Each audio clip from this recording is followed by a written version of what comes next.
This that A1 Perico flow, you know? It's that kind of flow that could change your life. Yo, the kid is back. Word to my fitted cap. Shorty bad, beauty plus brains. How I figured. It's good, everybody. Welcome back to another episode of The Perspective. I am your host, Brooklyn 80s, back with another good episode for you guys today. Today, we're going to be talking about the end season series, right? Between Atlanta Dream and Indiana Fever. And we really could talk about all three games. All three games was different. All three games was interesting. And I'm going to kill a narrative right here. Before I get into that, make sure you like, comment, subscribe, share the channel, hype the channel, all of the things. Holla at me in the comments. You already know I'm going to holla back. Now, I'm a kill a narrative right off the bat. Jonathan, my bro, what's going on, bro? I'm going to drop the link in a little while. I'm gonna kill a narrative right off the bat because it's something I am tired of hearing.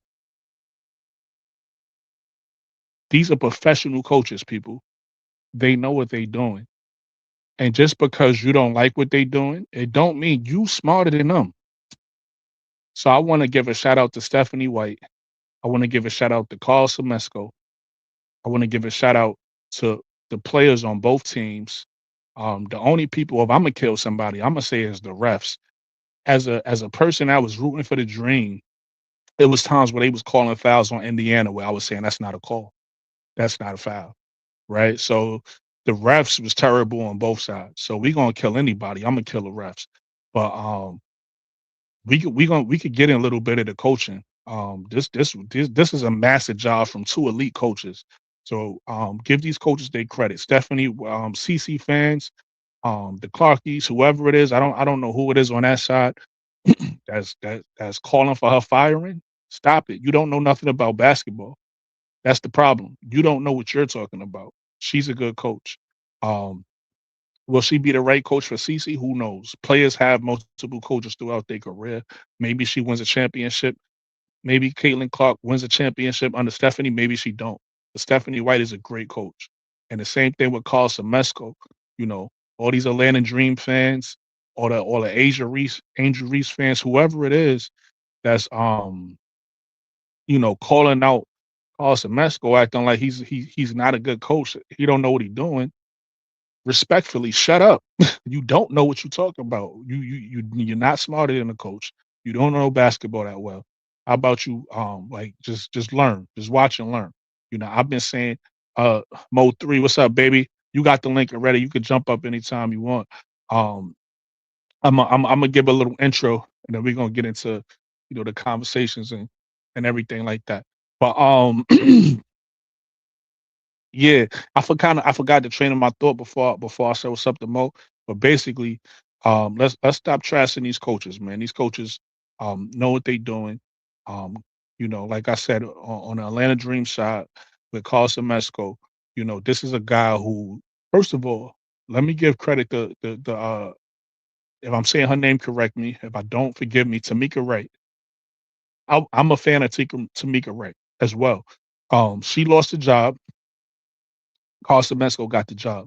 Carl Semesco did a good job last year, right? He took the team to the playoffs in his first season, and this year you get the Angel Reese trade, right? And so far to start the season, he's doing a good job again. And already, I mean, I don't know much about the Atlanta Dream coaches and the turnover, but he's already the fourth.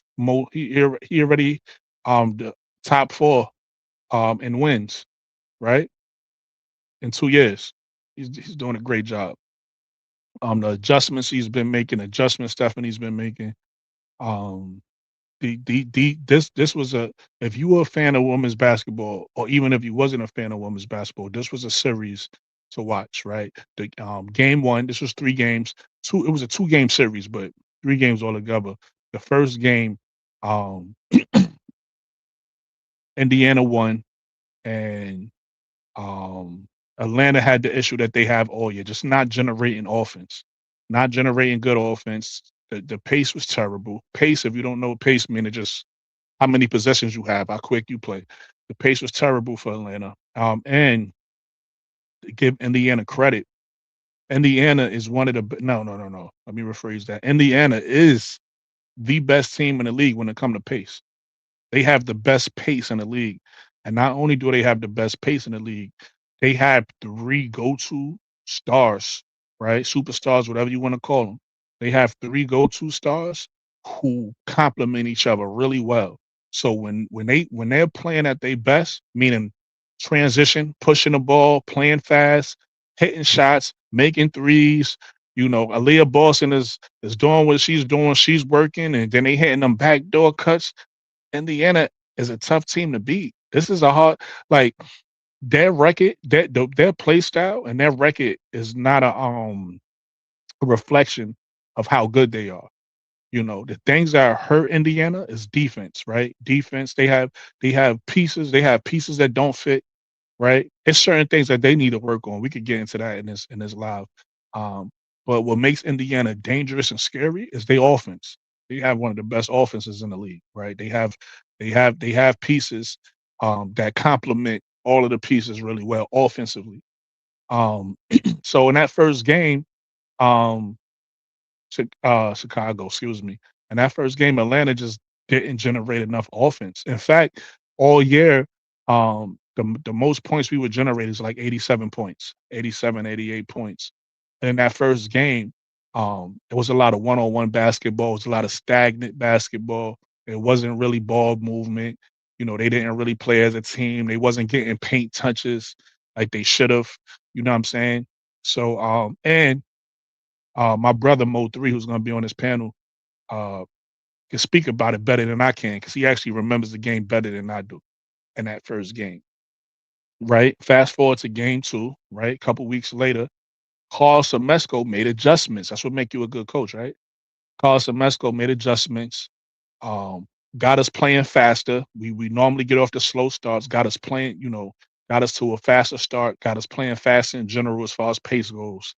And now, the ball is moving. Now the ball is moving. Everybody trusts in the pass. I told you already, um, when you have a pace and space offense, you can't play ISO ball. It doesn't work. And I get why people play ISO ball. You play ISO ball because you think, okay, if I play this ISO ball style, I'm good enough. I could make a shot, right? I could get a shot for us.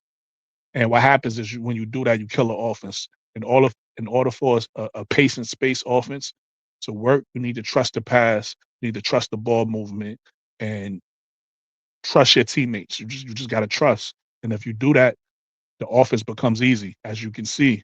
This is why this team looks night and day, and they got better from Thursday till today. And I get into that. But anyway, um,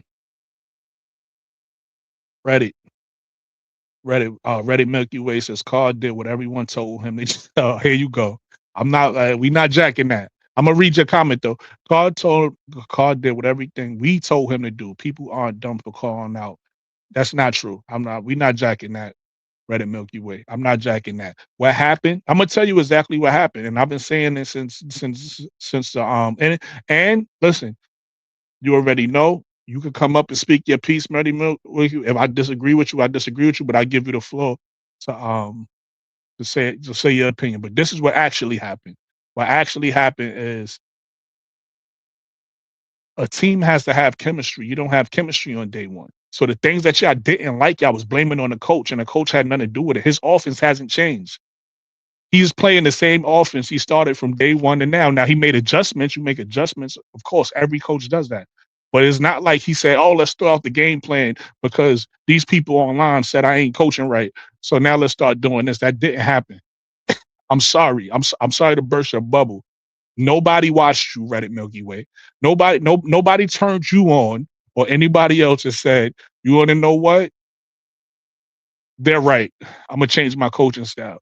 That's not what happened. What happened is this: the team is getting more chemistry. The team is getting more chemistry the more they play. What does more chemistry means?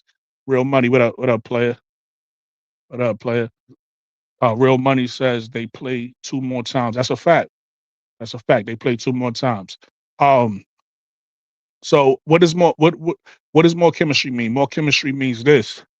Jordan Canada wasn't really passing the ball like she did today in previous games. She said, in fact, if y'all watched her press conference, she said herself, I watched film. I wanted to make myself better. Right? That's what really happened. What really happened is they sat down and said, what are we doing wrong? Right? And in fact, not only did Coach Semesco not change his offense, he got the players playing the offense even better now. Right? He said, you guys are not running the offense. So that's what actually happened. Um, I'm gonna wrap up. I'm gonna wrap that up. Right there. I'm gonna drop the link, and then we're gonna get into more basketball talk.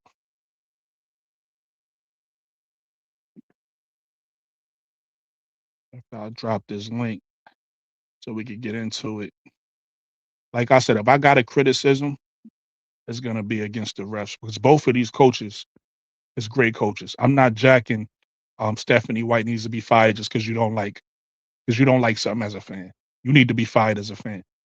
And I'm not jacking that Coach Semesco is watching these YouTube channels and changing his offense based off with some fans who don't know basketball, based off what y'all got to say, and y'all don't even know basketball like that. Y'all speaking emotionally. Y'all speaking from emotions, but not speaking from logic. Real money.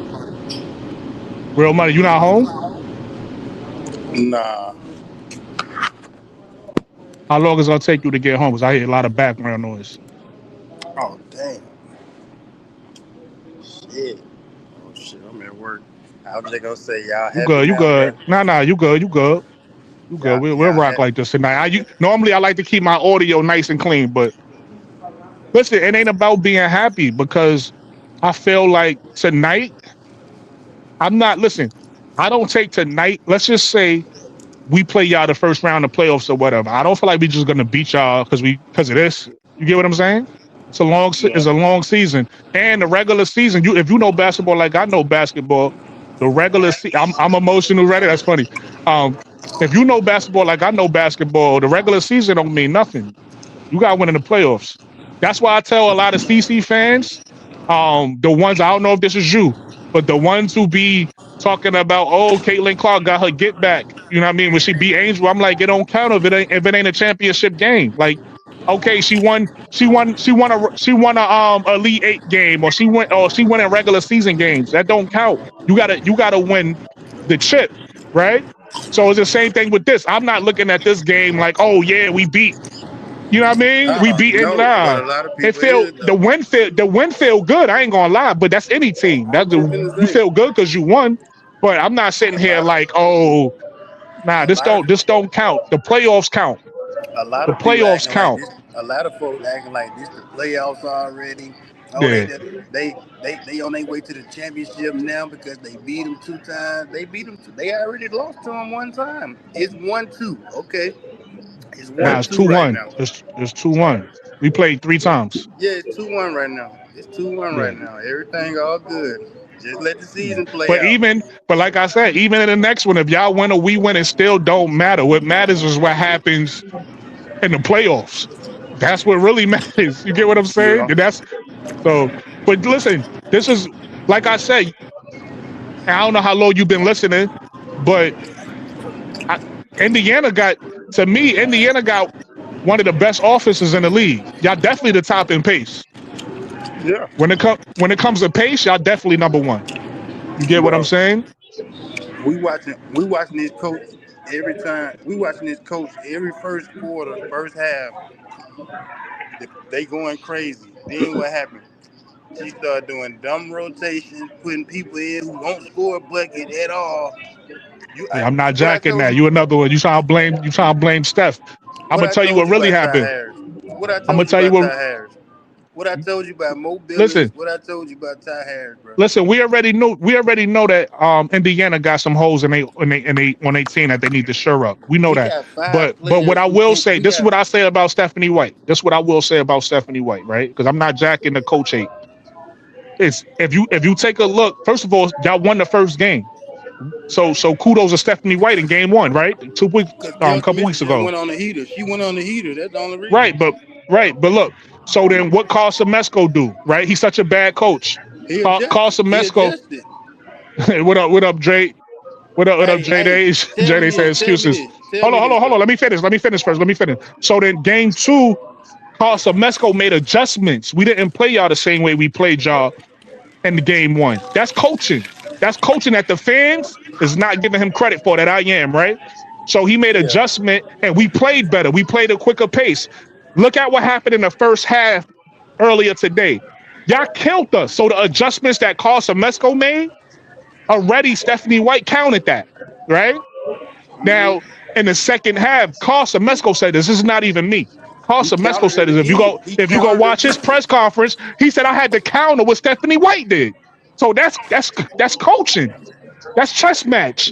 Bro, That's sometimes you just gotta admit you got beat by a better team. Like you can't just always be like it's the coach's fault, it's this fault. Sometimes you got beat. I could tell y'all why y'all lost. Y'all lost because of this. Hold on, look. I'm gonna shut up after this. Hold on, I'm gonna shut up after this. I'm gonna tell y'all exactly why y'all lost.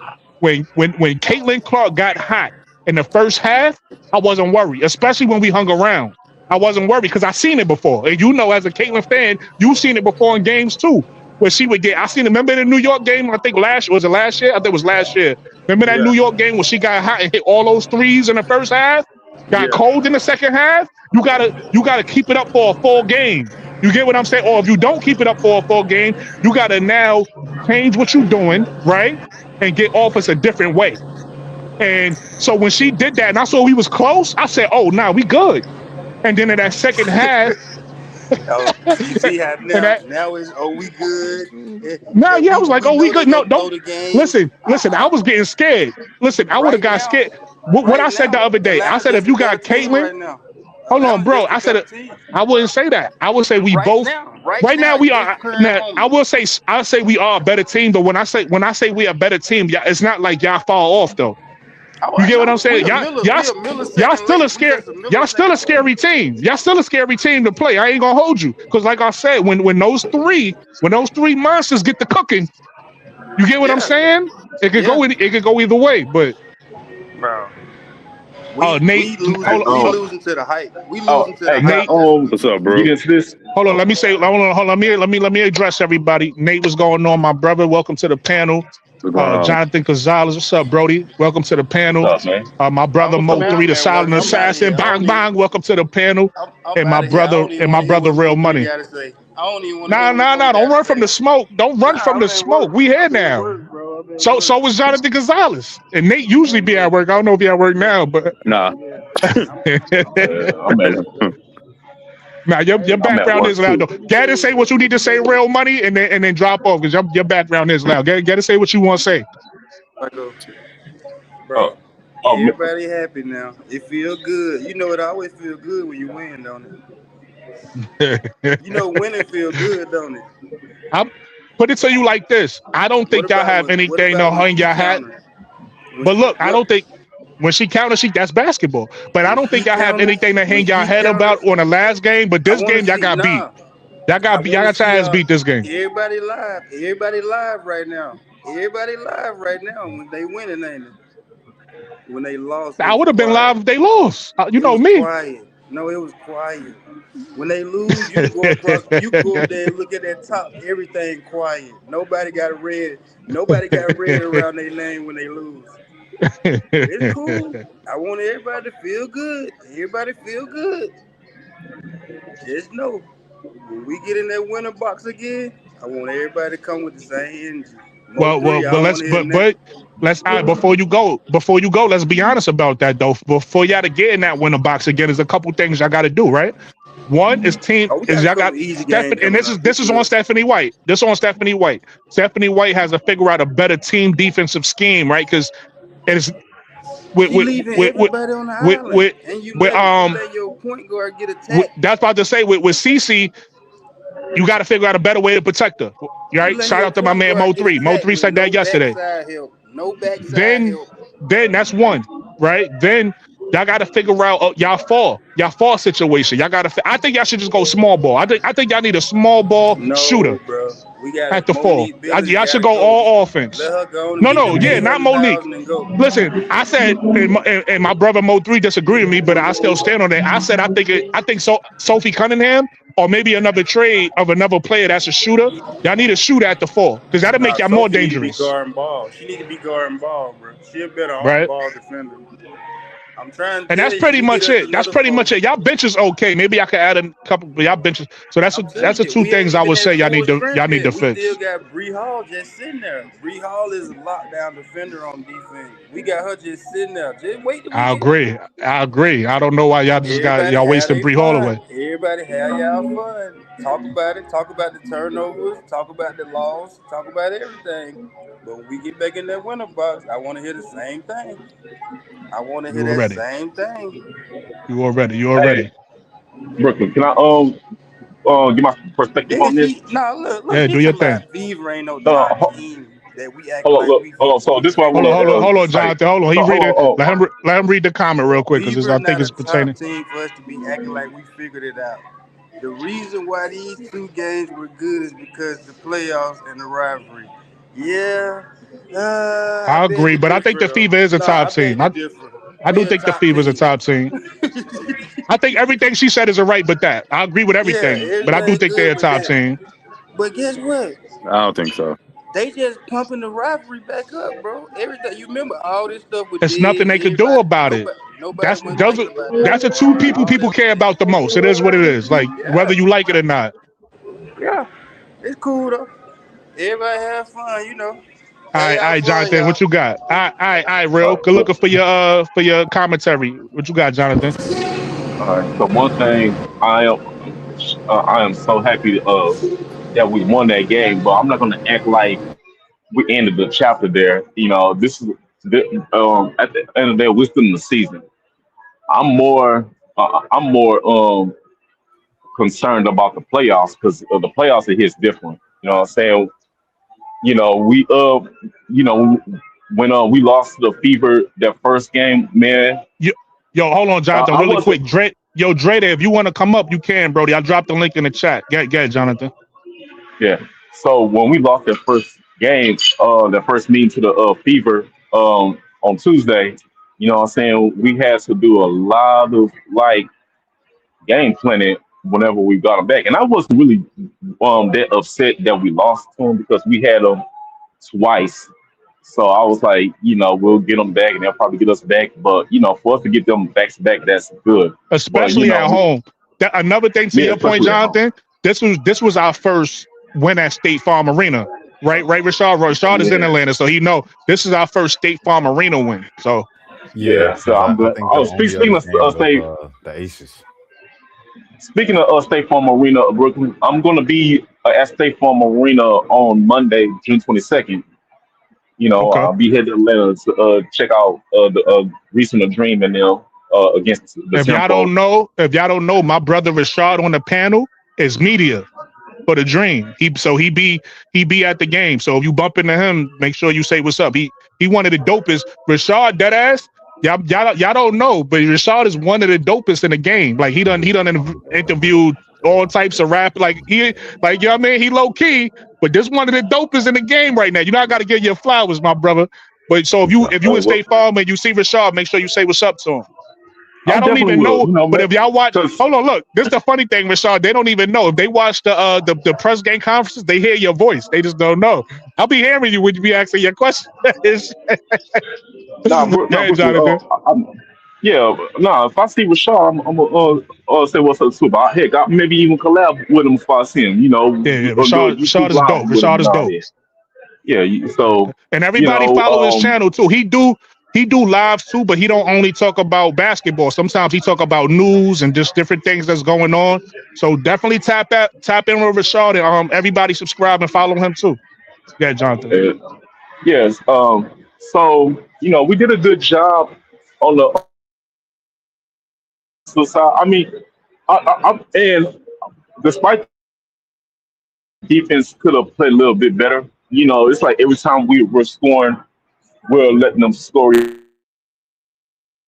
Like Oh man, you we'll got a score bad more, but then connection, we'll bro. You let them going in and out. let the Fever score.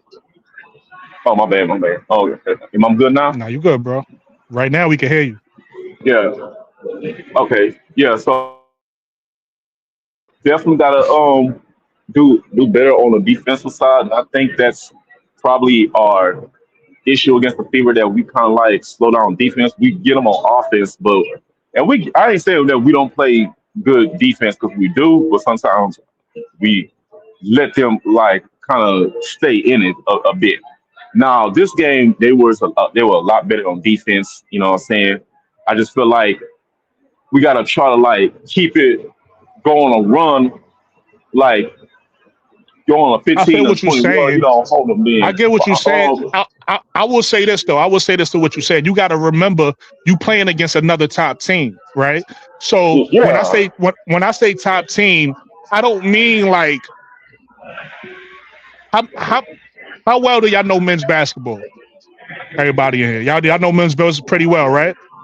Do you kind of, remember kind the of. do you remember the Dallas Mavericks, the Dirk Dallas Mavericks? Dirk, you one Dirk Nowitzki, yes. Oh, okay. If you remember that team, right?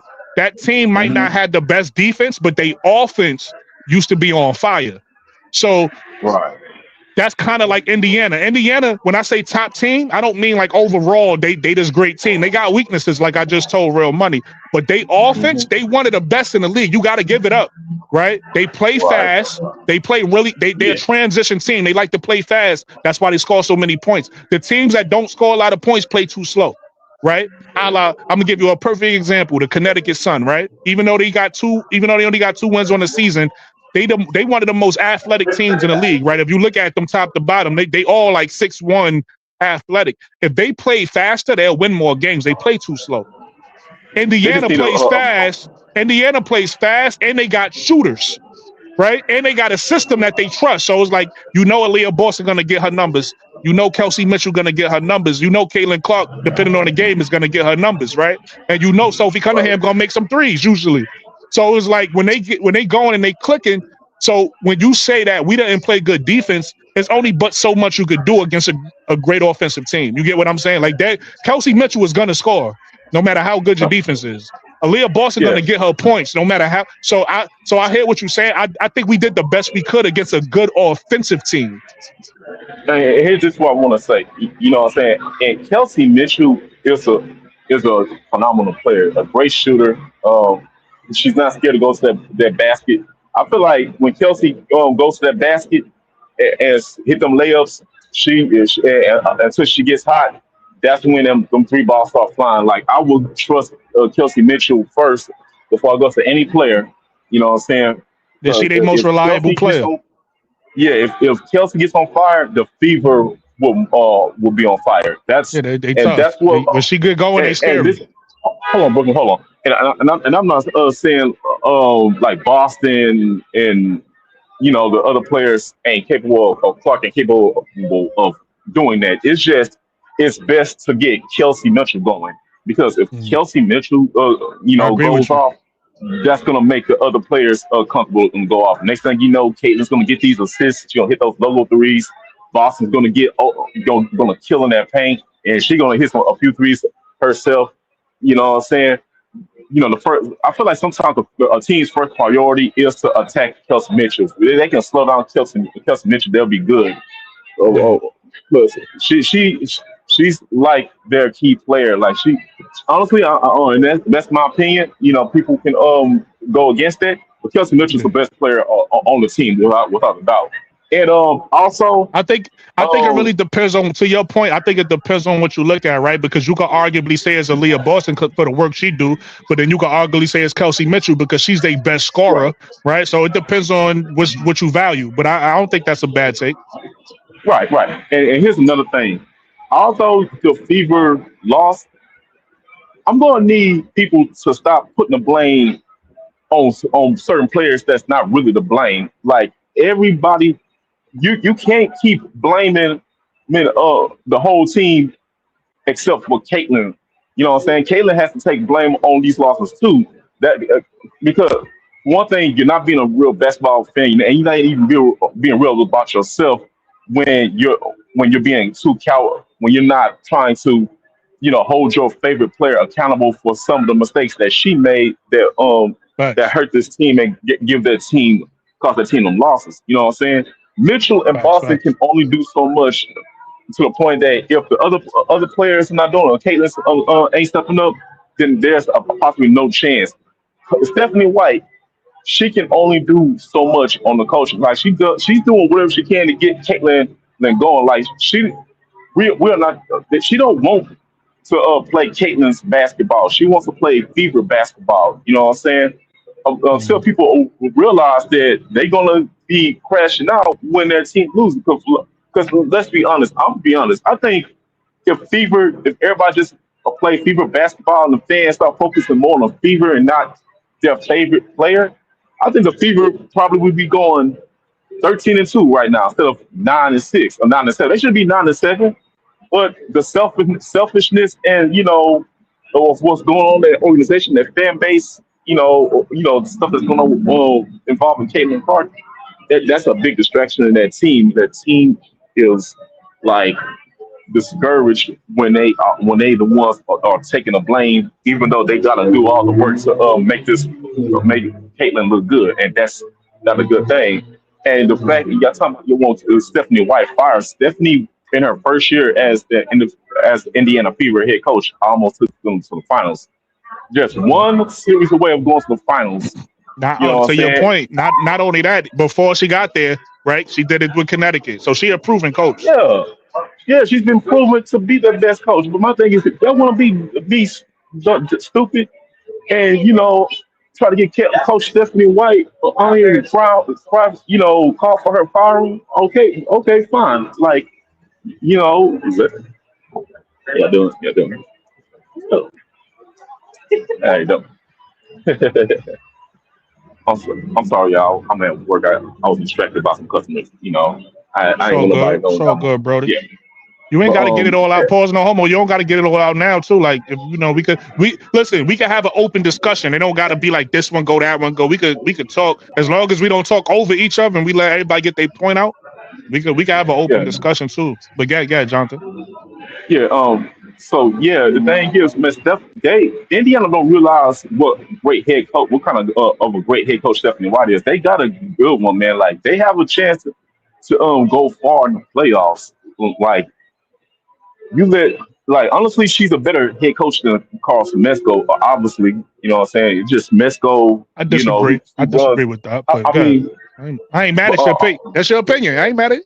I yeah, yeah. disagree. Well, Mesco just have a have has a kind of a more talented team, and he's more brilliant, offensive minded person than White, than Stephanie White. That's all it is. But Stephanie White, you give her, you allow her to run the team, run the system, Fever style or any team style basketball. I guarantee that she will take you to the promised land, close to the promised land, or the actual promised land.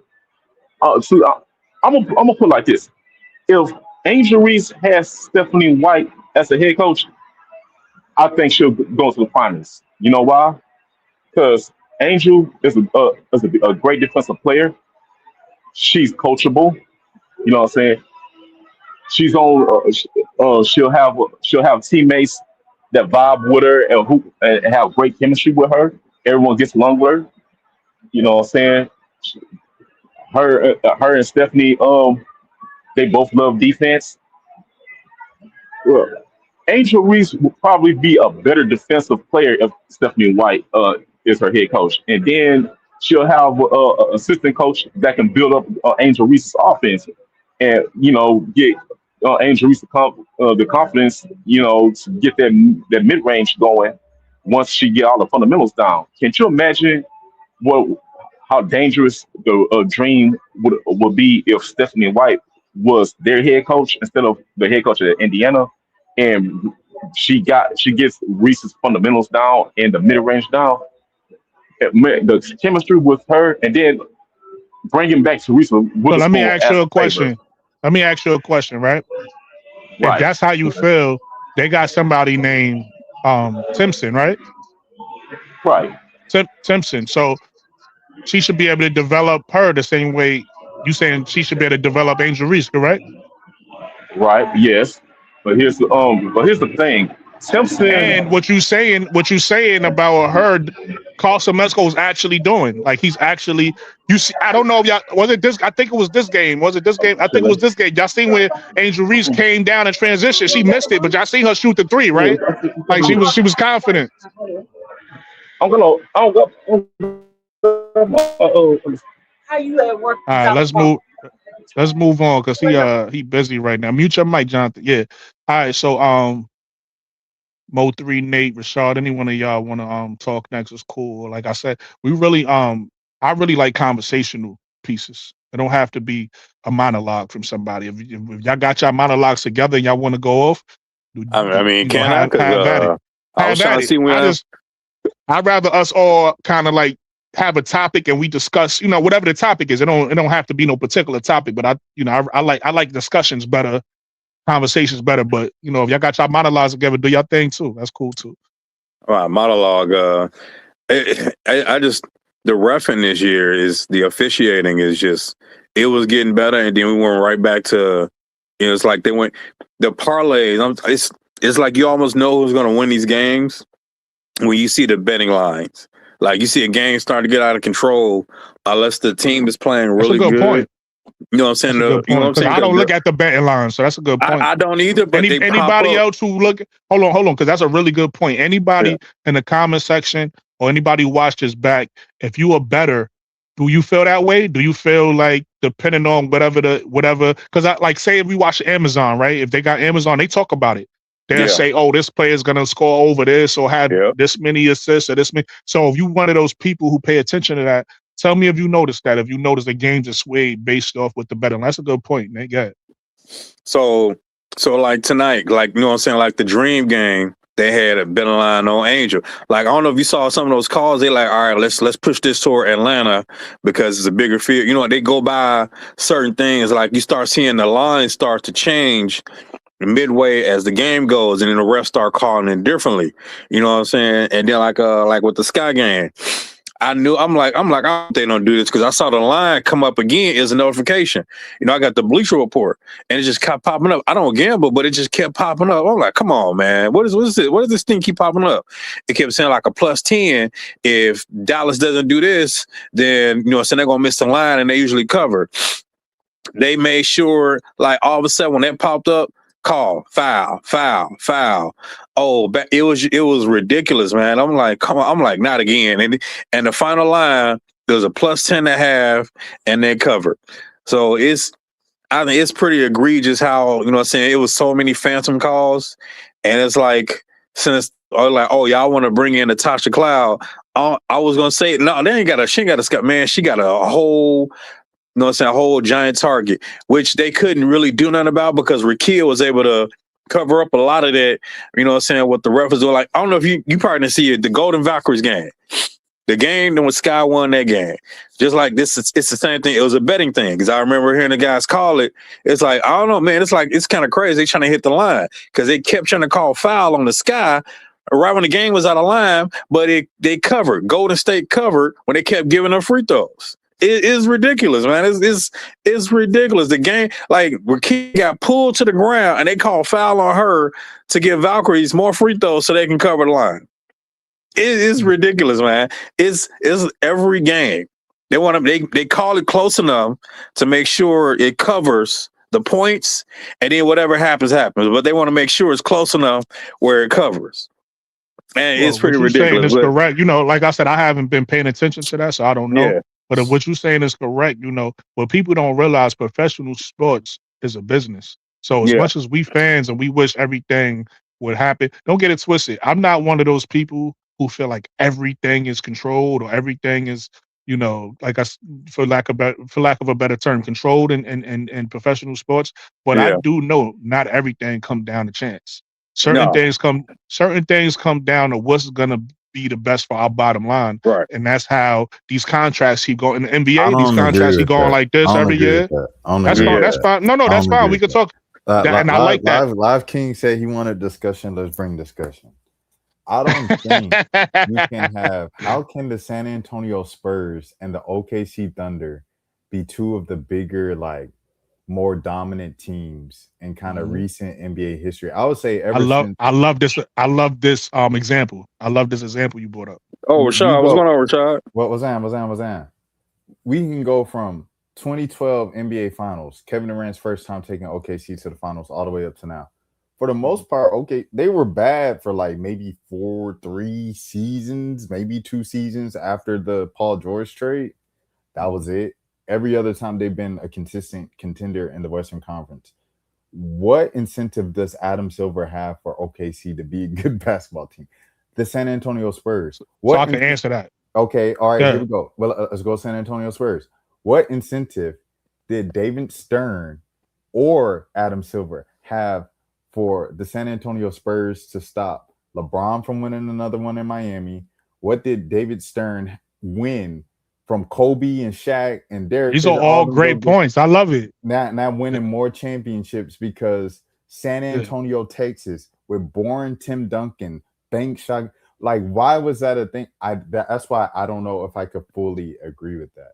No, and I ain't mad at you. I think the part that you miss is that I said it's not like fully. Like I don't think it's like somebody in the office and like they saying this is gonna happen, this is gonna happen. When I say controlled, I mean there's certain outcomes that they want to happen and they'll try to push it that way. And then sometimes it go their way, sometimes it don't, right? Like so for example, what I'm saying to your point about the OKC, I think this was controlled, but this was controlled in a different way. This wasn't controlled in a maybe it was. Maybe this is exactly what I'm saying. I'm gonna tell you what happened with that, and you know it might be a bad example though. You get what I'm saying? Because that's a good point. I wasn't even thinking about that OKC last year, but the reason why that happened was Adam Silver's agenda is different than like David Stern's, right?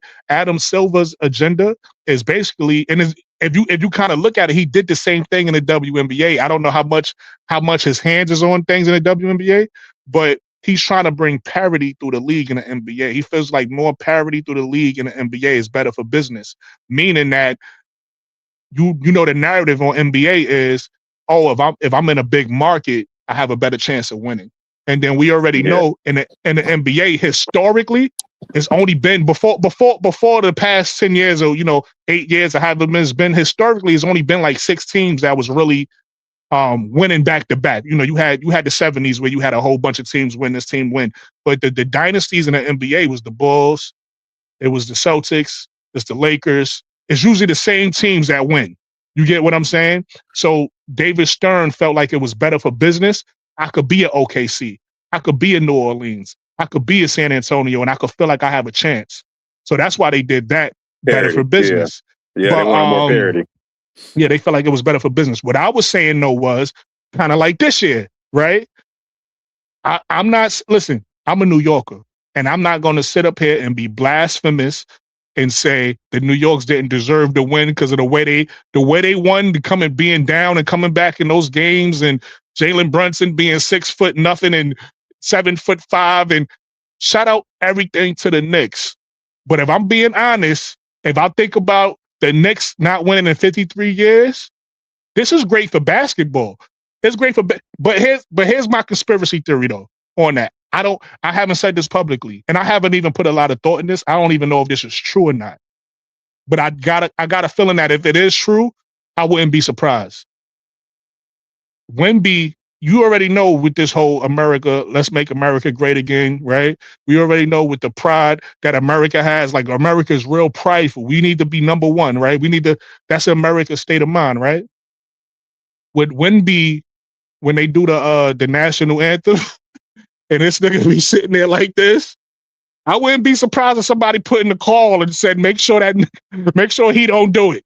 You know what I mean? I'm not saying that happened. That's just me. But I think if there was any agenda, it would actually Yeah. be for Wnba to win, because I think the agenda here from Adam Silver is to push foreign players. Like, that's his agenda. Like, David I Stern agree. started it, and Silver Yeah. is like trying to take it like he's I like agree with- Jokic, Giannis, Embiid. Like, Yes. these are the Yes. faces of basketball. Like Yes. SGA. Like, these the foreign guys. Like, so I think if he I agree were with to that. rig it, he will rig it in favor of the Spurs. For them. Yeah. That's But what my counterpoint to that is nobody is bigger than the system. I don't care if you're foreign or not. So if you go against what they feel like right? Look at homeboy in football who don't got a job no more. You get what I'm saying? They did it to Chris Jackson back in the 90s, right? Y'all know the Chris Jackson story. My point is, if you go against the system, just as easily they for you, they could be against you. Look at Caitlin Clark. I don't know what happened, but I'm not stupid. I seen in the media that everybody was for this girl and everybody was against Angel. Now all of a sudden, the same people who was against Angel is I'm looking at your boy Whitlock. Your boy Whitlock is singing Angel praises. He hated Angel 2 years ago, right? The guys that's crazy. the guys that's on I forget the name of their podcast, but they was on FS1. Manual, whatever. He was on there with Joy Teller. Honcho. You know, Honcho. They all of a sudden they singing Angel praises. They was just killing Angel 2 years ago. So Yeah, I'm not Shannon stupid. Sharp Shannon Sharp. Yep. Something happened that's above my head. But all these people ain't just start liking Angel. Why? No, For what? didn't. For what? Something happened that I don't know is not for me to know. Oh, this could be, listen, it could be one or two things. It could be what you said, Nate. It could be a call made, a flip switch, and say, you know what? She didn't sign a contract, so whatever could have happened that we don't know could have happened. Oh, it could be simple. It could be a play. Watch how dumb they are. What we're gonna do is we're gonna spend a whole year shitting on the one that they think we'll never shit on, right? We're gonna break her down, and then we're gonna build. Then we're gonna build her up because now they can't say because what would have been our argument? You would never do it to her. We can't say it now after they do it, right? Yeah. So I don't know what play they got going on, but I'm not stupid. I understand that in sports, it's bigger than just your fandom. Now, how much control they got, I don't know. I'm not gonna sit here and say they can control who wins a championship or whatever, but I do know they have influence. And part of that influence is what decisions the refs make. We already synced it with in the Sacramento Kings, right? Oh yeah, they already admitted we cheated. Like they already admitted it, and you already know if anybody know anything about criminal activity or just street guys, anything like that. Somebody usually take the fall, so somebody else don't have to. Yep. So I don't think the refs was the only ones making money off these decisions. You get what I'm saying? Why, I think you hear David Stern. They told David Stern what was about to happen. Like, hey, we finna get these guys, and David Stern snitched. Like, hey, get that guy up out of here because that one guy was finna snitch on everybody, and he's finna bring down the whole system. David Stern didn't want that, so he's like, hey, this guy was cheating. They was like, huh? And so he cut the FBI off before they can get everybody. Because they was gonna put a wire on him and everything, and that's what the guy said. He's like, "Oh, I was supposed to get the rest of the guys, but David Stern went ahead and cut that short. Can't mess with the money." You know what I'm saying? I land my plane with this, Rashard. I'm not disagreeing with you. All I'm saying is, I do feel like part of the fandom we have of us watching this sport, whatever the sport is, right? This sport that, man, I'm talking about professional sports. Before, I wouldn't have said this about amateur sports because I felt like that was more pure, but now they making money. So I don't know how far the rabbit hole goes now, right? But I will say this. I could be wrong. This is just my opinion. I'm just saying these are the things for me that make it make sense. You get what I'm saying? These things that I've seen before. And I didn't always feel this way. At some point, I forgot which game it was, which series it was. It was a series in basketball within the last 10 or 15 years that made me say, oh, this shit rigged. I forgot which one it was at this point, but it was a point where I didn't think nothing was rigged. I was like, oh, nah, everybody is just fighting. But now I do think that certain people are put in better positions than others. Now, do that again. How much that helps you or control? Because I feel like this also. I feel like if you that guy, you can still win it even though the odds are stacked against you. Like I feel like that can happen too. So, but I could be 100% wrong when it comes to this. This is just how I feel. Yeah, and my reasons why. To go to you and Nate's point, like the conspiracies for somebody who might not believe them might sound crazy, but I think it's really hard to argue when we did have Tim Donaghy. That was his name, Tim Donaghy? I think so. Tim Donaghy, yeah. Yeah, but like when we had him, when we had you know, the situation going on right now with Rozier and Chauncey Billups and Chauncey Billups. all these other guys. But like Yep. in college football, it's even worse. Like it's like 3 different guys in college football who got caught cheating. Like, and the Sorsby kid, they let him back in the NCAA. Eventually, I guess the public scrutiny got to his head, and he ends up going to the NFL supplemental draft. But like, it's a thing Michael. that has been. Yeah, go ahead.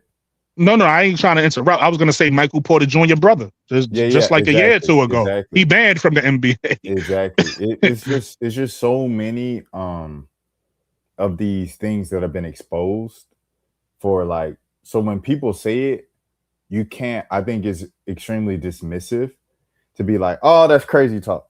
Oh, you sound like a crazy man. Like, it's literally been proven and happened so many times that you can only, it's almost like baseball, right? Where 2000s of the anytime someone hits 50 home runs, you're like, oh, this is steroids. Yeah. And you know, and you want to be like, I really want to believe that Mike Trout is like clean, like he's new, fresh blood. Right. Michael Phelps. I think all he was doing was weed, though, right? I forgot what happened with Michael Phelps. He hit a bong at a party, and someone took a picture of it after the Olympics, and people were like, Michael Phelps smokes weed, because, you know, weed was like so different back then. But like I mean, that's all I'm saying is just like a few years, like you said, a few years ago, you could easily just be like, oh, y'all think parlays have something? Man, parlays ain't got nothing to do with nothing. But now it's like, it's been exposed so many times. It's just bad. And I don't know why athletes keep it. Like, I get it, why they do it, because it's like athletes have a more than average kind of competitive thing to them, where it's like, they have like a competitive kink. So it's like constantly like, I gotta win something. And so like when you're doing that, where can you get it? The game's over. What can I do in the meantime? Let me gamble. But it could also be greed too, right? Because at the end of the day, this stuff comes in when money is involved. So if you have a sport, if you have like a sport, like when we go outside and play, those games ain't rigged, right? Because we just going outside to have fun. Ain't no money involved. Right. But soon as you start playing and there's some money involved, that's when the corruption sneaks in. Some type of way the corruption sneaks in. So. No, 100%. But again, I'm not. I'm still. With that said, I'm still not saying it's like they're gonna decide who win this championship. Maybe they do, maybe they don't. I don't know. But what I'm saying is, I don't know if it's that much control. It might just be control where, be tough on him on fouls today. You know what I mean? Get him in fouls. It might be that. Like, it might be that simple. And then if you could navigate through that, you probably still win the game. I don't know, but it might be that simple. But I don't know how deep it goes, obviously, because we're not in those rooms. I can't say, it goes this deep. But hey, real quick, do you remember when Tim Donahue was talking about what they did with Iverson? When Iverson pissed off, got one of the face, one of the refs, and the league gave him like a slap on the wrist. And they were like, hey, we're going to make an example out of him. And they just started calling a whole bunch of crazy calls. Now, let's go back. Wallace. Yeah. Now, let's go back to when Caitlyn kept getting in the ref's face and making gestures toward them.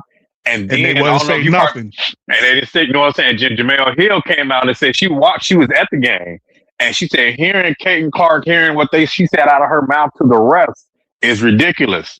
Ever since then. Hold on, look. To your point, Nate. I'm telling you. Caitlyn could do this. Go ahead, Brooklyn. Hold on, look. To your point, Nate. Caitlyn could do this to a ref and don't get no call. Paige Beckers did this. Paige Beckers did this walking away. And she got a text. I don't know. Got a text. It's like, all right, dog. We see this, right? Yeah, and then remember, I don't know if I pointed out before, where she only does that to the black refs. Like, she clapped in one of the black refs' face, and he called a tech on her. He said, you do it again? No, I'm saying she do it to the white ones, too. I seen her do it to white ones. Mainly, like, she really get close to the black refs. But he called a tech on her. That ref that called a tech on her hasn't done one of her games since. He said, you do it again, I'm throwing you out. He hasn't done one of her. It was the half black, half Asian guy. He hasn't done one of her games since. I haven't even seen that guy. I mean, he got sent to the other coast. I'm like, dang, that's what we doing? But they got together like, hey, we're gonna make an example out of this kid. You just reminded me of something else. Then you got certain refs that had personal stuff. Because Chris Paul, I Oh forgot the yeah. name of the ref, but Chris Paul, he said every time that particular ref his Scott game, he Foster. loses the game. Scott, You yeah, just- Foster. Yeah. So it's like it's. But at the end of the day, people, we know we here for the love of the game. So I don't even think about that stuff. I know it's there. I know it's out there somewhere in the ethos, but I don't let it affect my fandom at the end of the day. So, but anyway, Man, getting what back about into the ref that went up, that got in the coach face? That was going at who was it? Was going at Miss Johnson. No, God, who was that ref that started to get in the dude in the face in the playoffs? God, what was his name? He started running up on the coach like, "What you said to me?" And they holding the ref back like, "Hey, calm down." What coach is it? It was during the freaking playoffs. I forget. Reddit Milky Way says facts. EC will talk to them like a child, and Angel does too. Small and gets attacked. Oh, the Angel does something small and get attacked. EC talks crazy to all refs regardless of color. Yeah, That's I heard. a fact. Yeah, Angel That's a said, fact. "Come on now," and they get her attacked. I was like, "What?" Mhm. She's like, "Come on now." Listen. In Angel rookie season, it was her rookie season. She was playing against the Liberty. So I think it was like her first game of the season or whatever game they played the Liberty. She went like this. The coach made the call. She said, "Wait, what I do?" And then she was walking away and did this. He said, "Woo!" And they get another tag. Yeah. Even Sabrina was looking around like, "Hey, what happened?" Even New York was like, "What just happened?" Yeah, they was like, "What? Wait, what just happened?" Yeah, they was marching them to the free throw line, man. I'm telling you, I'm sitting there watching these refs. Yeah, they're too small. Especially when you challenge them. Especially when you challenge the refs and you keep challenging like, "Hey, that's a challenge." And the ref turn around and look at some of the coaches like, "Oh, really? That's what we doing?" He said, "Yeah, it's a challenge." And they be up there deliberating over something that's super obvious. You hearing the commentator say, "I don't know why they're staring at this for so long. It's pretty obvious." And they're like, "Oh, no, call stands." And they're like, "What?" And they purposely waste the coach's challenge so they can't challenge anymore. I've seen that too. Like it's certain coaches and refs that don't get along. I'm telling you, I watch their body language. Like I've seen a ref eye Angel down. It was a white ref. He eyed her down because he thought she was going to do it. He literally eyed her down like they did. They used to do Boogie Cousins. I don't know if you remember, Chad. They used to do that to Boogie Cousins. Literally eyed her down, waiting for her to say something so he can call a tech on her. It's ridiculous, man. So I think the call was made somewhere. It's trending more toward Angel. Thank God she's on a winning team. I prefer big, but they winning. The dream is too good. It's like, hey, you know what? Hey, just go ahead and call it like it should be. So I think it was a call, one of those. Let's like, get into hey, you know what I'm saying? So I think it's one of those. Like, let's get into the let's get a little bit into the Fever Aces games though, and then also Nate, you a Chicago Sky fan, so we could talk about the Chicago Sky. Man, that was egregious. And the Dallas game. Yeah, man. I will say this. Let me talk a little bit about Chicago. I didn't watch that game because I was out. I was actually on my way in, so I didn't get to see much of it. I got to see the end of it. And one thing I will say, and you can speak to this, Nate, because you probably saw the whole game. One thing I will say is I do like the fact finally Camilla had some good numbers, right? And I think they need to play like this every night. I've been saying this. What she ended up with 26. I think she ended up with 26 and 9 or something like that. Yeah. They need to make her the focal point every night. And I think they'll be better. There'll be a better team playing around her than she just, than the way they've been using her. Secondly, Sydney Teller, I think she made her name already. She need to be in that starting lineup. She is. She been in starting lineup. She need to be in the starting lineup. Good. Yeah. And the last thing I'm gonna say is Paige. Paige is she that girl.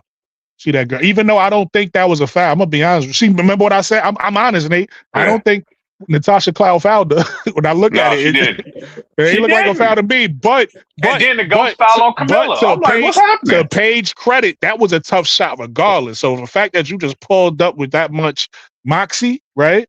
That much ice in your veins and knock it down, to be like a lot of players would have just missed that. So Paige is really hurt for real. And then obviously Leah Rue got, that was Camilla doing Camilla things. Leah Rue was able to get the and one on Camilla, or the foul, not the and one. She was able to get the foul on Camilla. Dude, and then ended up winning that game.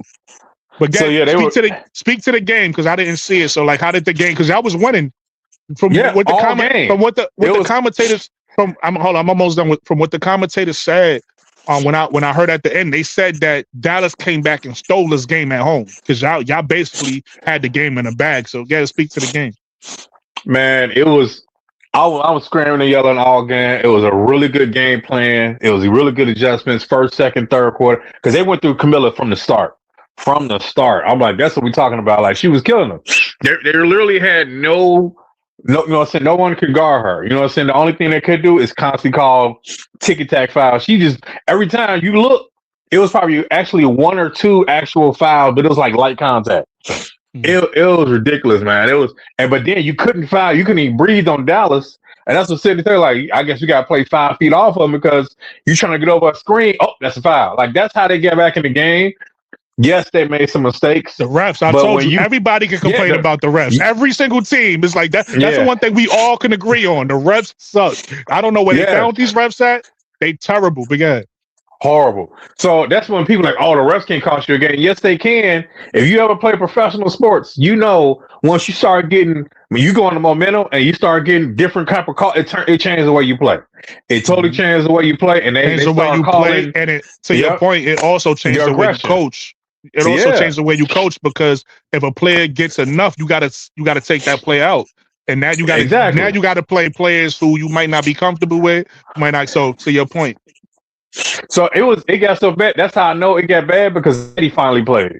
That's how I know because they was constantly calling tic tacs, and Maddie Westfield finally got, man, she ain't been playing all season. I'm glad to see her, but she ain't played all season. Even she was getting rebounds because they had to take Camilla out. Maddie Westfield got some minutes. Shout out to my girl Maddie. I like that. So they had really actual good game plan. It was the fourth quarter, and then you started seeing the tic tac. Tic tac, tic tac, and you turn around like, wait, what was the foul? And you have Dallas commentators because it was a Dallas, and they like, well, I didn't see much contact there. I'm like, because there was no foul.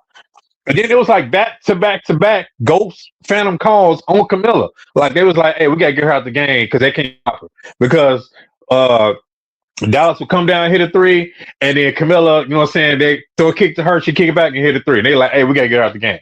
When they realized Camilla was a pinpoint, foul, literally back to back to back to back. It was ridiculous, but it was actually a good game plan. Natasha Cloud did make some ball hand plays as a 14-year vet, but you know, Camilla got pushed in the back. In the back, it was ridiculous, man. It was ridiculous. I feel bad. They made my girl Camilla cry, man. Like that's why she was crying because she was like, there was no foul, and she called her for the challenge, but they had already burnt it. Because he challenged, and they was like, nope. After Sydney Taylor knocked the ball out, she did get some arm. I don't know why she said challenge. You feel like you get some hand. But he looking at his coaches, assistant coaches, look at the replay, and they saying, yeah, challenge it. They didn't get a good look because they was trying to hurry up and get down court. But when they lost that challenge, Camilla looking like, once you lose that, then the rest was like, really, literally right after they really lost that challenge, they start calling foul because they couldn't challenge anymore. Because Camilla turned, that's why she started crying because she's like, there was no foul. Like I could see, like that's how she was killing because she was on the floor and she was dominating. Leah Rue couldn't stop her. Shepard couldn't stop her. Lance Field, when she was in, I think she got another face injury. She might have a one critique I will say about Camilla, but this is not just about Camilla. This is about a few girls that's in the WNBA, and any one of y'all could chime in on this if y'all agree or disagree. But this Camilla has this bad. And I feel like one of the things that these women need to have is a mentor, as a vet, or somebody in their ear to tell them to stop complaining about all these damn calls, right? Because at the end of the day, if it's egregious, I get it. If it's egregious, it's gonna go your way. But when I watch Camilla is like this half the game. She like I do. Yeah, that's true. Every young player. It's like it's like they need to mature a little bit and say, okay, like But yeah, that's true. Yeah, she definitely. But that's what they was talking about. That Marsha's like, she got to get like a quarter case. The fouls aren't going to go your way, especially when you big. That you gonna get hacked a lot. Like that last play when Azure got hacked 3 times. She grabbing, they swinging and smacking at her arm. You 6'6", ain't no way she not getting fouled. But that's what he's like. Hey, you got to play through that. You're not gonna really get the calls, but just be aggressive. And that was the game plan to drive to the hoop, make them call because they ran to the hoop. The first 10 points in the game, the first 10 to 12 points was all to the basket. You know, it was all in the paint. So that's why they was like, That's when they made the refs call because they was getting hacked. The refs was barely calling anything, especially if you hit it.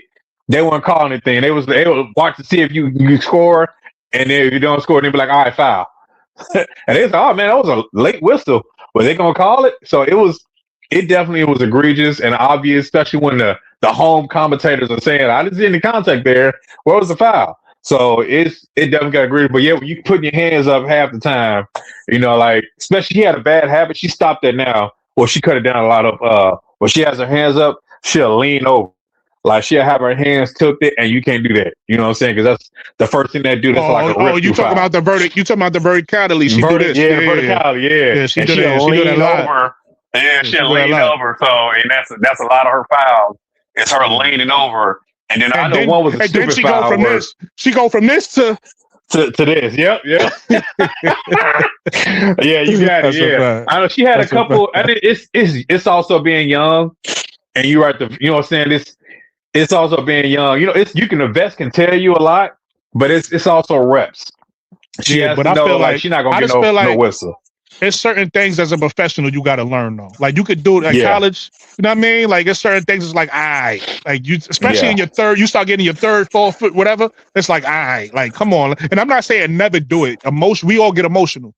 I'm Yeah. saying like stop doing it on every play. Hey Mo, so Mo 3, you ain't talk much on the panel. Did you also see the Chicago Sky game? You got any thoughts on the Chicago Sky game or no?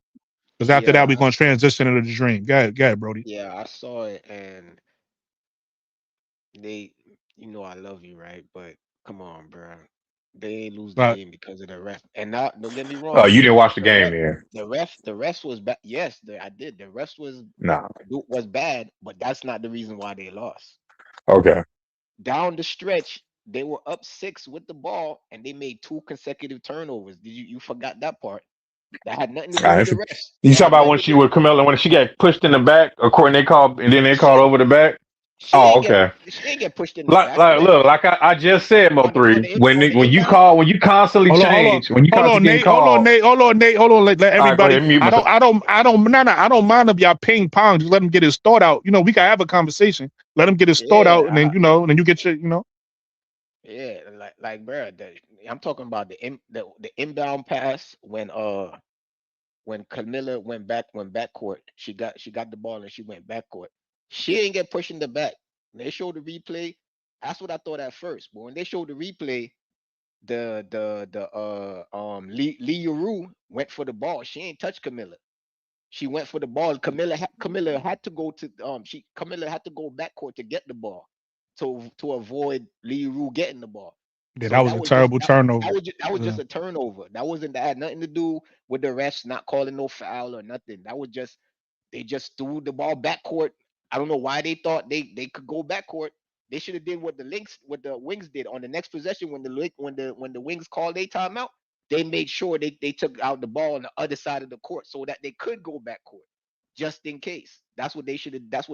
That's a coaching mistake. The coach should have did that, and that's one of the reasons they lost. They lost because of 2 reasons, which is coaching. Because again, goes back to that challenge. Why the hell? Even the commentators were like, "Why the hell would you challenge that?" It's clear as day that Sydney That's that coaching, Sydney people. Taylor Sydney That's Taylor coach. That you fouled could her. blame the coach on stuff like that. That's Yeah, coaching. Yeah. that was a blunder. Like even the commentators like, yo, what? That's ridiculous. Why would you? They try to come up with all types of excuses of why, and it's like it still doesn't make sense. That's ridiculous. And even they said it, especially when the you see the way it's going, how the refs are calling the game. You should have saved that for Camilla. They said that way back then when that challenge happened. They say, oh, you should have saved that challenge for Camilla because she's the one killing. You know what I'm saying? And Sydney Taylor, that was only her 4th foul. So she still had 2 more to give. And she ended up fouling out anyways, but still though. And then and then on the that was that foul on the inbounds, that was a silly foul. Taylor, instead of fighting through the thing, she should have just let it go. You up 6 with 40 something seconds left. What was they really gonna do? She should have just let that go. She got screened while you fighting through it. Just let it go. That was a silly rookie, but that's just a rookie So you're not mistake. supposed to fight through screens? Did you actually see the game or you saw no, highlights? Because you sound like somebody that man. saw the end I highlights. saw no. There's I no watched way you the saw the no. whole game. There's Listen. no way. Listen, bro. No, you didn't. I watched the whole game, bro. I didn't see no highlights. Nah. This what Nah, I'm nah, saying. pero que era solo ahí, te quieren- This what You didn't watch the whole game. You didn't watch the whole game. I'm sorry, you did. Nate. When you was talking, did I say anything? One thing I want to remind y'all both, and this is what I do. Y'all don't have to do what I do, but I'm gonna just give y'all, some advice. If y'all want to take it, y'all can. If y'all don't, listen. When I hear people say things I don't agree with, I just say, you know what? That's your perspective, bro. I ain't mad at you for having it. I see it a different way. Instead of arguing, like trying to change somebody's mind and saying, nah, see it the way I see it. Just be like, all right, bet we see it differently. No, I That's up never to said y'all. that. That's up to y'all if y'all want to do that. I'm just saying that's what I do. It's up to y'all if y'all want to do that. Listen, man. You asked me my take. I'm telling you. I said these are one of the reasons why they lost. They lost And because of I appreciate your take. I ain't mad. bad I coaching, appreciate. some Oh, coaching it's blunders, bad coaching. Okay. some coaching down the stretch. Yeah, he made two Yeah. blunders. That was two blunders he Okay. made. He So made the two so the blunders. coach went out there and made Oh my, bad inbound foul. oh my And goodness. then, No, okay, that was the coach. no, Oh, that was the no, coach no, that no, did no, that. no. Oh, was that the Yes, player? Was the coach the no, one that called phantom foul calls? bro. So, okay, so answer me No, that. I got a real quick question. listen, bro. Quick question. Oh my So when gosh, a quick bro. question, real quick. So you telling me when you know what I'm saying? Let's say refs they change the momentum. You saying a ref can't change momentum in the game and cause it to swing the other way? You saying I that didn't, didn't happen?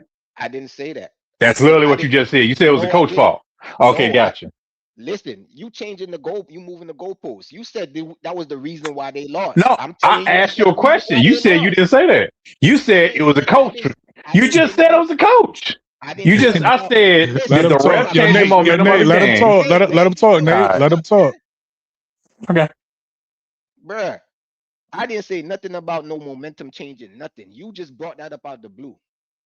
I never said nothing about changing no momentum, which way or no way, nothing. I didn't say you did. I was asking a question. And Because you no, said so the coach did it. I but was asking a question. you just said I said that, and I never said No, that. I didn't. I never said that. I said you Yeah, said it was the coach. go replay this and then You replay it then. I said let's you said it was the let's move coach. let's move My on, man. question Listen, man. was, All right, man. Let's move on, man. entiendo, I didn't entiendo. I listen. said Listen, my. what I Hey, listen. ahora está. Let me All just right, say what I'm saying, man. last Let words me on just say what Chicago Sky, Go and ahead, then we bro. moving Go on ahead. to the Atlanta Dream. Go ahead. No, y'all two. Y'all last words. without no interruptions. I still ain't finished what I was saying from the Yeah, yeah. jump. It's on you, Mo3. It's on you. Now, if you want to you could disagree all you want. I'm just telling you what I saw, man. Chicago had this game, and the coach made two coaching blunders down the stretch. One with that stupid challenge, and one with the out and the out of bounds shit is on the coach. You know why? Because he decide where they gonna inbound the ball. That's his call. If they want to inbound the That ball is true. to be able to throw it in the Because he could backcourt have. or not. Did he have time? Mo, did he have timeouts? Could he call the timeout? The That move. that was a timeout. He called the timeout after that Uh, because Dallas had just scored. He called the timeout to move the ball to the other side of the and you know when you call a timeout, you got them two lines. You could choose which side you want it to be on. He okay. went on that side. When Dallas called the timeout, they called I they didn't know put that. on You just taught me something. I didn't yeah, know when that. that yes, because Dallas right after that play, Dallas called the timeout, and their coach made them going on their side, so that Mm. just in case they have to throw it in the backcourt, they can. They do the same thing in the NBA. They do that just in case, because sometimes the defense is good, and they didn't have no. The only thing they had left was a reset I timeout. know that's what I'm saying. I know coaches could call timeout to advance it to the other side of the court. I didn't know they could pick which side. I thought the refs do that. I didn't know they could pick like Nah, I want it on this side or that side. I didn't know they nah, could nah, do that. nah. You could pick it just in case you could throw it in the back court. You know what I'm saying? Mm. You never you all right, never mind. Back to the thing. That's two No, coaching no, no. It's blunders. cool. You teaching That's me two something. that's I ain't that's know. two coaching blunders, right? Then they was the Sydney Taylor foul that was unnecessary. The reason why I said it's normally, yes, you would fight through a screen. You're supposed to do that. But this is the thing. This is where your IQ gotta be on point, because you're supposed to know. Oh, I'm up 6. Why take the risk of giving them a free point? just let it go. Because guess what? After that happened, the worst scenario that could have happened did happen. Paige got fouled on a 3-pointer, That's made it, and made the and one. So even right. so, if she didn't commit that silly foul, the worst thing that could happen did happen. Did So happen. even if she didn't make that foul, that would have the worst thing that could have happened would have happened, Yeah. right? And they still would have been up. The worst case would have been what it would overtime because they won, but they lost by one. Yeah. You You know what I'm just saying? reminded me of something else I hate in women's basketball, Mo3. And women's and they do, I ain't saying they don't do this ever in men's basketball, but they do this all the time in women's basketball. I do not know why these girls foul so much. It's like just like you said, in certain situations, just let them go. Like these girls is gonna foul on damn near every play. Like, Now, now, this is my last point. I will say that last foul on what that lead on Dosa with Lee Rue, that was yeah. straight up bogus. That was Okay. bogus, And I blood. feel like Like, the one, yeah, that was on bogus. page where Natasha Cloud came close to her. I don't, from my Nah, nah, vantage point, nah, unless it's a different angle, she didn't nah, touch nah. She didn't Paige touch. She didn't touch her. But where the foul is, she ran where into she her landed landing. at. Yeah, she ran into Okay. a landing space because Oh, okay. Paige All right. did. If you look at the shot, it was an unorthodox shot. Yeah, Paige she was did. leaning Yeah, because she was going to drive in, but then she seen Natasha was on her back, so she was like, "Oh, when worst she case just pulled scenario." up. Yeah, she just stopped. It was a sudden stop, and Yeah, that's a Natasha smart couldn't. play. Yeah, Natasha couldn't stop. So you know what I'm saying? That Smart was some play. that was some high IQ. She was like, worst Yeah, case smart scenario, play. Yeah. I missed the shot and I go shoot three free throws. So Facts, it was facts, a facts. smart play. So it wasn't really nothing that she could do that. But that last Uh, call though, that was straight garbage, man. The rest, I don't want to say they stole the game from them because Liu still had to go and make the free throws. So I mhm. would say like, but they did give They them the affected the game. yeah, One thing, they one gave them the opportunity to steal the game. The You one know what I'm thing I saying? respect in the men's game that they need to start implementing in the women's game more is that at least in the men's game around crunch time, whatever fouls they've been calling all game, in the men's game, they're gonna stop calling those fouls. The only time they're gonna call a foul in the men's game is if something egregious happened. Why?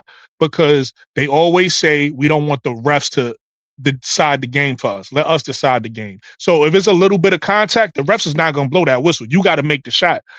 In the girls' game, like to your point, they affect the game. Like they Yeah, will change the outcome by doing too much. It's like, yo, just if to me, if you don't change the player's like moving, like say if a player's moving, if you don't affect the player's momentum with your contact, right?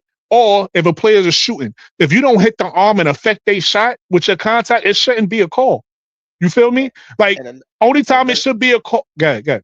the last point too is down the stretch, Chicago wasn't making their free throws. So they shot themselves in the foot. Yeah, they wasn't making. That was kind of the difference.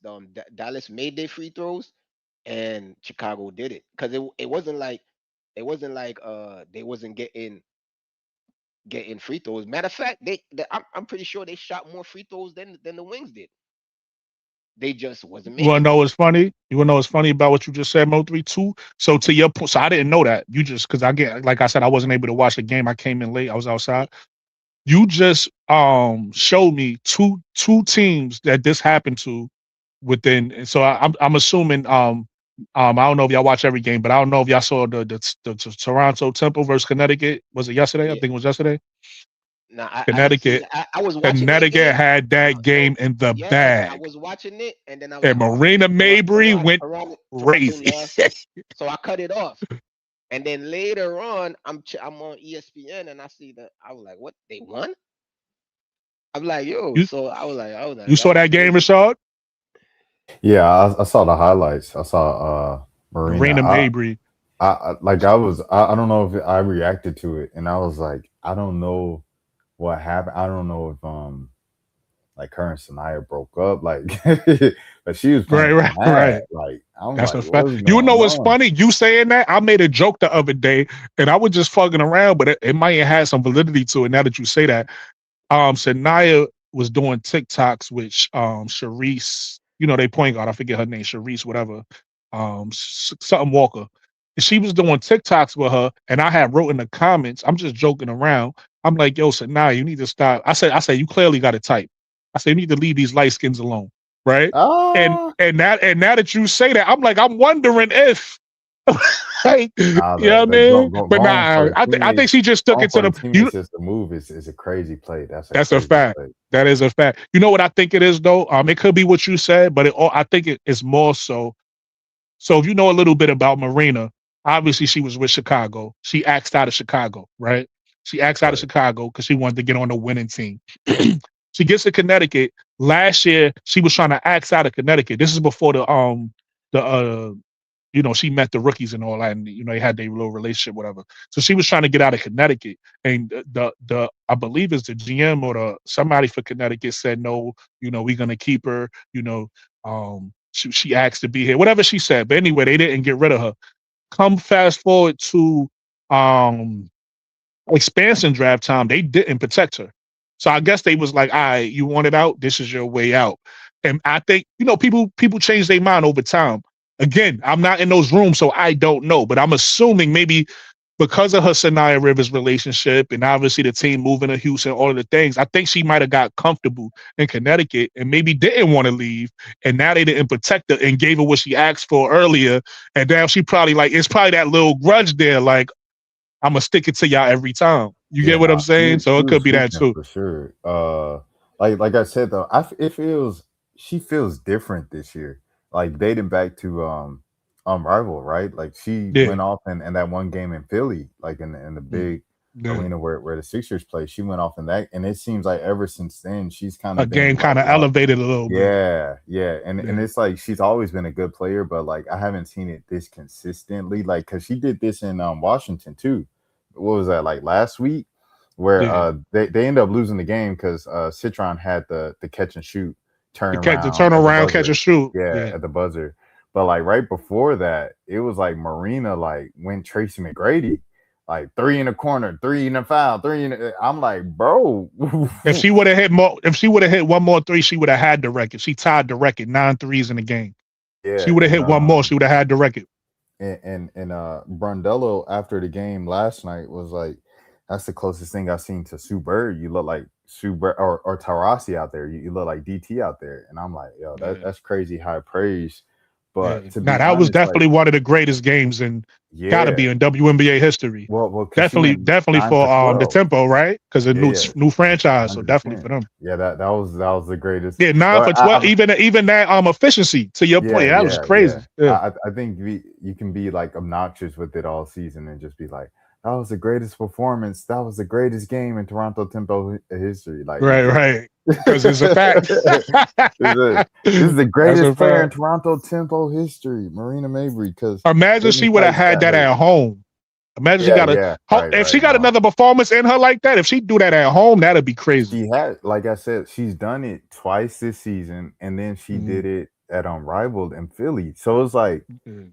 this is something she's been doing this year. I don't know what's going on, or if she was just like, all right, I feel like people playing with my name because she got that Max money too. She got that new money, and I was Yeah. like, Marina Cole, but like Max I is like her game crazy. too, and I Like, like not to cut you off. I like Sabrina with Brondello because even though her and I said Marina, right? Even though her yeah, and Sabrina has you said Sabrina because you're thinking about okay. her I in was New thinking York. about Sabrina, Mhm. but I meant Marina. I like Marina with Brondello because even though Marina and Sabrina game is different, they similar, right? Yeah, They're both shooters, both can handle the ball. So when I look at Sandy Brondello, who won a championship with Sabrina, I could see her doing the same thing with Marina in a different way, like putting different pieces around Marina, and eventually 2-3 years from now, whatever it is, Toronto is able to at least be a contender. So I like that. I like that matchup of Marina and Brondello because of the matchup of Brondello and Sabrina. yeah. I still think giving Max's to Brittany Sykes and Marina Mabry was crazy, but it wasn't as crazy as like I the don't think Max so. that I think both of those Portland players had. deserve it. Remember And the some players I do think is stealing money. I wouldn't say it's yeah. dumb too. Remember the Portland girl, the Portland Fire girl. She got the max. Bridget Carlton. Talking Yeah, about? that was Yeah. crazy. Like, Yeah. She earned it though. Like I wouldn't have said she deserved it when she got it. right. But the way she playing now, you got to take your hat. She another one that's hitting threes great. Like she had a game a couple days ago where it was like that. So like I don't know. I ain't gonna say it was Marina-esque. Like it was that great, but it was like she's playing at a level where I can't hate on you. I can't hate on you. She's playing averaging good. 13.8 points per game. I'm talking about that one game. I ain't talking about what she been doing all season. These jokers getting millions. I said, bro, what? I feel like Max in NBA too. Because you can't just be giving maxes to the best player on every team. Like, that's just crazy to me. Like, the max needs to be the top. But we knew it was gonna happen though. Like with the new CBA, 100%. We knew some people was gonna get lucky. But this is it's gonna even out. It's gonna even out. Yeah, and Carl and people like the three that we named, Carlton, Slim, and Mabry. Like obviously those are because those are expansion franchises, and they're like, this is the best talent we can get right now, so we want to value them and make sure we lock them in here with the expansion, like as kind of building pieces and stuff. So I get it. But yeah, moving forward, it literally needs to be like the Stewies, Asia's. Who else we want to go? Angel. No. I'll say Ryan before Angel, respectfully. I'll go. I ain't mad at you. But you saying the right names though. You know what I'm saying? But you know what I mean? Like it needs to be the top of the top that gets it. Like I wouldn't give Anescu a supermax, like unless I was like a team like one of those expansion teams like a Portland or something. So yeah, I think Portland would be. Oh yeah, they would definitely offer a bag for Sabrina to go back to Oregon. I got a question for y'all before we move on to the dream. Since you brought it up, you just made me think about it, Rashad. It's about expansion teams, right? So I got this theory. I'm gonna tell you my theory first, and then we could talk about what y'all think. Because obviously, these expansion teams, when we start talking about Golden State Valkyrie, when we start talking about Portland Fire, and we start talking about the Toronto Tempo, those three teams are doing something unorthodox, meaning they're trying to come out and win in their first season, right? It's three ways. If you know anything about basketball, it's three ways to make your team better. You either make your team better through the draft, you make your team better through free agency, or you're gonna make your team better through the trade market, right? Those are the three ways to get better. Typically, when you're an expansion team, you get better through the draft. That's usually the formula, and that's the formula I personally like. It seemed like with the Golden State Valkyries in the lead, and it seemed like Toronto and the Valkyrie is kind of falling in suit. It seemed like they're not trying to get better through the draft. It seemed like they're trying to get better through free agency. You said Golden State?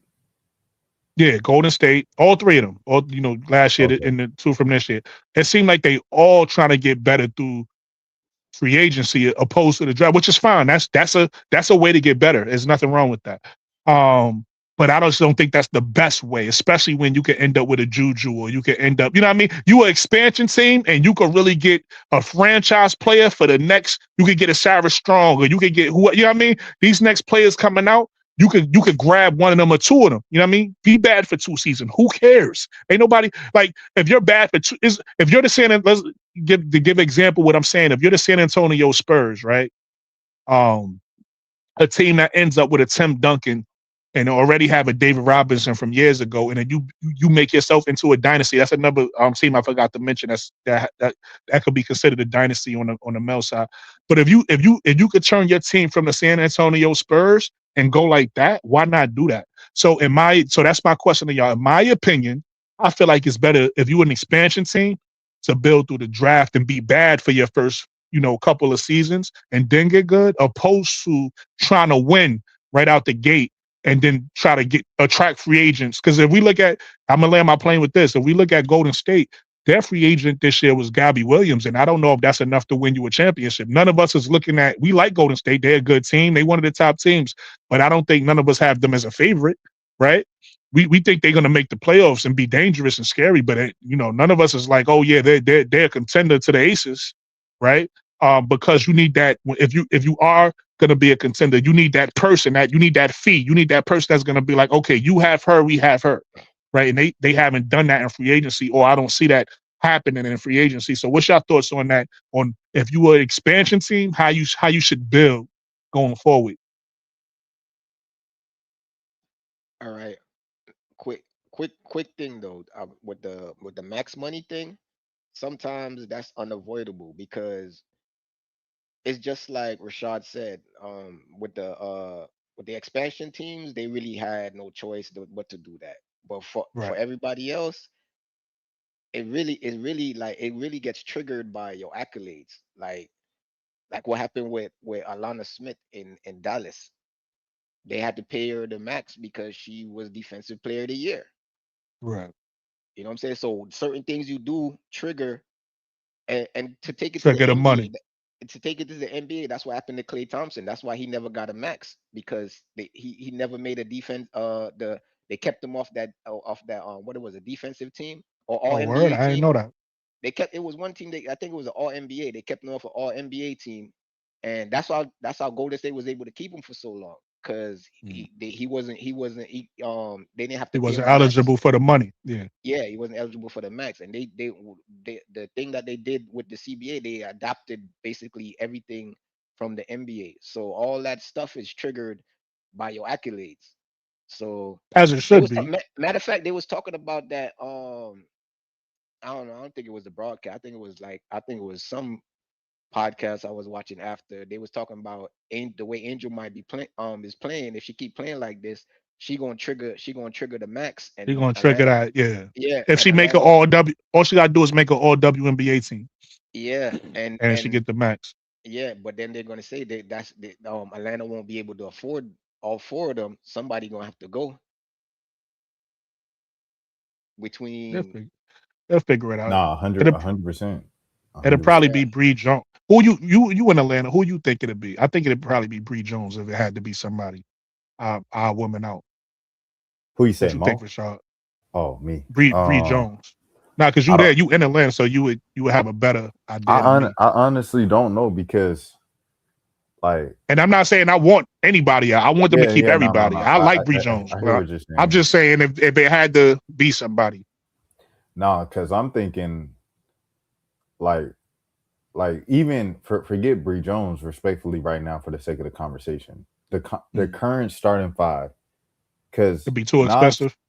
Nas, she can make a case that she might even be all. You know what I'm saying? Like, I think the only reason why Nas Tillman won't make the All-Star team is literally because you're gonna have Ryan who's gonna make it, you have Angel who's gonna make it, and you have Leash who's gonna make it. So it's like, are they gonna give the dream for all? Players. You know what I'm saying? Like, and they're not the number one seed, kind of the dominant team. They're just kind of like a middle of the pack team right now in terms of records, upper echelon of teams. So I think out of those four, like, let's go out of those four: Angel, Nas, Leash, and Ryan. It would have to be some, like, because Ryan's still on her rookie contract, so it's gonna have to be, Ryan, you're gonna have to take a pay cut, or Nas, you're gonna have to take a pay cut. But And that's Nas, interesting you say that. yeah, Hold on, that's interesting you say that because Ryan been in the league longer than Angel. 100%, yeah. So Yeah, but I mean, you don't have to talk about Angels, what I'm saying, extension money just quite yet. You do with Ryan. Hold on. Let me pull up the deals before I'm just like I was just continue about to talking say, out loud. didn't they give Jordan Canada a max? Hold on. No. Jordan Canada definitely ain't getting no max. They ain't get no max because I remember some people complaining like, why they gave her so much money? Yeah. She got a bag. she probably got she probably got. got the vet, not the minimum, but the she probably got, because what they get, like 700K or something like that. Where if you don't get the max, you get a good 500K. Yeah, I think it's 500. Yeah, she probably got a nice little Oh, bag. Ryan just signed. I didn't. That's what I'm Yeah. saying. That's what I'm saying. Hers is up this year. Angel's up next year. That's what I'm saying. She's been in the league longer than Angel. Already, yeah. Actually, no, she's been in the league 2 years longer than Angel. Actually, Ryan signed 3 years, $3 million. Yeah. So she So already she's got getting her the max bread. contract. Yeah. And then Alicia already got her max contract, correct? She signed Yeah. for a max, right? Alicia. Yeah, I believe yeah, she probably yeah. No, yeah. I knew Lee signed And for then a Bree max for Jones, sure. I'm assuming has a max as well. Dang. Nas probably don't have a max. Well, how much Nas got? Nas probably got 500K or something like that. All right, let me Four look. 400K. Bree Jones $1 million a year. There's no way they can afford like this team ain't That's gonna what I'm see it. saying. Yeah. Yeah, That's why I okay. said it has to be one of If you them. had it, okay, yeah, it's got to be Because Bree You can Jones. only have like It's got to be if Bree Angel Jones. gets on an all NBA team, she gets the 114. I think it's Yeah. 114 mil, whatever it is. That it's not the full super max, but it's like the first max, whatever that's yeah, but called. I'm saying like I think each team could get two max and one super max. Isn't that how it's Yeah, set up? okay. Yeah. No, I was just looking at the deals like y'all was saying, and yeah, what y'all was saying, like Angel has the club option to stay next year, and that's it. So they have literally like one more Or year after maybe this year with the you team. never know. This might be because remember what LeBron did. This might be Angel's LeBron of saying when he left Cleveland, right? He went to Miami because he never went to college. So he Yeah, said this was like me going to college. He went back to Cleveland. Maybe, and I'm not saying this is gonna happen. This is off the top of my head now because we talking about it. yeah, Maybe Angel goes to another team next year and they build around her fully because Angel came to a complete team, right? And that just yeah, needed her help.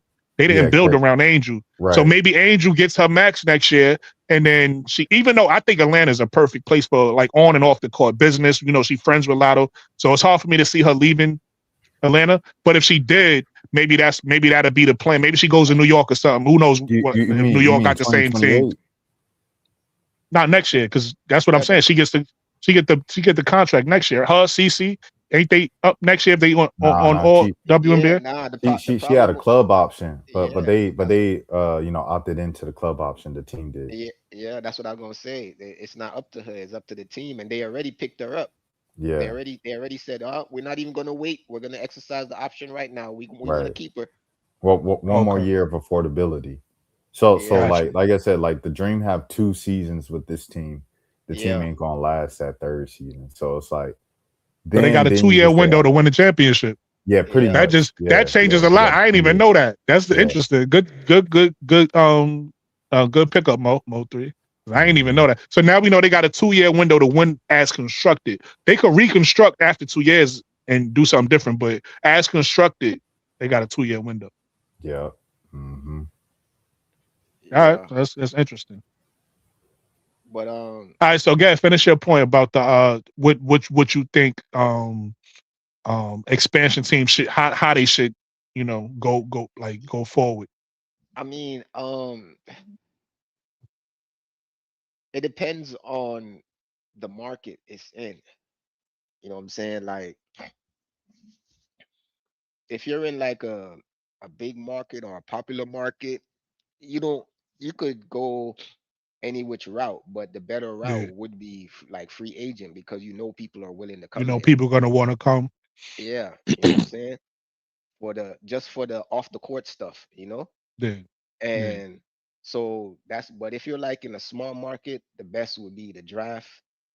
And Especially when you got generational talent sitting there, right? yeah, Like, better the start thing your franchise with a generational talent. yeah, the thing with these with the three expansion teams, especially Toronto and the Valkyries, is they could go the free agent route because of the fact of where they are, the location. You know what I'm saying? Like, Yeah, people be like, "Oh, that's not a big market. It's in Canada," but that's Canada's like what, no, the no. biggest city. You know what I'm saying? And That's they that's already got a not only basketball team that. there. To your point, even though it's Toronto, we know this from the men's side. Even though this is Toronto, the whole country root Yes, for that that's what I'm team. So that's you what got I'm a whole saying. country behind you. Yeah, that's what I'm saying. Yeah, And then Golden State, it's Golden State, owned yeah. by the the the the The Warriors. You know what brothers. I'm saying? You know what I'm saying? Yeah, the two brothers. Yeah. So Even people gonna even come. even Portland, even though Portland is not considered a big town, they call that area the Pacific Midwest. So it's Yeah, like you that's got a huge fan base over there. And then we already see with Seattle. Seattle was one of the teams historic. Y'all know better than me because y'all been in women's basketball longer than me. Seattle was one of the historic franchises that sell out. Like they love women's basketball over there. So Portland is not that far away. And then you got a built-in. The good thing about Portland is them coming back. They had a built-in rivalry with Seattle, right? Like you have that yeah. right there. So yeah, Yeah, so I think Portland they went like the in between route because they're not as popular places to be destinations like Golden State Mhm. and Toronto, but they're Yeah, still popular enough to get some free agents here and there. yeah. So they doing like I think they went like halfway. That's why in the expansion draft they didn't go for like all the big names. Like you know what I'm saying? They was like, all right, we're gonna get Bridget and then keep it moving. They got a Yeah. lot of the people they got were like people like why did what? I I don't like think that. they're I trying. like I their think they're team trying to though. tank. Yeah, I people low just say key like like their team though. I like their team. I like their squad.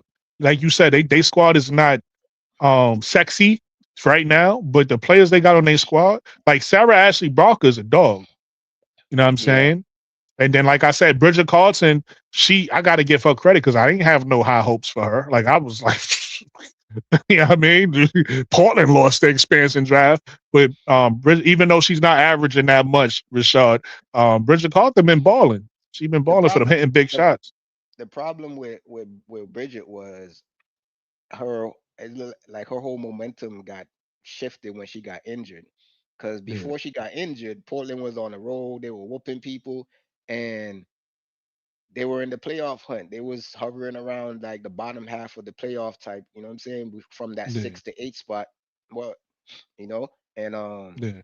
she was playing really good. But ever since she came back from injury, she been like inconsistent. She'll have a good game here, then a bad game there, a Mm, so-so game here. You know, it's like just like to your point, there was another game that she played in and she hit like 6, 7 threes and then but the next game she had like single digit points. I'm like, oh, what's going on here? mm. Like, and she was missing all her shots. She didn't even make a three. I think she was like You know what it 0 of 7. is? She probably a B. She probably not an A tier player. So sometimes when you put in that position, it's just it shows. It shows like okay, you need that whoever that A-tier player is next to you to really that fee. You need that Nafisa Kalia. So they need to find that either in free agency or like I said in the draft, they could develop. They get a Juju or a Madison Booker, and they in a couple years in 2-3 years, like Paige. You see Paige in 2 years, right? It's only been 2 years Yeah, for Paige.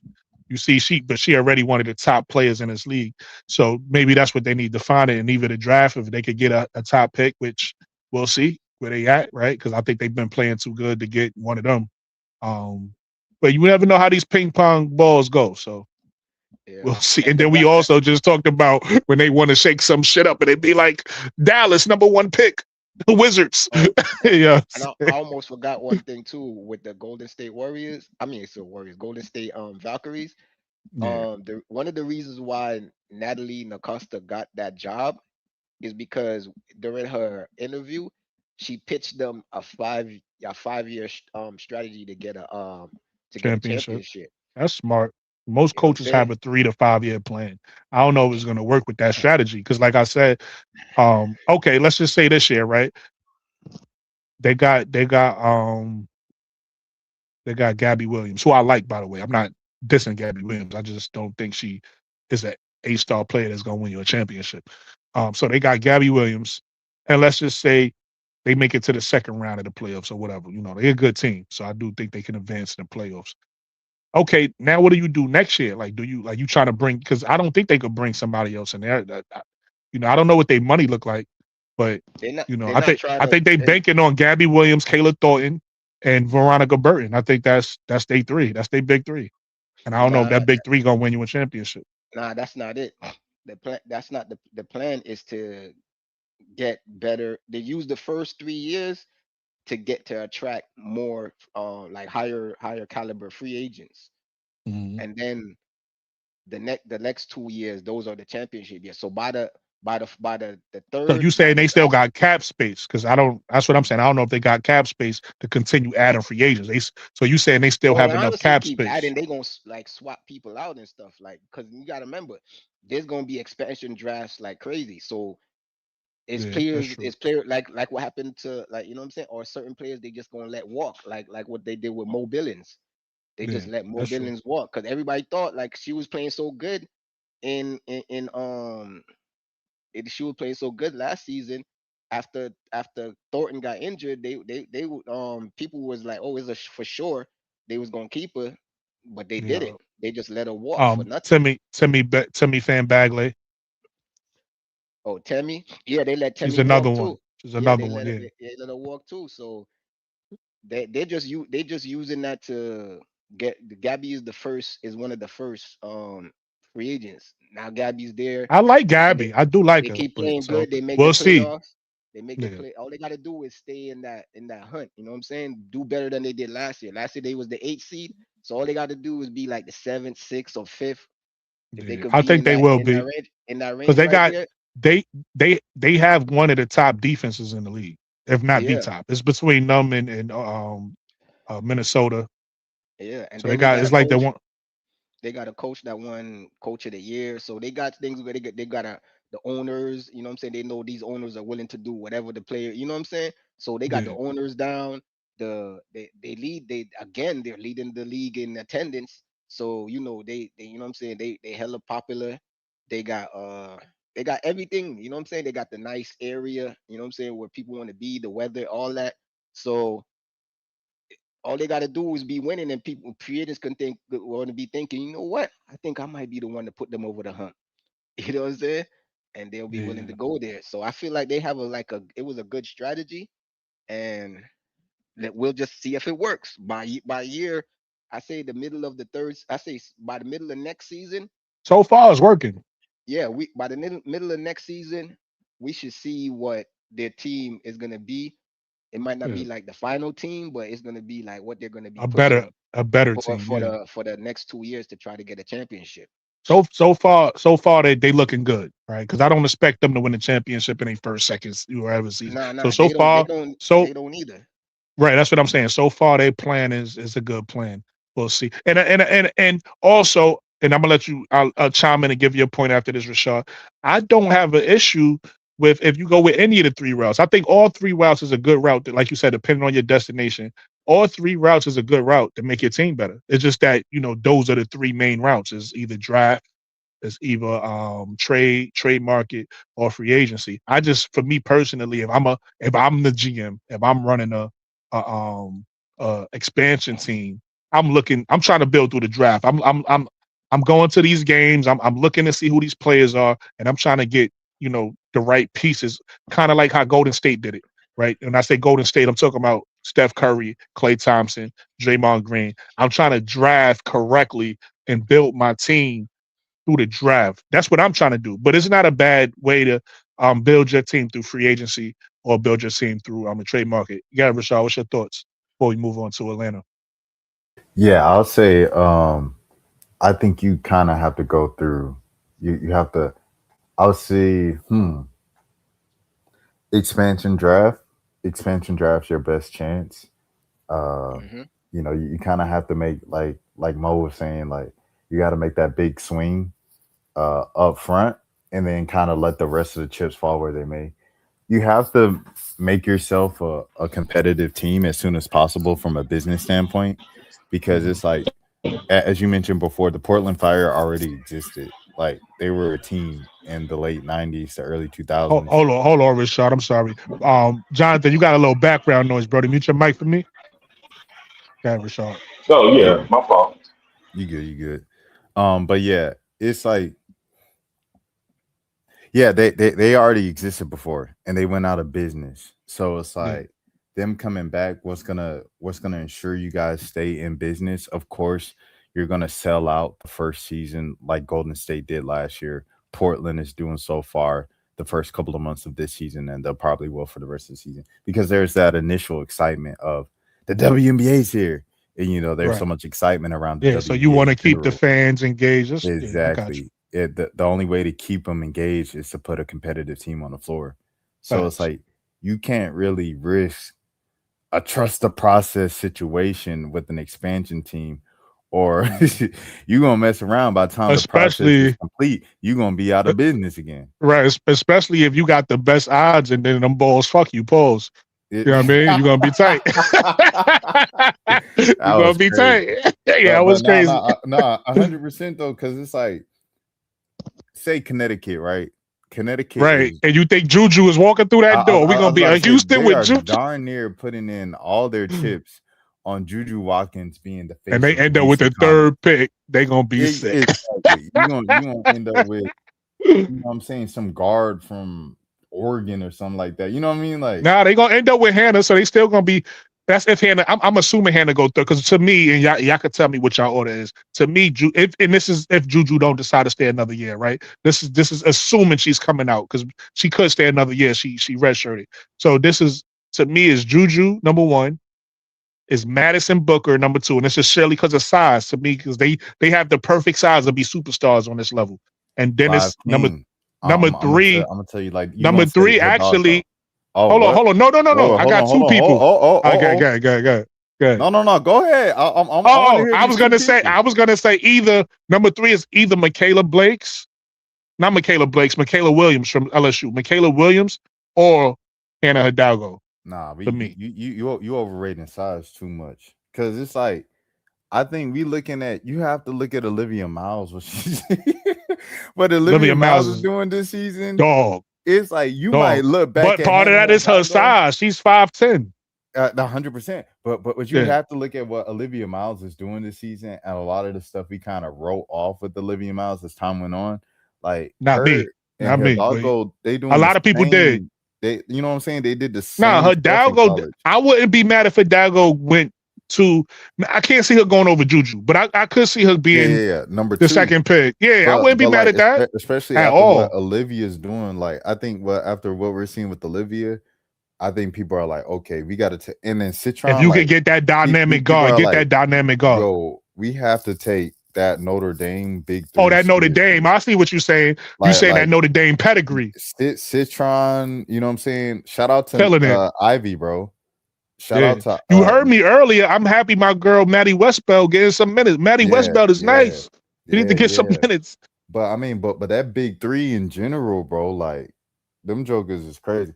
MK, I think college is holding back MK. So you think, like, more specifically Kim Mulkey, because I don't know if Kim Mulkey's system is necessary, but it's just like Don Staley, and who's MK? Yeah, Michaela Williams. Oh, that's how they say her name, MK. Yeah, I would think it's MW. Because you know I'm down in the boot, so they say MK for Michaela. Yeah, because of her first name. Yeah. Nah, it makes sense. I put it together. Don't get it. I figured it out in real time, but I'm just saying I would have said MW, but I get it, MK. I get it. Yeah. Thanks for the alley-oop, Mo. I appreciate it. But yeah, I don't think Kim Mulkey's system is like necessarily built to cater to scoring superstars, and you know, Don Staley is the same thing. Like, those systems aren't designed for like Tanaya Latson to go from scoring 30 points a game at Florida State to score. Like, you're not about to do that at South Carolina, bro. You're not about to do that at LSU. To be honest, like, I think Flage, what she did should be appreciated more, but it'll never be appreciated just because her game doesn't look necessarily like AZ Fudge. And so, and then she raps. So it's like, people will never give Flage that credit, but I mean, and then she raps. But yeah, I mean, it's the truth. But you know, like, for Flage to average 20, you know what I'm saying, the last couple seasons at LSU, that was something, because Kim Mulkey's system isn't designed for you to get your shot off and score 20. Shout out to Alexis Morris too. Shout out Luther. But you know, shout out Lex Luther. That's just the way it is. Nah, I feel like on the next, you know how certain people is better in the pros? I feel like Michaela Williams or MK, she gonna be a problem. She too inconsistent, bro. I mean, she got that. To me, it's because, and I'm not saying you wrong, I'm just telling you my thoughts, right? To me, it's because of her body. She got like that smooth. To me, she like the female Carmelo, right? Like, she big. She got that smooth, could bump you and it still get to this right here. And her shot is so smooth. So yeah, but you got to be considered. Like, you can't be. She fade away too much. You know what I'm saying? Like, second half, big games. Where's Michaela Williams? Like, it's supposed to be a big three. Michaela, Malaysia, and Flage. See, but I feel like Flage was the one that disappeared a lot. Nah. I feel like it was MK that disappeared a lot. Flage, because Flage, when she disappeared, quote unquote, in big games and big moments, she was missing shots. Okay. But she was still. It wasn't that she wasn't taking them; she was just missing them. Okay, I give you that. MK, she just stopped shooting. It's like, Joker, is you still on the team? I give you that. I give you that. Good point. That's a good point. Where were we? I guess yeah. Hidalgo, yeah, bro. She definitely got to go too. If she's in the same draft class as Juju, I ain't mad at her going to. Yeah. And I'm gonna be honest with you. You might be right. I might be overrating. Pause. I might be overrating size a little bit because I feel like Hannah Hidalgo, what she just did last year, to me, she impressed me. She gave to me. It was only one person I was like giving that AI comparison to, and that was Kennedy Carter. But to me, the way she because I don't feel like that team was that good. The way she carried that team on her back and kind of gave it her identity, and they were just like this defensive, we're going to get it out the mud, and then our superstar, Hannah Hidalgo, was just going to carry us. She just reminded me of AI in 2001. You get what I'm saying? Yeah. And it's weird because this is a side note, but we see Shaq getting all these Reebok athletes, and he getting all these bigs. I really wish I could get in AI's ear and tell him it's 4 girls you need to give Reebok deals to. One of them is in the pros, Kennedy Carter, and the other 3 is in college. And that's Hannah Hidalgo. That's Liv McGill, right? Shout out, and Liv. that's what's the girl name we said yesterday with the handles Mo 3? McMiller. Keomi McMiller. Man, Keomi McMiller. Hey, those 4 like, need Reebok because they remind me in different ways. They all slightly different, but they give me that AI feel. Some with the crossovers, some just being small and relentless. You get what I'm saying? Those need to be he pushing with the Reebok. Those 4 guards. 3 out of them 4 all have like a history of character issues. Those are brain risks. That's what I was. But so did AI. That's a fact, but AI was literally so this is good. the perfect. This is the perfect mentor. Like Kennedy should be. Kennedy should be way further in her career than where she is, bro. Like as a role player on Vegas, like she should be a star. Go to. It's nothing like the right mentor though. Yeah, you're right. Nothing like the right mentor to make you say, "All right, nah." But AI never had that problem, right? Like it's like Kennedy came in a situation like AI came in. But I tell you like this, not to cut you off. I'm gonna say this, and I'm gonna say this and shut up because I want to hear your point. And none of them had to get locked up, right? Almost lose their professional career. In other words, they don't have a story worse than they are. No matter how bad I don't care what Kennedy went through. Her freedom wasn't taken away. She played in Mexico last year. That's close enough. Good point. She said, Hola, Kennedy, Carter, go to the game. Touche. And funny thing, to your point, hold on. You just made a good point. To your point, she almost had an AI and a Marbury career, right? Because she went overseas in China like Marbury and went to Mexico, like you said. Game Mo 3. No, I was saying another thing is AI. Difference is AI. She didn't have the mentors that AI had, just like you said. Like, you know what I'm saying? The Georgetown coach was really in his corner. Like, nobody really wanted to touch him, but he was like, you know what? I'm gonna help this guy out. You know what I'm saying? John Thompson. Thompson. He was really like, you know what I'm saying? Even when he was in the NBA, his coach, not Mike Brown. Larry Brown. Larry Brown. Yeah, he was always supportive of it. So he had that, you know what I'm saying? Kennedy didn't really have that. Like, not always. They got to get there. It was like this. The only person, Teaspoon. Go ahead, Mo. Yeah, Teaspoon. That's a good point. But they got rid of Teaspoon, so she was out. No, she had her rookie year in Atlanta with Nikki Collin, and she was really close with Nikki Collin. She loved Nikki Collin, and then but Nikki Collin before her second year, this was like the craziest year in like professionals, in my opinion. Nikki Collin, right before the season started, she took the job at Baylor. And Kennedy, she really took that hard. They didn't Yeah, have the no vet. stability for the coaches all that season. And then the vets start fighting her in the locker room because Kennedy Yeah, like to Courtney talk shit. Williams. Yeah, but Yeah, it's like that's the craziest rebrand to me. How Courtney Williams is on magazine covers, and we champion the stud buzz and salute the stud buzz. They got a great thing, second chances. We all make mistakes, 100%. But it's like, right. dang, like this a vet beating up the rookie in the locker room, and you know what I'm saying? We just gonna forget it. Ain't no one. And then she fighting the fans outside the But club, like, but that we goes just to gonna show forget you it. when you got Go ahead. relationships. No, I'm saying to your point, that goes to show you when you got relationships, right? Because Courtney Williams was able to have that rebrand, and she was able to go someplace else, and people say, you know what, we're gonna forget that happened. And Kennedy Carter Kennedy been said struggling ever that's since. exactly 100%. You That's saying what I'm saying? relationships. You saying what I'm saying? Like it's like, and they holding on to what she did as a rookie, or she wasn't a rookie when all that happened. She was like second year, third year player.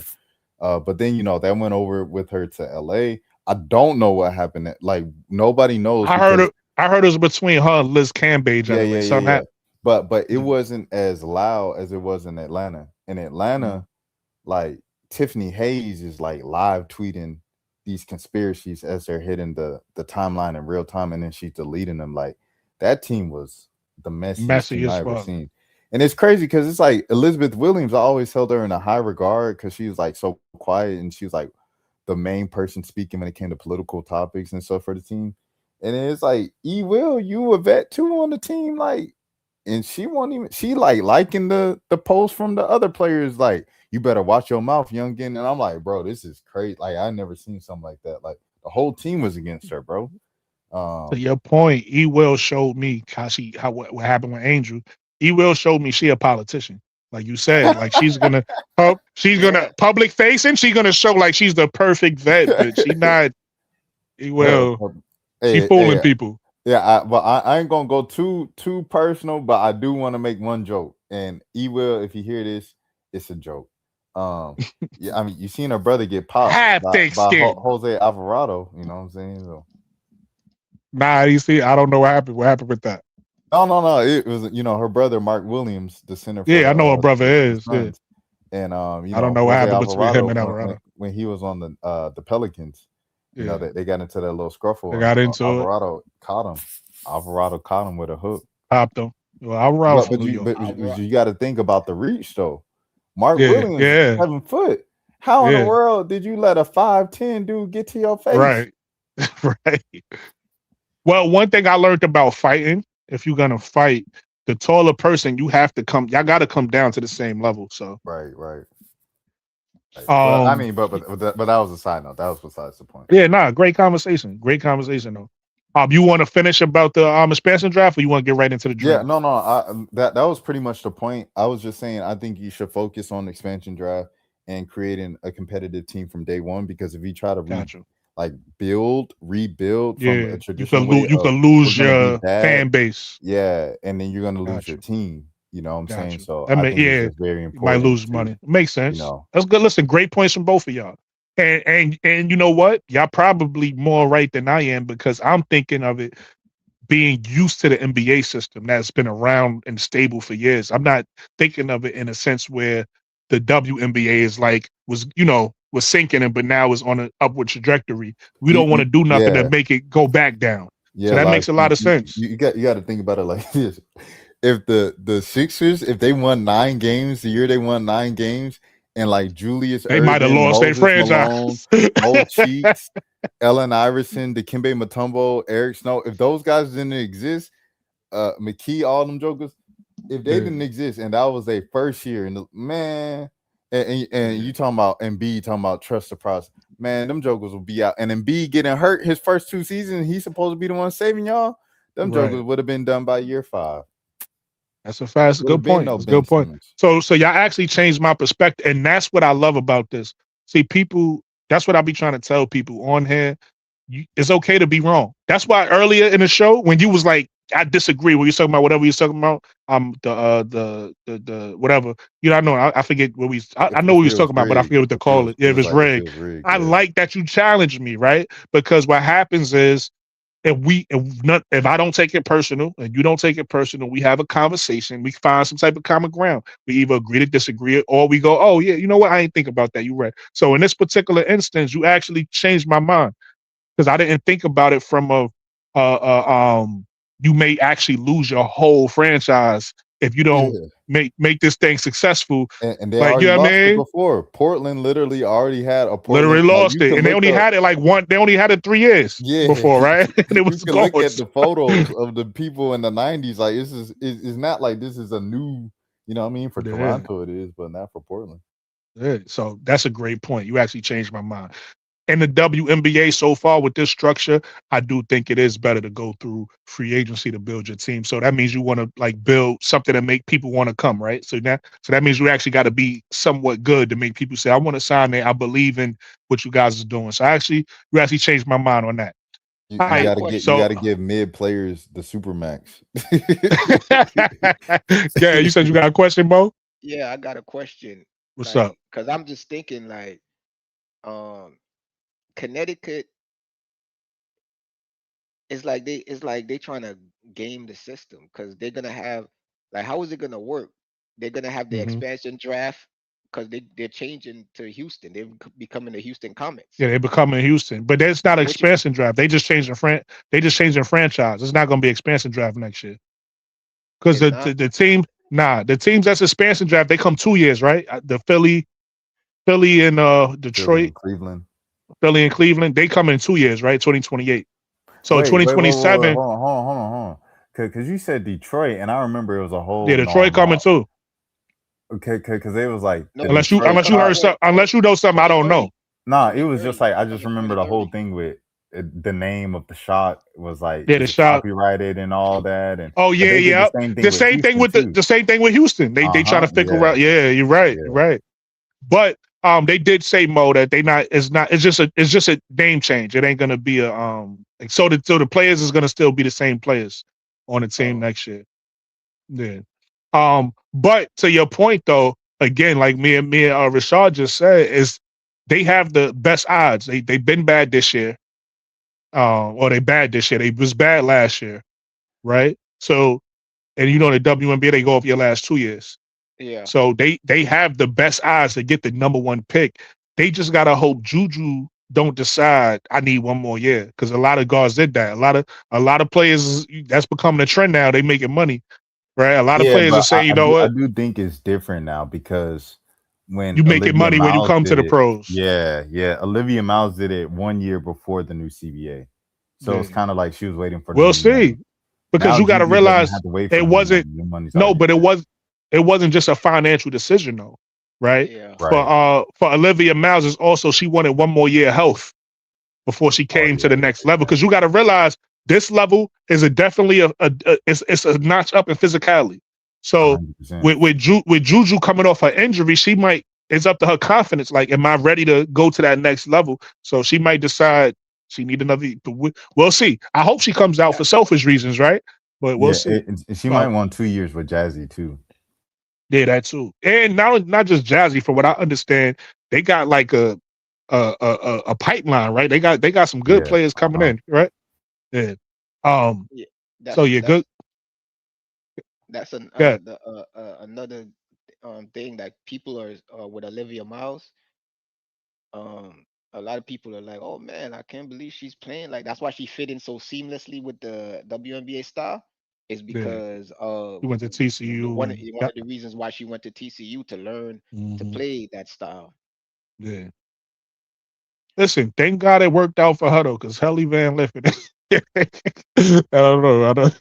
It was supposed to do. She's supposed to do the same thing, but she, Hey, Yeah, but yo. Haley was mishandled. She was mishandled. Come on, Yeah, she man. was.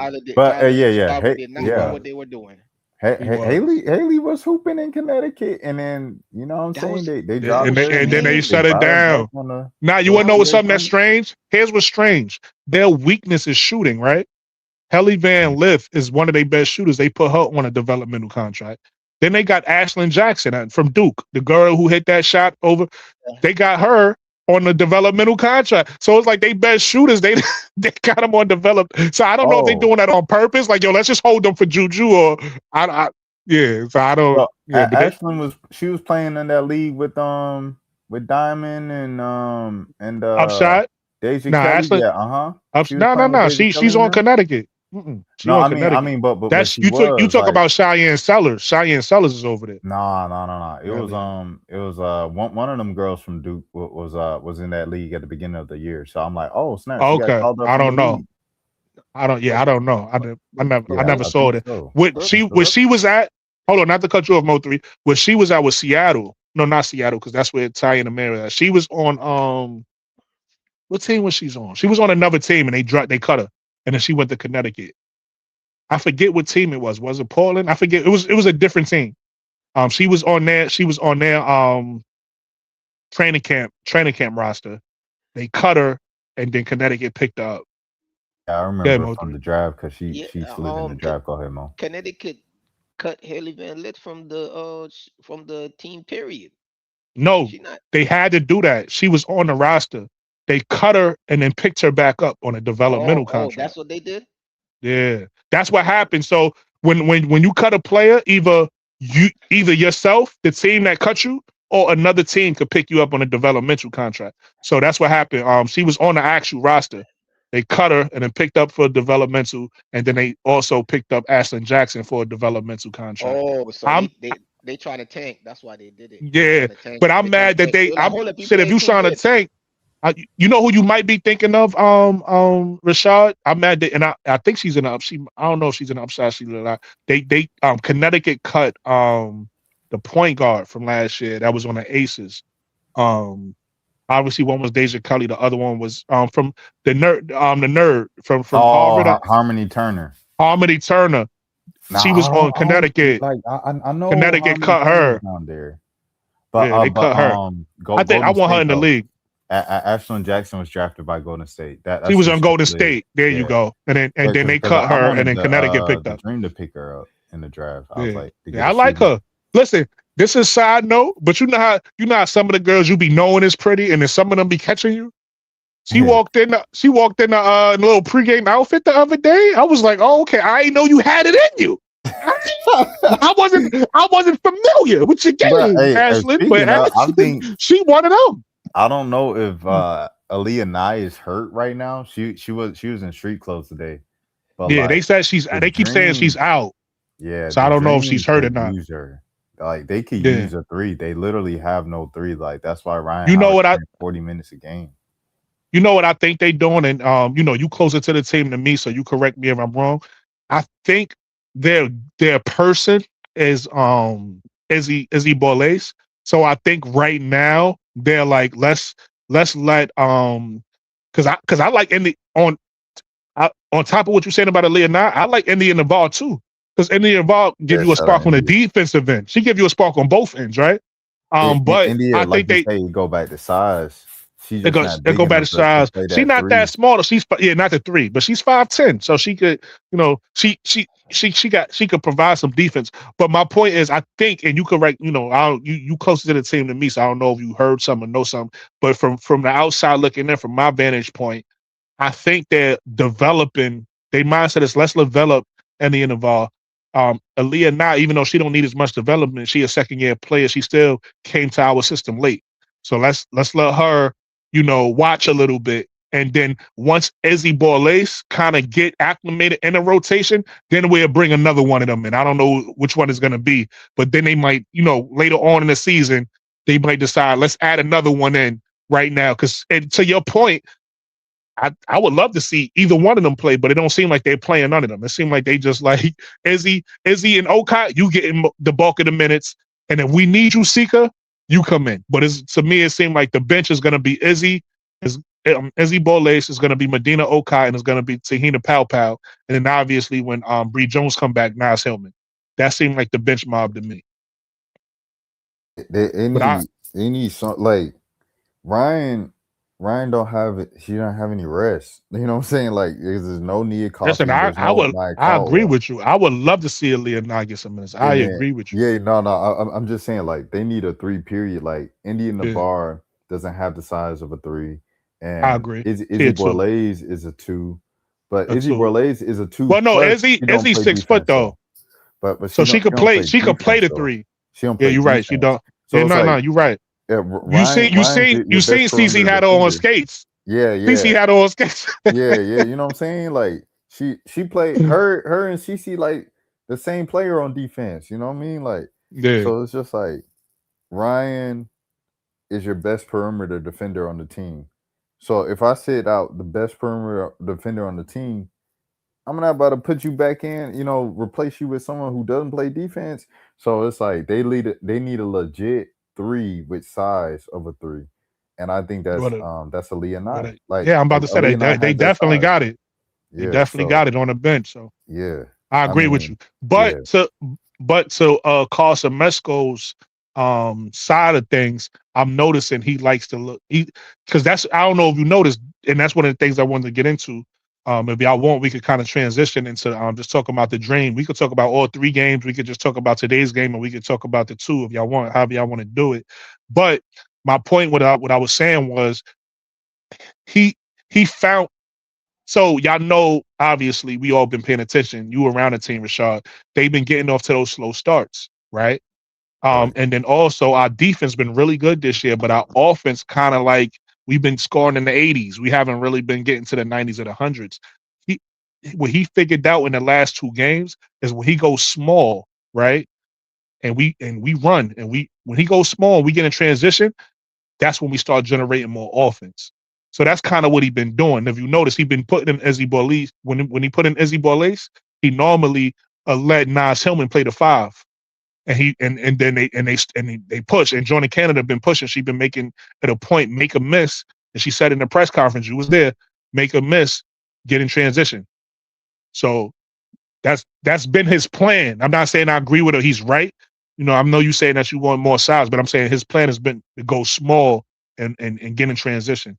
I hear what you're saying. I'm just saying from the sake of like legs, bro. Like Ryan, Yeah, they won by I agree. 20 plus, and Ryan still played 35 minutes. She Listen, played I 38 minutes, agree. and then 38 minutes, 30 minutes.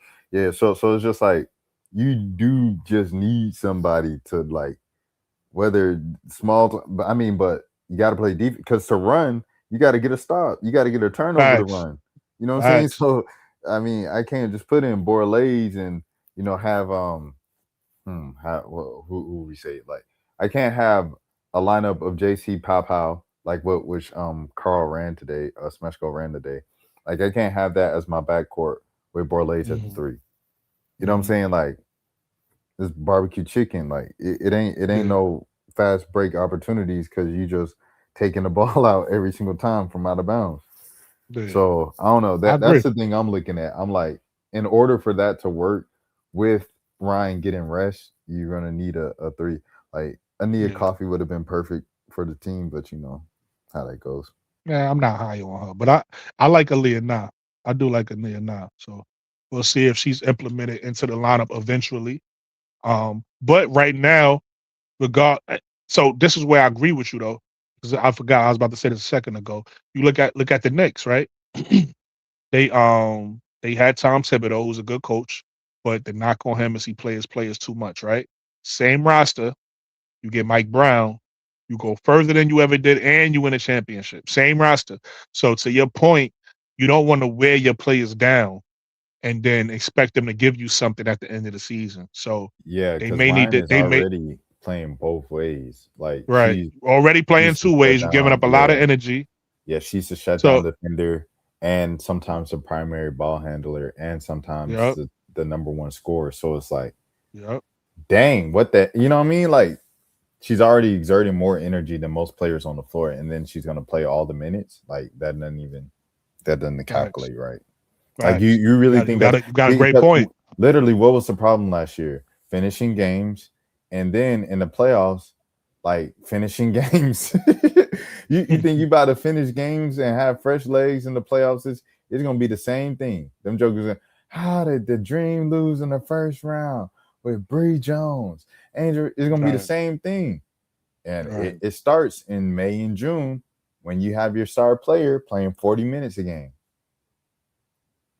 Yeah, I agree with you. But like I said, I'm not in charge. You're not in charge. I think Borlase is who they want to go with. That seemed like because I think I even saw something. I don't know if it was on social media or what. But they were saying like she's like the secret weapon or something like that. So I think they really trying to develop Secret her. weapon need And to learn a defensive stance because all that scoring is cute and like I love it. When she had that 17 point, I said, "Oh snap! The against Australian Toronto. MVP, she done got her." Nah, Mm. man, you got to get in a defensive stance. Like all that cute, but you don't even pass the ball. Caitlin, right? Caitlin don't play no defense. We make all the jokes in the world. Mm. She not only is going to be their leading scorer, she going to get you 10 assists. That's Yeah. guaranteed every game. So it's like she's going to run the entire offense. She's going to be the entire offensive engine. That's why you keep her out there despite her being the worst defender in the league. Borlase, if the only thing you do is score, you don't you don't do enough for you to get scored on every game. Every possession. That's all I'm saying. That's not I'm true. listening. That's not true. Okay. Yeah, talk about it, Mo. There's something else she does. She missed some shots and let Angel Reese get some offensive rebounds. She gave Angel Reese 3 offensive rebounds in the game before this. So if it wasn't for those 3 offensive rebounds, she wouldn't have got her double double. So I applaud her for that. And She's a t- she she's a went and team got player. those 1,000 She's a team rebounds player. tonight. A team play is hilarious. Nah, all jokes aside, yeah. Rashad, you're absolutely right. I always say the same thing. I'll be like, yo, what's up with her and her defense, man? She's an Australian MVP, and you got not one lick of defense. I mean, I didn't expect you to be like the defensive player of the year, but play something like you just a cone out there. If it, I Like don't, I said, I like India you Navarre, and scratch India your Navarre head. plays defense. Yeah, 100%, 100%. Shout out to India for sure. I'm a big India Navarre fan because undrafted, she hungry, she wanted. See, Borlase come from 19 years old, MVP, like you know what I mean. People told you was like that from an early age, and then you come over to America and we make it a big deal. India Navarre, oh, forgotten in America. Oh, we gonna pass over you. Got it out the mud. Am I gonna make the team in the preseason?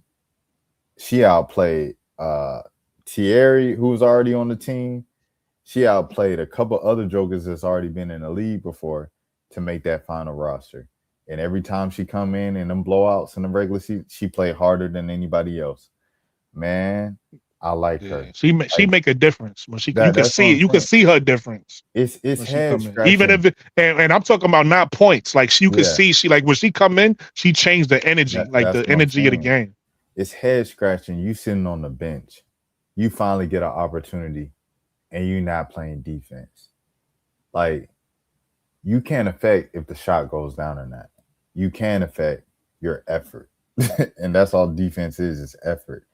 How you not gonna give I effort? don't know. A lot of and you people say that. don't Yeah, go ahead. No, I do agree it's effort. I'm not saying Yeah. that part is wrong, but that's not all it is. You got to be blessed with certain things too. And that's why I like fine. using Caitlin for an example. Her defense is not good because she's not that athletic. She don't have that athleticism to like switch and move. It's like once she start going one direction and you switch, she too slow to like. You get what I'm saying? So it is effort, but you also got to be blessed with some type of athleticism, which India Navarre has. To your point. So like even when we talk about Borlase, I do see her trying. I just think she's doing the best she can. Like because like I said today, at least I'm judging from today. Drive, she moved out the way. Bruh. Okay, so I listen. This is what I saw today. I think Caitlin get excited because when Caitlin had Ryan Howard on her, she was just dribbling slow. She was dribbling slow. You know, she was going side to side, dribbling slow. She wasn't really going nowhere. Couldn't get past her. When she had Jordan Canada on her, and I want to give Jordan Canada a lot of credit because typically, and I'm talking about going back to college, typically when Caitlin Clark has a short guard on her, she goes crazy. It's like short guards is like she like what she did against Borlase. She likes when she knows she got an advantage over you. But Jordan Canada wasn't going for none of that today. Jordan Canada was on her. She was swiping at that ball. You know, Caitlin was out there fumbling the ball, getting, losing the ball or whatever. When Borlase was on her, and I was like, yo, why do they have this girl on her? Because she can't guard Caitlin. When Caitlin was hitting her with all of the moves. I'm gonna cross you over here. I'm gonna do my left stutter step. Boop, boop, boop. Borlace was out there like this. And then Caitlin would just drive. Soon as she started doing this, Caitlin would just drive into it, get the foul. So I was just like, why is this girl? This girl should not be guarding Caitlin. To y'all point, she just don't have the defense. So I don't think it's a lack of not trying. I just think she can't guard. She can't guard for real. Put her in the corner. Put baby in the corner. But I was about to say, go ahead, Mo. Yeah, Mo. Nah, I'm cool. I'm just waiting till we got to the dissecting the game part now. Yeah, that's what I was actually about to get into. So Alright. y'all want to dissect all three, or y'all want to just dissect this one? It's up to you. It's your show. I bet. So I'm gonna set it up. We're gonna dissect all three. And help me out with the first one if I make mistakes, Mo, because yesterday I was forgetting stuff. So obviously we played Indiana 3 times, twice in Indiana, once at home. And in the first game, what I saw was, and you guys can tell me what you saw, what I saw was it was no ball movement. There was no ball movement, no rotations, right? It was a lot of ISO ball. It was a lot of just chucking the shot up, hope, and it was a lot of hope and driving, hoping I get a foul type of play. Like I said, a lot of hero ball, a lot of ISO type of play. It was no real pace to the game. It was no real momentum for the Dream, right? Game two, in my opinion, one of the adjustments Coach Semesco made was if you get 2 and we get 3, we score more than you, right? And also, not only that, I want to slow because, like I said, Indiana has one of the highest paces in the league, right? They play really fast. They get a lot of possessions. He slowed them down by making them play through Aaliyah Boston a lot, right? He had Nas Hillman guarding Boston. So in game 2, they did it. Caitlin, when she didn't have an advantage and she didn't have a 3, she just gave the ball to Boston, and then Boston was scoring a lot. She was able to get, and that's why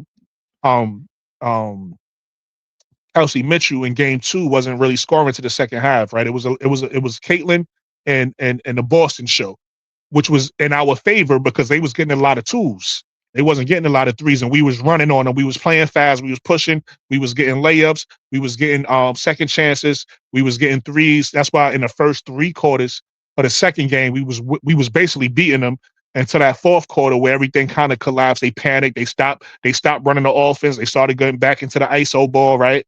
So they tied it up. He calls timeout. We win that game. Game 3 tonight, different game than game 2, right? They played, instead of playing through Boston like they did in game 2, they played more through the perimeter. So Caitlin Clark came out gunning. We seen it. She came out firing, hitting tough shots. I got to give Caitlin her credit because the shot she was hitting was like she was hitting, the shot she's marketed for. She hands in the face and all that. Came out, she's gunning. She's hitting them shots. They have a 37-point first quarter. I forget how much they had in the second quarter, but they scored a lot in the first half. I think 50-something, 60, almost 60 points or whatever the case may be.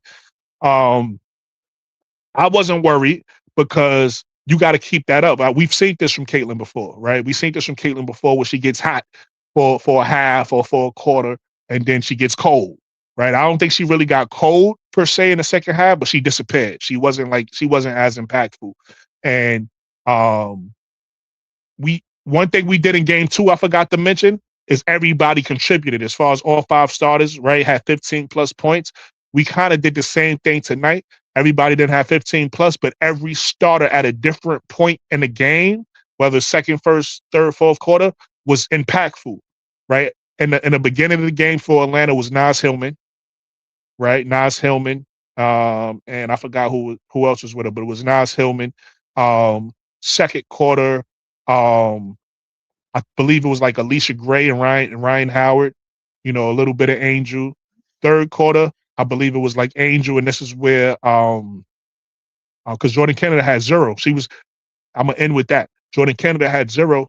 She was dishing the ball a lot tonight. She started to get her points in the third quarter, and then in the fourth quarter, everybody pretty much contributed. But I'm gonna land my plane with this.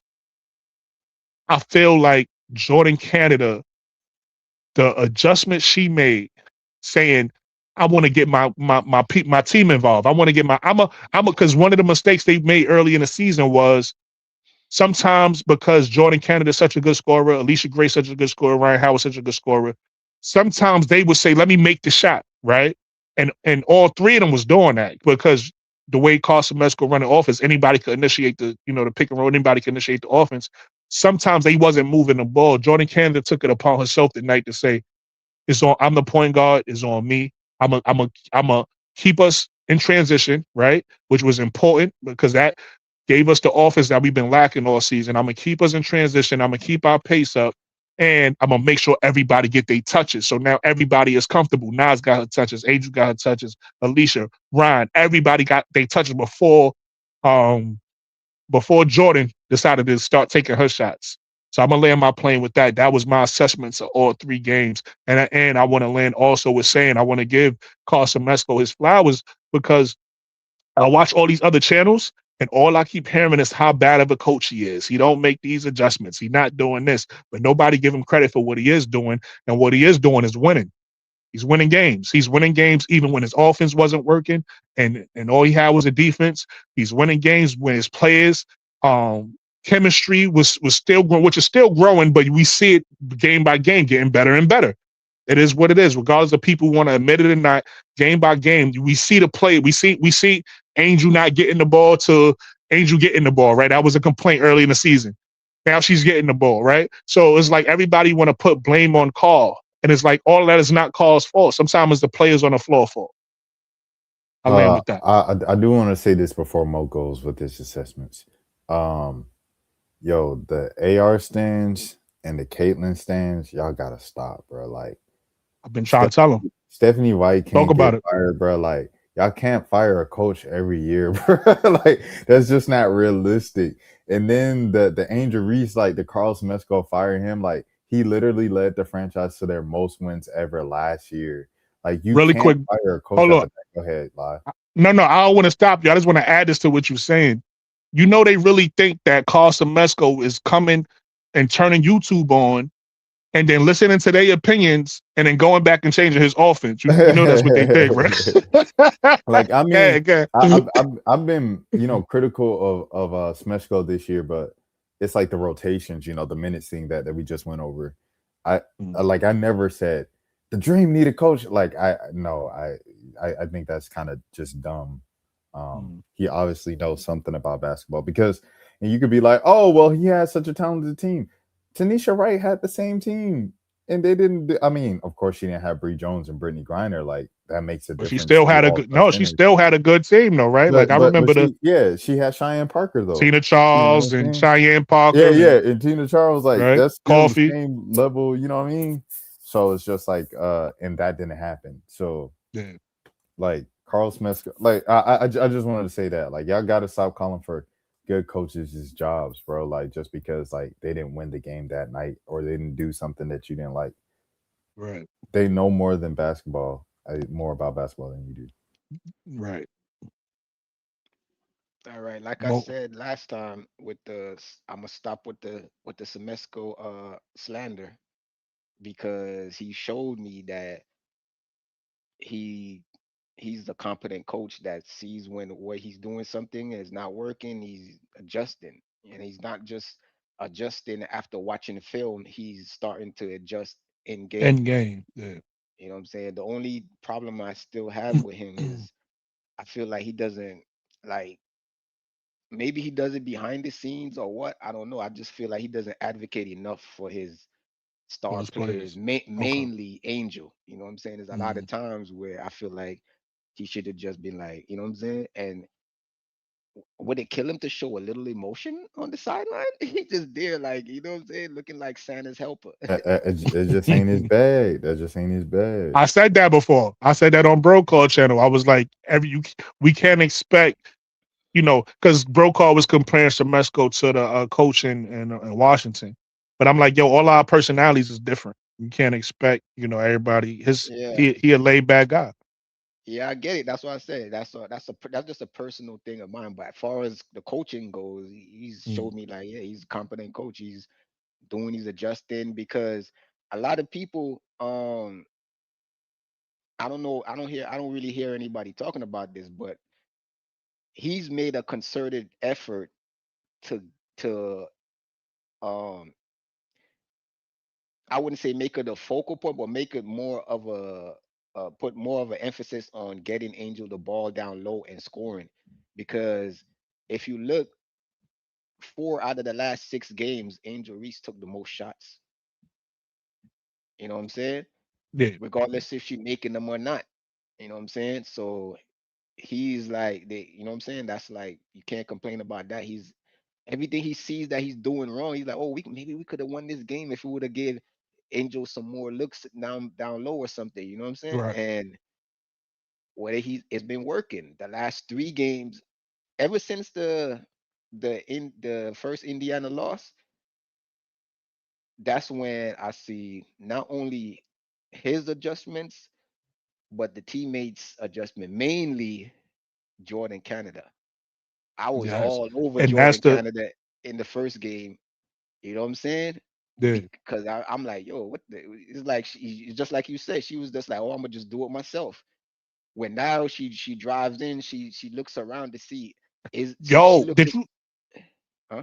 No, I'm sorry, bro, but did you see some of the passes she was making tonight? Like how she would drive to the paint and then do like some, doo, you know how Yeah, Magic Johnson in the yeah, documentary was like, doo, doo, like she was making yeah. some of them passes tonight, bro. Yeah, but it hasn't just been this game. It's been since the Indiana game. It's She's been been it's been, doing it's it. been consistent, yeah. She's been doing it since the Indiana game. Yeah, she's Sometimes growing. That's to chemistry. to, to the point. Sometimes I be pulling my hair. I'm like, Canada, just I know you're trying to Shoot the get ball. everybody involved, but just Yeah, shoot the yeah, ball, man.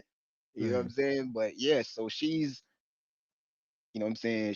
Coach Semesco probably not turning on YouTube and doing that, but I know she heard the chatter.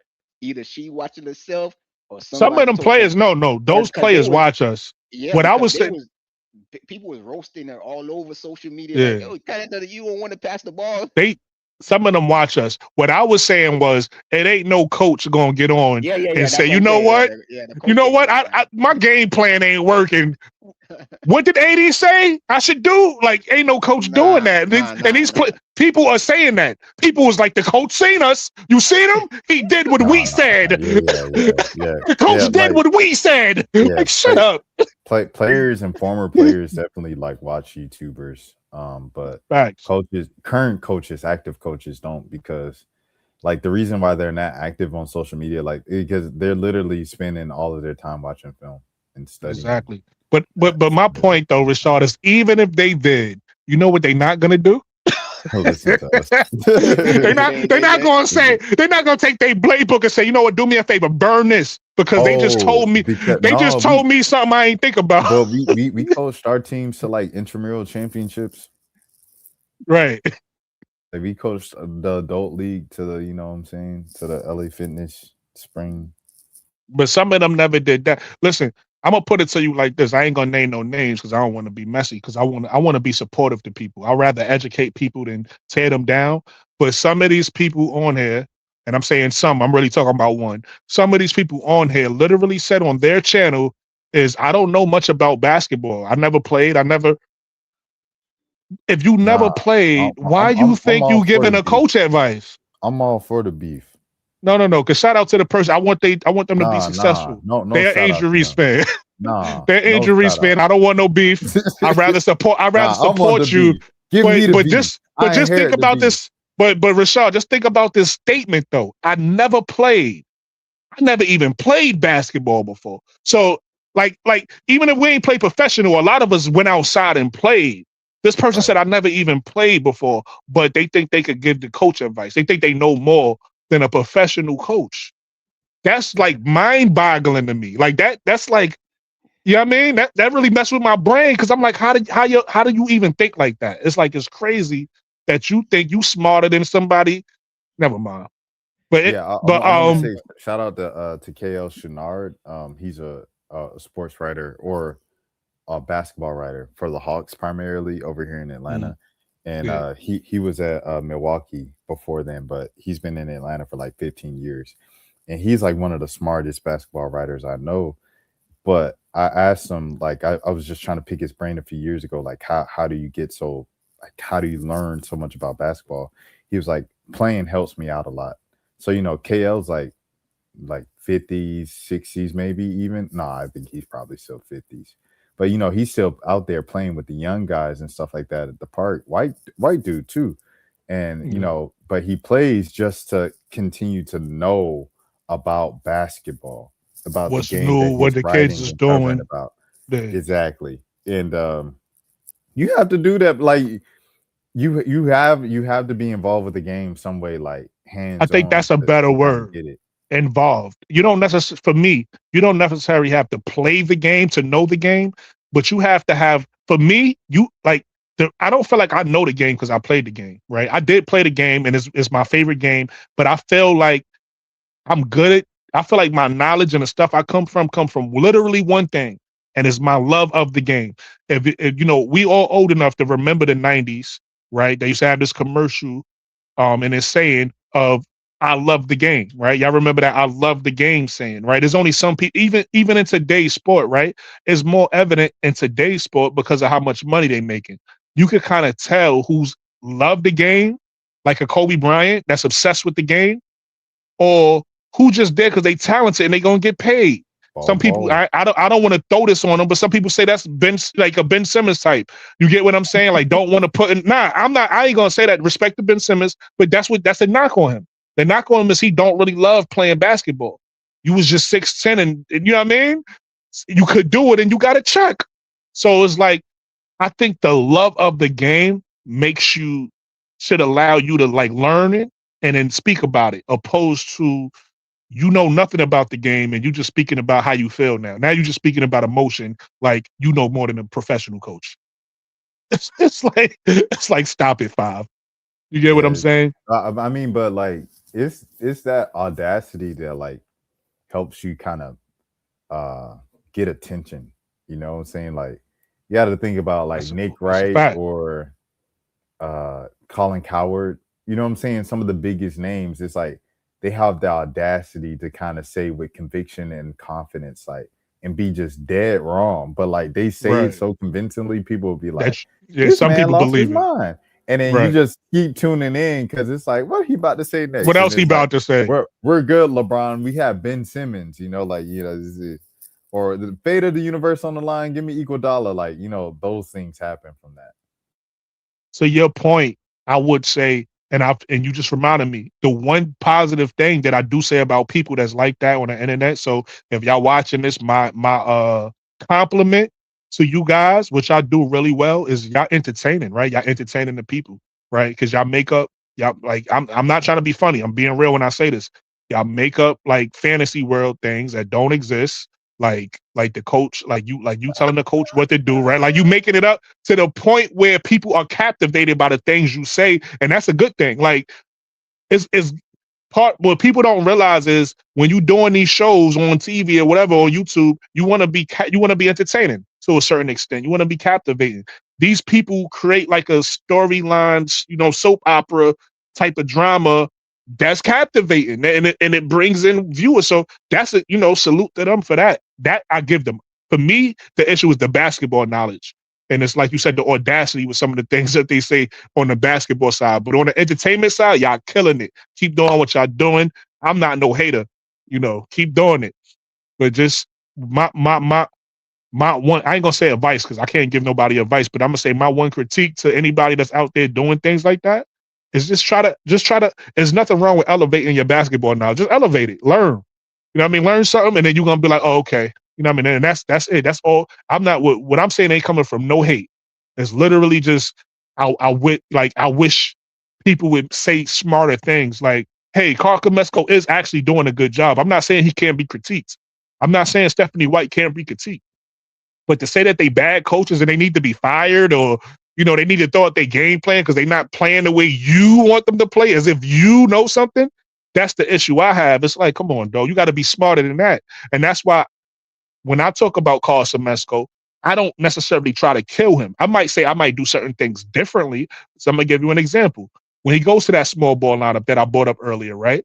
Where he plays Nas Hillman at the 5. Now I understand 1000% why he do that, and I'm not even knocking it because it's actually a good idea. I would do something different though, right? He does it because he wants all 5 players to be a threat from the 3 or a threat from the paint. It's like no matter where you catch the ball, you're gonna be a threat offensively in this small ball lineup when you have those 5. For me, I would swap out Nas Hillman and I would put in Okat. The reason why is y'all remember the play during the game, and I know everybody remember this play because it was a big play. Y'all remember the play during the game. This is when he had the small ball lineup in. Caitlin Clark, soon as she seen the lineup and see who guarded, it was probably I'm assuming it was Izzy Borlase or somebody because she ain't hesitate. Soon as she got the ball, she drove straight to the basket because she knew there was no shot blocker down there, and then she did the little reverse and got fouled, right? And the commentators was talking about it or whatever the case may be. She went to the line. I would have me personally. I would have an Okat to negate that because what happens is you have your 4 perimeter players out there that you can still play fast with and all of the things, but you have your 1 defensive player at the rim who can negate a person saying, all we got to do is attack the rim because they don't have nobody there to stop me, right? I'm either score or get fouled.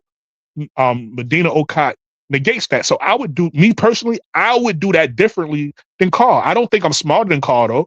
I'm not sitting here saying he's a dummy because he ain't doing it and he need to, and if he do it next game, I'm not going to say he did it because he watched me. Like, I'm not going to say none of that, right? I'm going to just appreciate him for making an adjustment. With that said, I would do that differently, even though I do understand why he's doing it his way, because Medina isn't as good of 3, or at least they're not confident. Let's say that. She's not as confident as Nas Hillman right now with making those 3s. So he wants 5 threats that can make a 3, but that could also score in the paint. So that'll be a critique I have personally of Carl Semesco, but doing it in a respectful manner, not trying to challenge, his coaching knowledge. Another thing I would say is this before I land my plane, let one of you guys go, is I believe one of y'all just said it. I forget who. But as far as Angel starting to get more points in the paint, right? Oh, I think it was Mo 3. As far as Angel starting to get more points in the paint, right? My issue is that wasn't so a lot of the people that I hear on these channels, they blame Carl Semesco for that.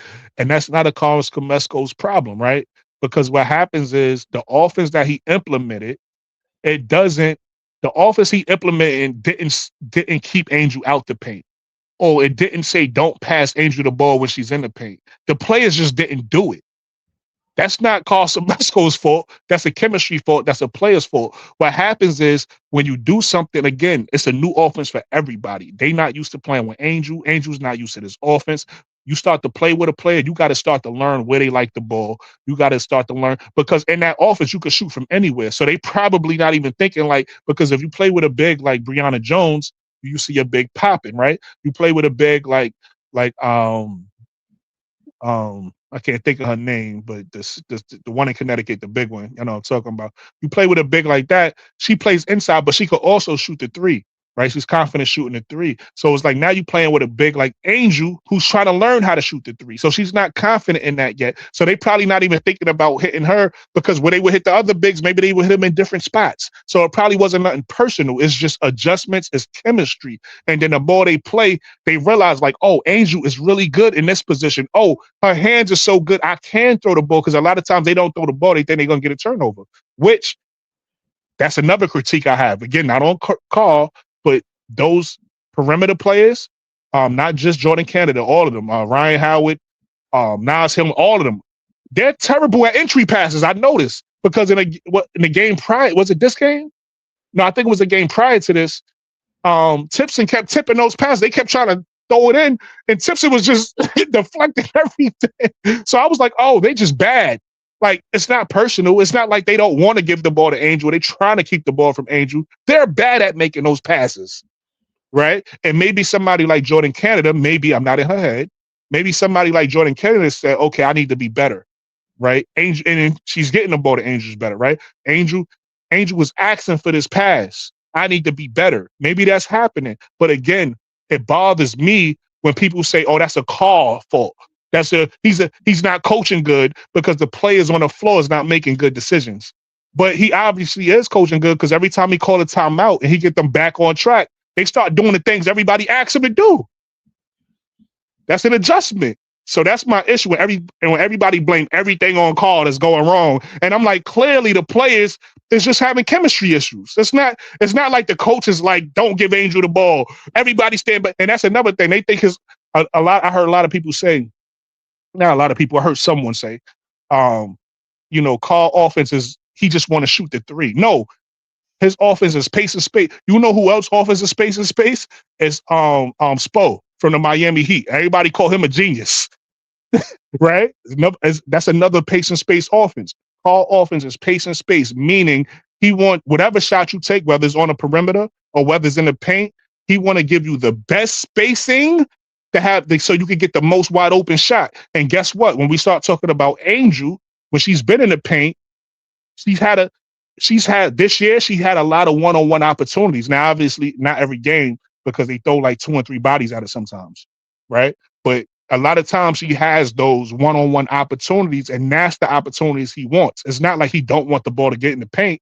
He just want whatever shot you take, whether it be a perimeter shot, whether it be a paint shot, he wants you to take it with the most. That's what his offense is. I'm gonna do a video. I'm gonna break down his offense in a video when I get a chance and I feel like doing all of the things. I'm gonna break down his offense so people can learn it, so people can stop saying crazy things, right? And then the last thing I would say too is this. I land my plane with this. Everybody plays some sort of pace and space offense in the league. Even your favorite teams, the Aces play some sort of space and pace. The Liberty do. All of the best teams in the league do. So it's like y'all hear the word analytical and y'all think bad all the time. Y'all think, oh, that's bad. But nah, that's just a coach. And I'm not saying all analytical guys create the same, right? If you, I'm a big eye test guy, but I'm not afraid of analytics. Like some people be afraid, like they hear analytics and they think, oh my God, he's just all he want to do is shoot threes or whatever the case may be. And nah, everybody that's in the analytics of the game is not that don't mean that they just see the game behind a 3-point line. They see the game based off of how do we create the most space for this shot. Yeah, I'm gonna just because I feel like I'm the one that brought it that was going hard in the paint about That wasn't to you, by the way. That was like to no, an no, array of no, different I know people. I wasn't the only one saying it, but I was going extra hard on it. Why it's a coaching, it's on the coach. And my reasoning for saying that was, yeah, I know I know it's a fact. I can see, I got eyes that it's the players not doing it. But the reason I say it's on the coach is because if I'm the coach and I got a game plan and you're not executing the game plan, you're on the bench. I'm gonna get somebody off or anybody else willing to do that. Just like what Stephanie White did with Caitlin. Oh, here's the game plan, Caitlin. Oh, I'm not doing that. All right, get your ass up. Reason, come here. You willing to do it? Yes, coach. All right, get your ass in the game. That was my problem with Semesco. He sees his game plan that he has, they're not doing Yeah. it, and he's not like, you know what I'm saying? It would be different if it was like one game, but I kept on seeing it like 2, 3, 4 games Real in a money row. stupid. I'm like, yo, I could tell you why though. Like I don't want to interrupt you, but I could tell you why he does that. yeah, but you know what I'm saying? But now I see probably he wants Again, to I'm have not a mad at your take probably because like you said, you have coaches like Stephanie White. So it's like it's really just up to your personality. I'm not mad at what you're saying. I no, just he I does just understand because why he does it.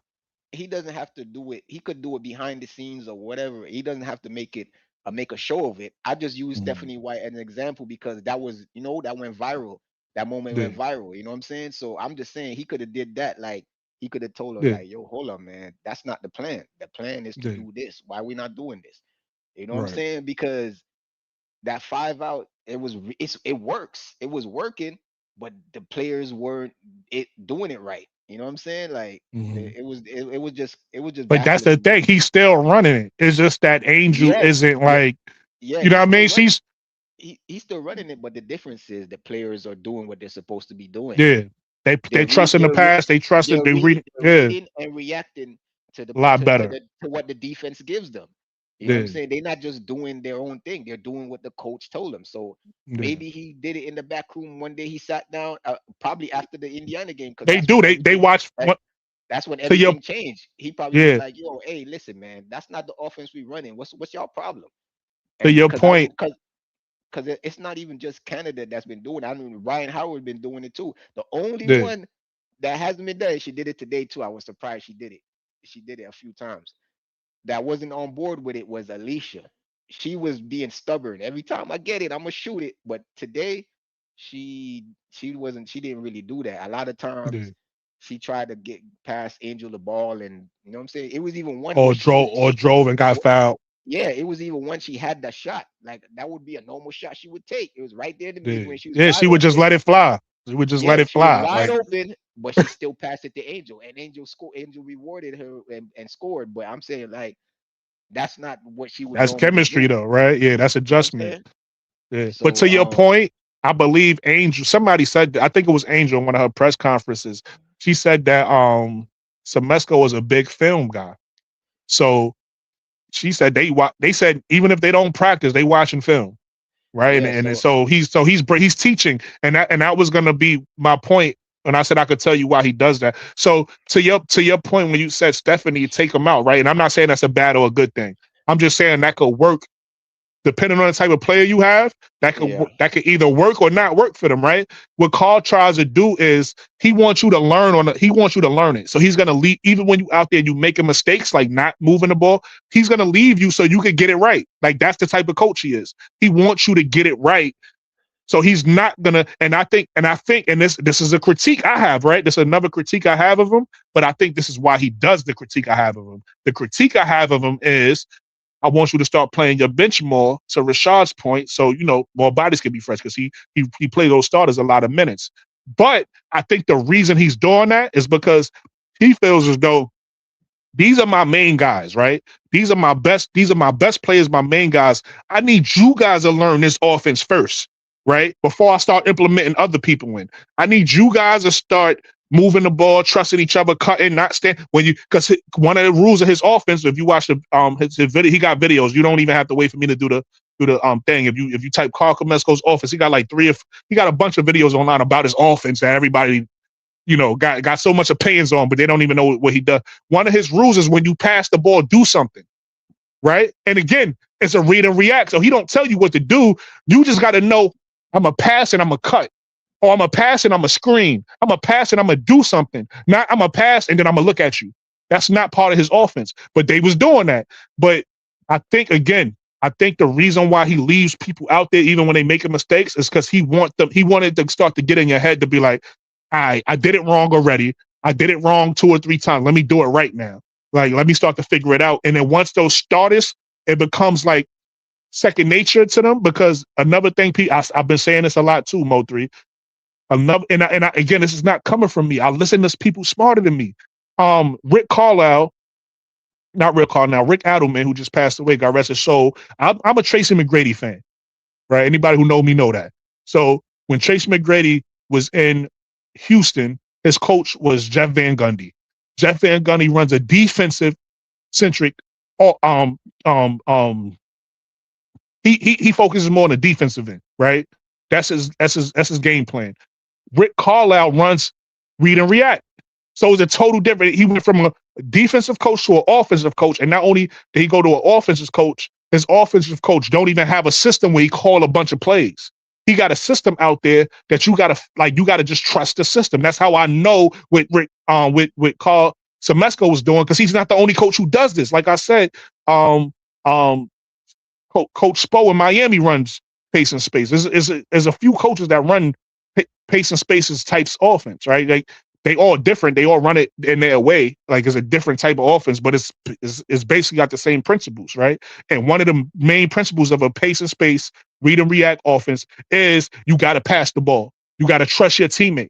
You can't play one-on-one. You get what I'm saying? So again, I'm not in Coach Semesco's head. I can't say why he's doing it. I could just say what I think, and just don't make him a bad coach by doing this, right? I think what he's doing is literally letting his players figure it out, because even um what's the coach of the Lakers? The one I was on the Bulls, the famous one. I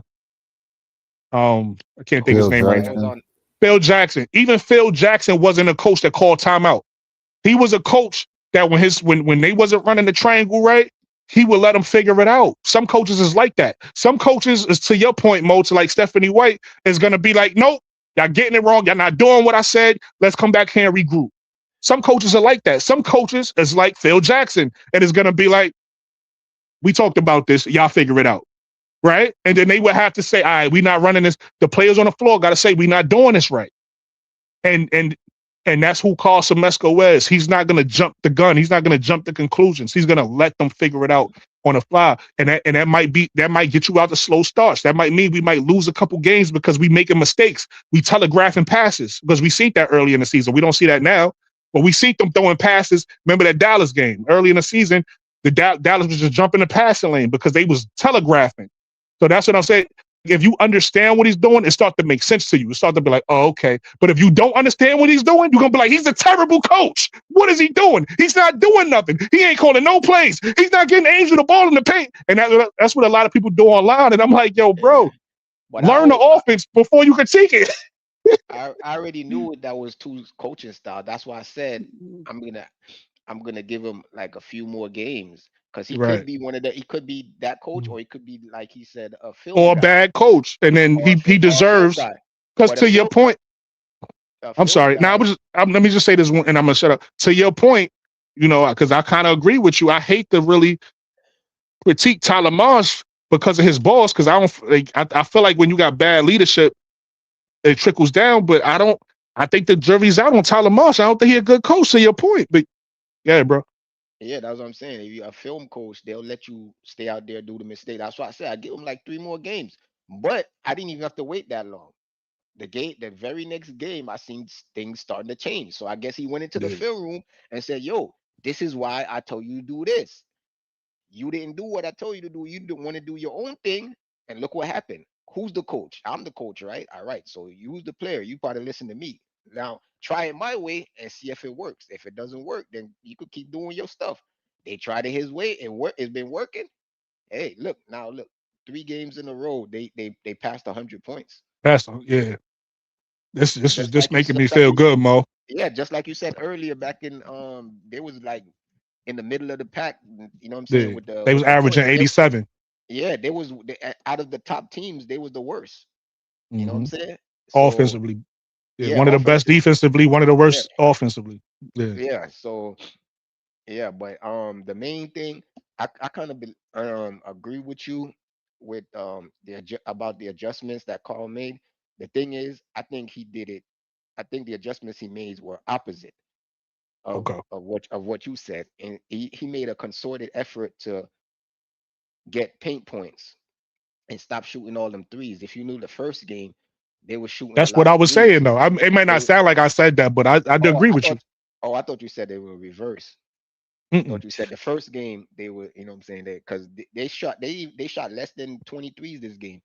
They Yeah. shot what, 18 What threes? I was saying was, and I ain't. I'm gonna make this short. I ain't cutting you off. What I was saying was he sped the pace up. That's probably why when I said sped the pace up, you probably thought threes. But I'm saying they played faster, so they're gonna Yeah, take whatever shot is available. They'll take the three of us there, or they get to the paint and they score there. But the they two sped the pace up. They getting more yeah possessions.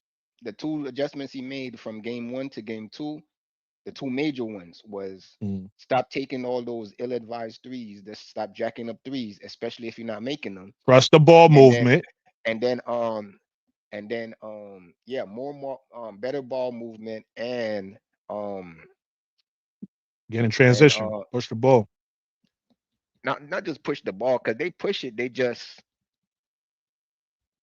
push it, and instead of going for twos, they was doing threes. Like they would have like 2-on-1s, and then the like Alicia or somebody would leak out to the 3-pointer instead of going to get the higher percentage 2-point shot. You know what I'm saying? Because it's a Mhm. 2-on-1 or a 3-on-2 sometimes. They got the advantage. Yeah. So they was like, nah, we going in. and then attack Caitlyn more. And I like his Yeah. strategy for that too.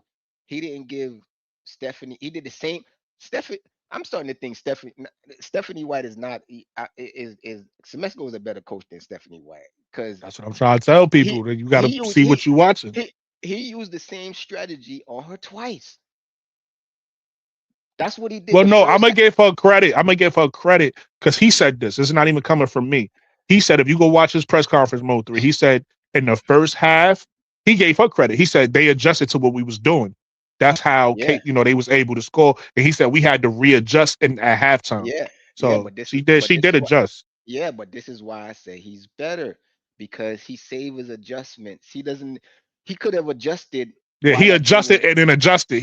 Yeah, He did two adjustments. Yeah, when he make his adjustments, he don't give the other team coach enough time to fully adjust to what yeah, they're doing. By the time they adjust, yeah, it's too late. We got this big lead. Game is over yeah, with.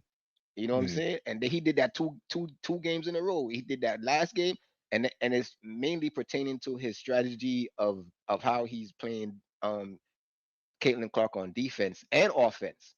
If you Mm, notice, in the first half of the games, he wasn't really like going at her with, you know what I'm saying, or playing too much tough D on her. yeah, Second half, different problem. This game, different. Yeah, she, a lot of people but don't look, they I'm don't gonna look give at look credit. look to who? Caitlin? No, I'm gonna give credit to Jordan Canada because apparently she went to coach. Because remember, Ryan Howard was guarding Canada. I mean, Yeah, guarding Caitlin. She yeah. said, somebody said, I think it was somebody said, I forgot who said it, but they said she went to the coach and said, I want her. And Oh, she did a great job. Her, like 5'6". I would have never thought if I didn't see it with my eyes, I would have been like, hell no. Because remember, Jordan Canada been getting cooked all year. She got cooked by yeah, Chelsea Gray earlier this year. You know what I'm saying? So I would have never thought put Canada on her. Like, so I gotta give Canada her credit. She stepped up to the plate. She said, I want her, and then she did a great job. So to your point, that was an adjustment too, right? And that's yeah, on the that's still on the coach trusting the player, right? The player came to the coach, said, I want her. He trusted the player. And Jordan Canada did a great job. And Jordan Canada guarded Caitlin differently than Ryan Howard did. Because Ryan Howard, what she did was she just cut her angles off, right? She yeah, wasn't really still. She stole the ball from her a couple times last game, but she wasn't really taking the ball from her or poking it. She was just cutting her angles off and making her pass, right? Jordan yeah. Canada got on her. It was like, boop, boop, to like just This deflecting the ball. Yeah, but this is what Canada did. You know what I'm Use her saying? speed. The not yeah, she used the speed, but it was her relentless aggression. It Yeah, rattled Caitlyn and got Caitlyn to make out of her silly game. mistakes. Yup. It made her make silly mistakes. She had 7 turnovers for the game, right? Guess Yeah, what? When they went on that run in that third quarter, she committed 5 turnovers. You know what I'm yeah. saying? That's And Jordan and Canada. and and up until that point they was winning the game. Up until that point they were winning the game, but those 5 turnovers, and then Changed the she momentum and then they started going at her on on offense. offense. Yeah. So she was messed up on both sides. Her Mhm. Because a lot of people, they look at it, oh, 26 points, she did good, but guess what? She She got had most of those in the first half. first half, first quarter. She had Yeah, 13 points in the first quarter, yeah, and then 13 for the rest of the game. So that's bad. And she wasn't in foul trouble, so we can't yeah, use that excuse this time. That it was just yeah, straight up D. You yeah. know what I'm saying? They just put the clamps on her, got her to turn the ball over, and just make bad decisions. You know what They I'm saying? did. So Yeah. so that's why I don't know. And they still got Caitlin Clark fans out here still saying like, oh, it's somebody else's fault. It's her fault. Like, Tonight bruh, is her yeah, fault. I ain't gonna hold you. yo, they had Tonight the is her lead. fault. They had the lead. They was looking good. She was playing good, and then She turned the ball over. she just started playing like Yeah. a not just turned the ball over, just everything. Like she started missing shots. She didn't take that much more shots, but the shots that she was missing layups. She missed like 2 easy layups. One of them was wide open. I'm like, yo, what's going on with Caitlyn? Like Canada, what the hell did Canada say to her? Canada whisper something in the air. Yeah, Let like me the ask you game. a question, Mo, because I just thought about this, and this probably gonna make her fans mad. I'm not hating on her. This is just a question. Do you think Caitlin Clark is like a front runner, meaning when Oh, when she oh yeah, when yeah, she's yeah. I leading. know, I know what you Now I mean. know Yeah, you she is. mean, but maybe Yeah. I want to say it for Oh, okay, anybody okay. watching who Yeah, might yeah. not. I know you know. But meaning like when she's winning the game, she plays better, right? But when she's losing the game, the pressure starts to mount, and she might not play her best game as like trying to come back from a deficit opposed to having a lead and somebody trying to catch her. I think she might be a front runner, bro. What's your opinion on that? She's a front runner, but in a different respect. Like her attitude changes from when she's winning to losing. That's Like part of a front her, runner. yeah, that's the front runner part. But the other part as to I don't really think. I think she just that's just her. She just because if that was the case, because you gotta remember just this season alone, Indiana blew a bunch of leads. That's how a lot of their losses. They was a lot of their losses. Tell you the truth, almost all their losses. They were winning big. They were up big, like 12, 14. You know what I'm saying? Yeah. 16 points, and they weren't up that big this game. I think what they biggest lead was like 9 or something like that. But Something I don't know. yeah, it wasn't that big, but still though, they have this thing where they get leads and they just fumble the bag. So that's not really what you know what I'm saying? That's Yeah, not like front runners don't really do that. Front runners when they get a big lead, they pile on. That's when they yeah, start hitting threes and you know yeah. what I'm Going saying? crazy. Yeah. Yeah, going crazy. You're like, yo, where was this when you was down by like when we was losing by 20 the other night? You know what I'm saying? Facts, facts, facts. You know what I'm saying? So Um, I think that's damn, I just got that's just her. yeah, I got a question for you. It literally just slipped my mind. Let me see if it's gonna come back. Um, it's gone. If it come back, I say I had a Hey, question. real money bucked it, but I was trying to get him before he leave. But hey, real money, if you listening, man, you got to stop the Monique Billings slander, man. Because the first thing he said when he came up here, he started not the first thing, but he started Yeah, going in pretty on close. He started Monique. yeah, going in, and guess what? She She played played even well. better. She played even better than she played last game. Hey, That's listen, funny. bro. Monique she had the same minutes, 13 minutes, right? And she was 100% from three, 100% field goal percentage, 100% from the free throw line. She had a rebound and she did have a turnover. You know what I'm saying? But what did you want her to do? She made all her shots, including free throws, grabbed the rebound in 13 minutes, and it's her somehow her fault. Why they lost? What more do you want her to do in I 13 like minutes? Monique Billings. You know what I'm saying? In 13 I minutes, just think what they more? playing her out of And position, so that's why he and mad. and guess what? Here's another thing. Just like last game, she's the only one that had a plus that was positive on the plus and In a minus. plus. Yeah, she was the only one 2 games in a row that she had the That's you know hilarious. statistic wise she had the best game out of everybody Yeah, out of everybody. in 2 games, and then he's still saying some Monique Billings thing. Don't get me wrong though, I'm not advocating for her like she's the best thing since sliced bread. I'm just saying Nah, like she a solid player though. yeah, I'm just saying she ain't been playing back. I could see if she played like 20 minutes, 30 minutes, and then this is her production. I'm like, that's crazy. But she playing less than 13 minutes or less. She get 11 minutes here, 13 minutes here, and she's a starter. Like that's weird to me. Like you starting, but you were not getting starter minutes, and it's not like she's not producing. You know what I'm saying? Like I just feel like like stop blaming Monique. It's not Monique. It's I that that's agree. that's that's a coach thing. She need to give her more time because she's Yeah, doing her when she's out there, she's doing her job. You know what I'm saying? So I don't know. But yeah, I just wanted to throw that out there. I agree, man. All in all though, um, I like the direction. Closing and closing. I like the direction of where the Atlanta Dream is looking, and we ain't even see the half yet because again, we're gonna see another transformation of this team when Bree Jones come back, right? And we gotta figure out. Here's another hot take I actually had earlier. This is probably gonna, you're probably gonna say I'm crazy, Mo, and people who watch this is probably gonna say I'm crazy, but it's a possibility because of the fit of Angel Reese and who fit the best next to her.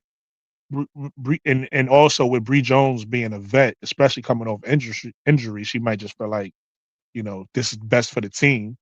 I think Bree Jones might come off the bench when she come back, right? Because I was thinking about Bree Jones starting, and her and Angel could start next to each other. Um, but I don't know. I feel like Angel and Nas kind of fit better next to each other. Maybe it's because I'm seeing it on the floor. And I don't mind it. I'm not saying I prefer either way. Like I don't. If Nas go to the bench and it's Bree Jones and Angel, cool. But I'm just talking about from a fit standpoint, and with all when Nas is out there, all four of them is usually behind the three, and Angel kind of got the paint all to herself. I don't know how that's gonna work because if Bree Jones, let's just say, because Bree Jones is a really good center and she big body. Let's just say she decides to go in the paint. Now you got Angel behind that three, and Angel not comfortable yet. She don't like to just hang out behind a three. She gonna come drifting in, right? And that's actually one of the things she's doing now. I think, in my opinion, as an Angel Reese fan, because Angel Reese fans don't say nothing negative about her. I think Angel Reese is breaking the offense a little bit because what happens is the paint get a little crowded sometimes, and I think it's because Angel Reese won't stay behind that corner three when somebody else is down there, right? Somebody else like Nas might be down there. She come drift, or Canada might be driving to the paint, and Angel Reese come drifting too. She's doing it for good reasons, right? She's trying to get an offensive rebound or whatever she's trying to do, but she's also messing the spacing up Yeah, she and she's default of that. So I'm about to land right here. So because of that, me seeing that, when I think about Bree Jones coming back and Bree Jones being in the paint sometimes, Angel might not fit as well with a Bree Jones because now Angel will have to be behind that three for the spacing. Whereas with Nas, she'll come in the paint a little bit, but she won't. She usually let Angel have that real estate, and she stays behind the 3-point line. What's your thoughts on that? yeah. First off, Nas, you better stop stealing my girls' rebounds, man. Cut that shit out. I But like it because not to cut you off. I like that. That's a good point. That's why I'm saying something. Because sometimes Angel be out there, and when she like, let's say she got it like against the New York team when she had the 25, right? She had to guard John Jonquel Jones a lot, and nobody was rebounding for Angel, but she wasn't. So they need to help Angel more on the boards. But yeah, no, when I say stealing, I mean they're both right there, and you uh, fighting Angel for the rebound, man. taking her boards, Alicia did that today and got turned it and over. it- and yeah, and knocked the ball out of bounds. I'm like, yo, why you Yeah. fighting Angel for the rebound, bro? Like, let it get the rebound. Right. Like, I don't know, but yeah, I think that's one of the reasons why Angel do that though, is because she don't them people's they, bro. I'm gonna just be real. They suck at offensive rebounds. Like, you know what I'm saying? They're not good at Yeah. getting offensive rebounds like that. You know what I'm saying? Facts. Facts. Unless it just happened to fall in their lap or some crazy stuff like that. Like just hunting down, like if it bounced off the rim away from the rim, like they're not good at doing that. So Angels like, hold up, I see what we need. We need offensive rebound. We need more possessions. So I'm just gonna run in there because what the other opposing team do is this their game plan. I noticed they just been doing that a lot. They bring Angel out with their bigs. They make her have to go out. Like I like Mm. Aaliyah Boston. Aaliyah Boston stay on the perimeter whenever she's playing Angel. She stay on the Mm. perimeter. She don't everybody else she be down low, posting up. You know what I'm saying? Yeah, But she yeah. but When she be Nas on Hellman in there, she on that block. yeah, Angel in she there, on she's yeah, out of the three. yeah, she That's a out there. fact. Yeah, That's because a fact. they trying to they know her strength. You know what I'm saying? Like, yo, hey, hold up. You grabbing rebounds? Nah, you gotta come out here. Yeah, See if that's a you can good grab point. these I rebounds ain't out even here. think. I ain't even. That's a great point. I didn't even think about that. That's a But great yeah, point. I be watching the game. I'm seeing the stuff. I'm like, oh man, I see what they're doing right here. But that's good. If it's the players doing it, that's good basketball IQ. And if it's Mm. the coach doing it, that's good coaching. You know what I'm saying? Yeah, Whichever way it nah, is, or a facts, combination of both. You know what I'm facts. saying? Because yeah, Yeah. you know somebody's strength and you trying to neutralize it as Try to best you take it can. away from them. Yeah. Yeah. So And with the lid shit, the way Aaliyah shooting this year, is definitely um, not a bad strategy. yeah, it's definitely not a bad strategy. Because if it's a player that's not like shooting good at shooting threes like that, ain't what Angel don't come all the way out. She'll stay by like the free throw line and I dare you to shoot that. You know what I'm saying? They usually Which don't. pisses me off with her because they usually make that shot when she do. I'd be Yeah, like, damn, Angel. it works on people Jessica Shepard, because she don't shoot threes at all. So that's one of the reasons why Atlanta been dominating them this season, because Angel don't. You could pump fake all you want. I'm not gonna, I'm just gonna stay right here. You know what I'm saying? Wait for you to make your move to the basket or pass it to somebody else. I'm not, you know what I'm saying? So I could go help. You're not gonna shoot Right. that.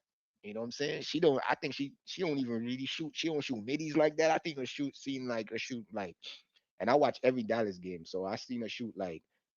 Oh, so you saw, oh yeah, you said you saw it. I'm about to say you saw that game tonight with it. Yeah. That shit that the ref did. You know what I'm saying? That wasn't no last foul. Like the ref gave them an opportunity to Cause that's what I'm trying to say. I don't really blame the refs for games, because at the end of the day, it's still up to the player to go make the shot. They could take 1,000 Mm. free throws, but you got to make them those 1,000 free throws. You know what I'm saying? So And I'm like you, but the only time I'm I would say is like, unless you got somebody like Steph Curry, like like him yeah, missing the free throw is like an anomaly. Then I'll yeah. be like, all right, you know what I'm saying? That's some ref stuff. You know what I'm saying? But people that shooting like 60%, 70%, like, nah, you gotta go make that. Yeah. Gotta make the shot. I'm Yeah. like you, but I'm a little different because I don't necessarily blame the refs on the I don't necessarily blame the game on the refs. But what I do say is usually when people watch their team, they be like, damn, the refs is biased versus my team. But if you pay attention, the refs is bad on every team. Like it's like that's something actually we could chalk up and just throw out the window because it's not just your team. They're bad. Every time, like any game you watch, the ref is gonna make head scratching mistakes. It happened to me today. Like, remember I told you the other day was a carry. I forgot what happened today. It was something. I think it might have been a foul or something. I'm like, yo, that's not a foul. And I was It saying was that for yeah, I was saying that for yeah, Indiana. yeah, the It's like, last yo, that's foul not on Clark, that could have been a this. playoff. And then you know what they did do You know what that I'm pissed me saying? off. I mean, this just came to mind, Mo. And this pissed me off in the game. So Sophie Cunningham, I forgot who was going up. It might have been Angel Reese. Sophie Cunningham had her hands like this, and they called the foul. And then they went and reviewed it, and the ref came back and said it's a no call. We just gonna take the ball, whatever. Nah, And they gave an offensive foul to Angel Reese. okay. I They don't changed remember, the but they changed yeah, they changed the call. At first it was a no, they didn't change it. I don't They know. We ain't talking changed about it. two. We might be talking about two different plays. I'm Yeah, not sure. it's probably two different plays. But you could tell me about that play. But the play I'm talking about, listen, it might be the same play because I don't remember what happened. I remember what they did. They reversed it, and they said the reason why they reversed it was, Oh no, I, that was the and wait, one. Yeah, it was the and one. I think there you're we talking go. about that was the and one, right? Maybe I don't remember. I just remember this part. Let me tell you the part I remember, and maybe you could piece it together. So I remember them saying, no. So the play, all right. So this is what I do remember. It was a no call, like I said, because the reason why I was a no call, they said that they when the refs came back, they said it was something called incidental contact. Yeah. So they said because it's incidental contact, it's gonna be no call on both sides. Angel, I think it was Angel, and I think she would have been going to the line. I think that's what happened. But they said it's incidental contact, so it was no foul on neither one of them, which was fine to me. That actually didn't bother me, right? Because I'm like, okay, incidental contact. Because from looking at it, she didn't. Sophie Cunningham, it wasn't really much there. She touched it. It wasn't much there.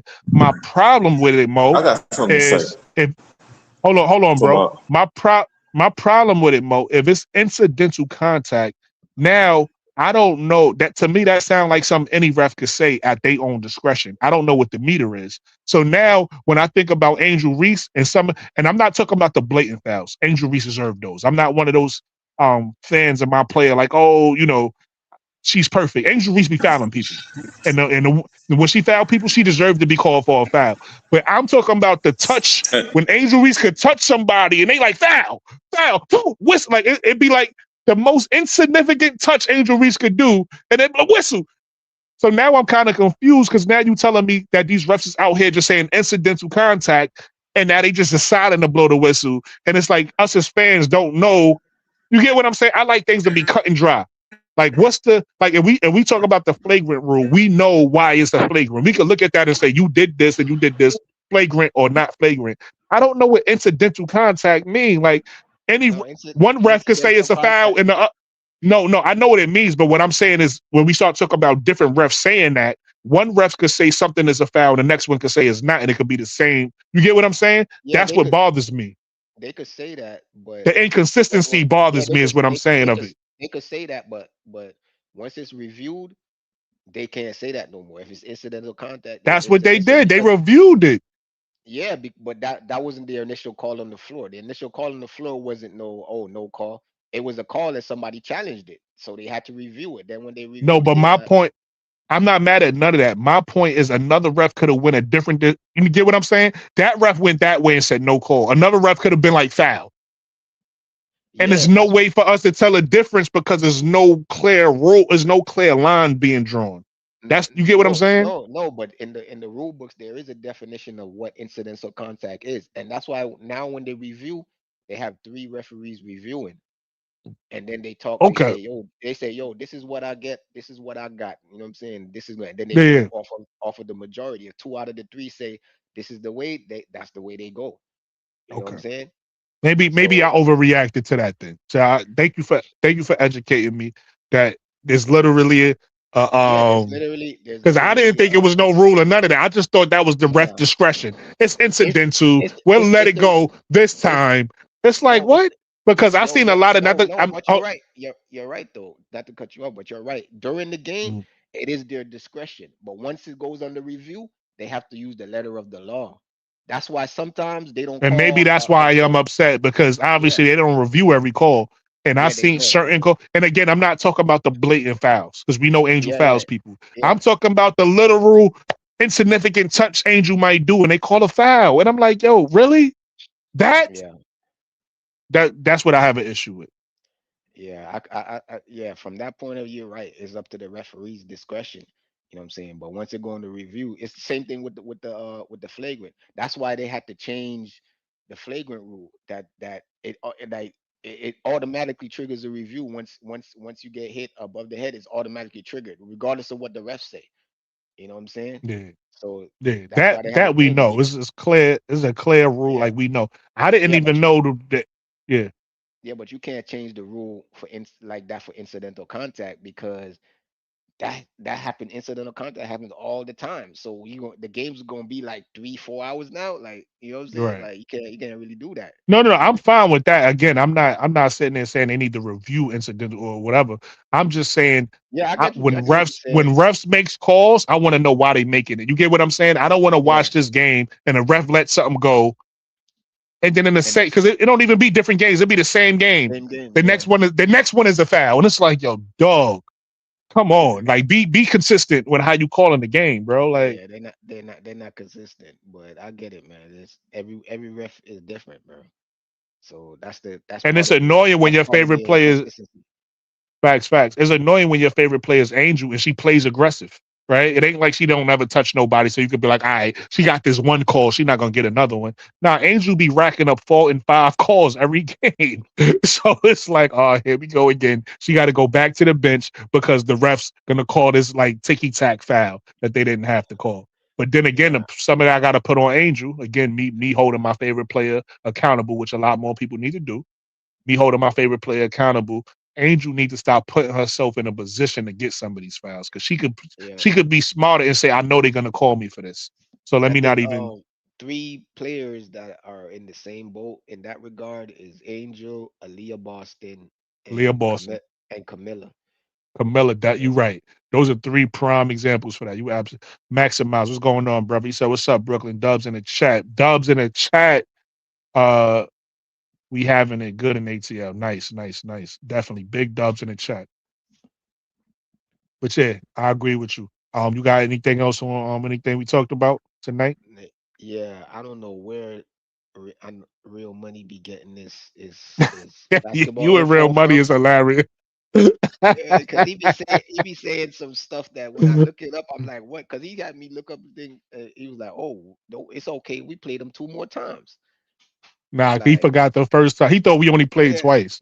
yeah. That's what He I'm like. forgot the first game. That's what I'm saying. Where this dude be? You know what I'm saying? Like, hold He was on, like, man. it's 1-1. Yeah. I said, nah, dog. I said, it's 2-1.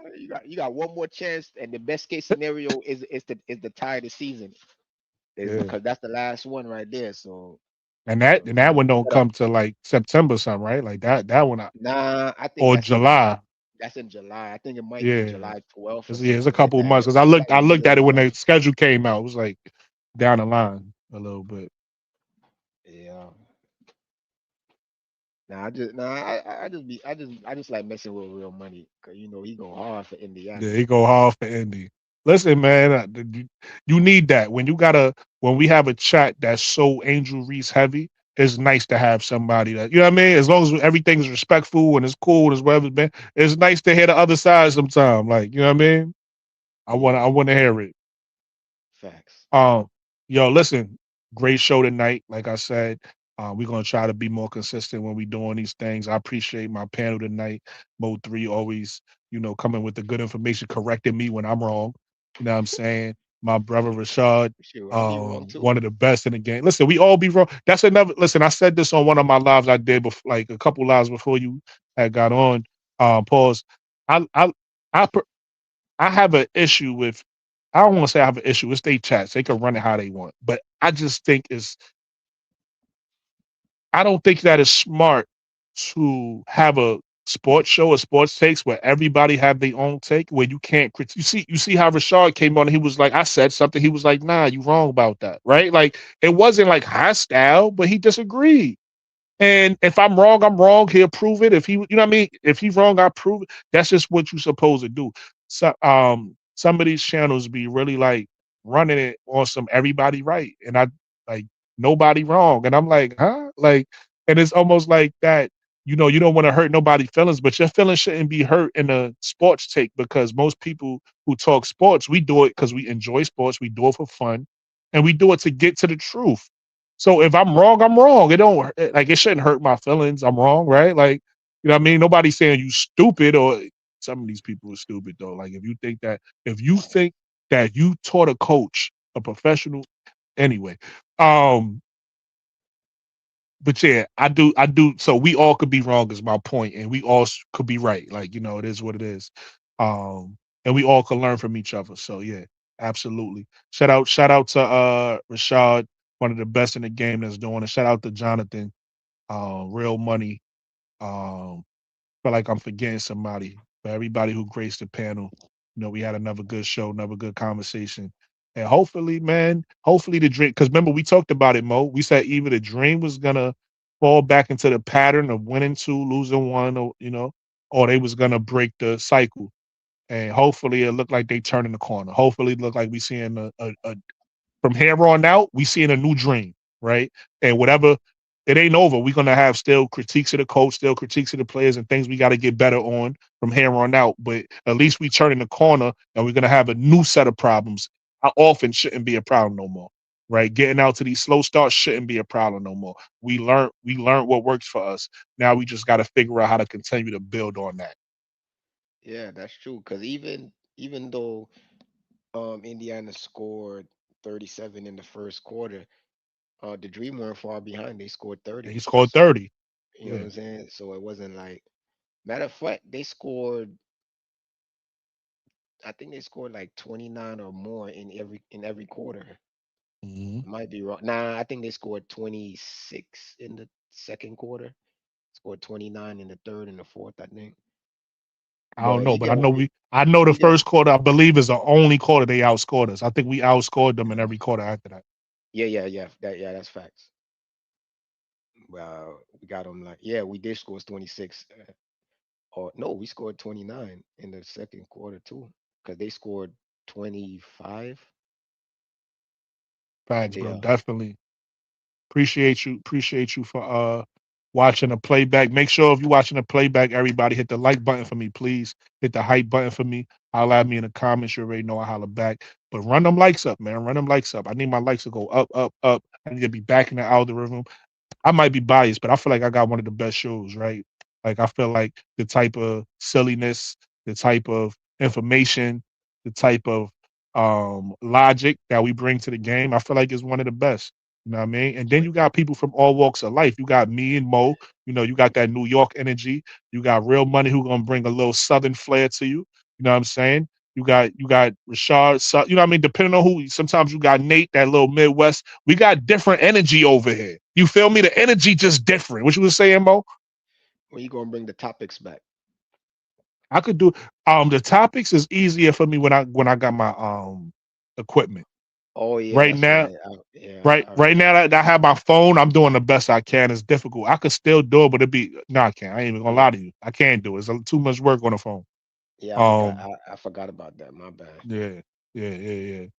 Now you good, but we can still try to figure out a way to do it. For the topics, you saying that you prefer to be on the screen opposed to us just saying, "Yo, this is a topic we talk No, about. you This the could say topic." out. Yeah, I just out. The reason I say being on the screen, because a lot of the time when it's like this, we'll go off on We'll tangents go off and we're topic. Yeah, all over the place. You know what I'm saying? yeah, Just to get it to be a more yeah, concise show, more yeah. structured. It's just honestly, the phone is difficult because like what I do sometimes is I have topics on my actual notes in my phone, but in order Yeah, for me to get to those, I got to switch off this screen to get to those. So that's why I kind of just don't even do that no more. What I do is now, because it's easier for me, is I try to have some stuff I want to talk about in my head, right? And then what happens is once we start to get in the conversation, like you said, wherever the conversation take us, it goes. So I might veer off from the stuff in my head. I might just be like, all right, this because I'm gonna be honest with you, I didn't plan on talking about none of this shit we talked about today.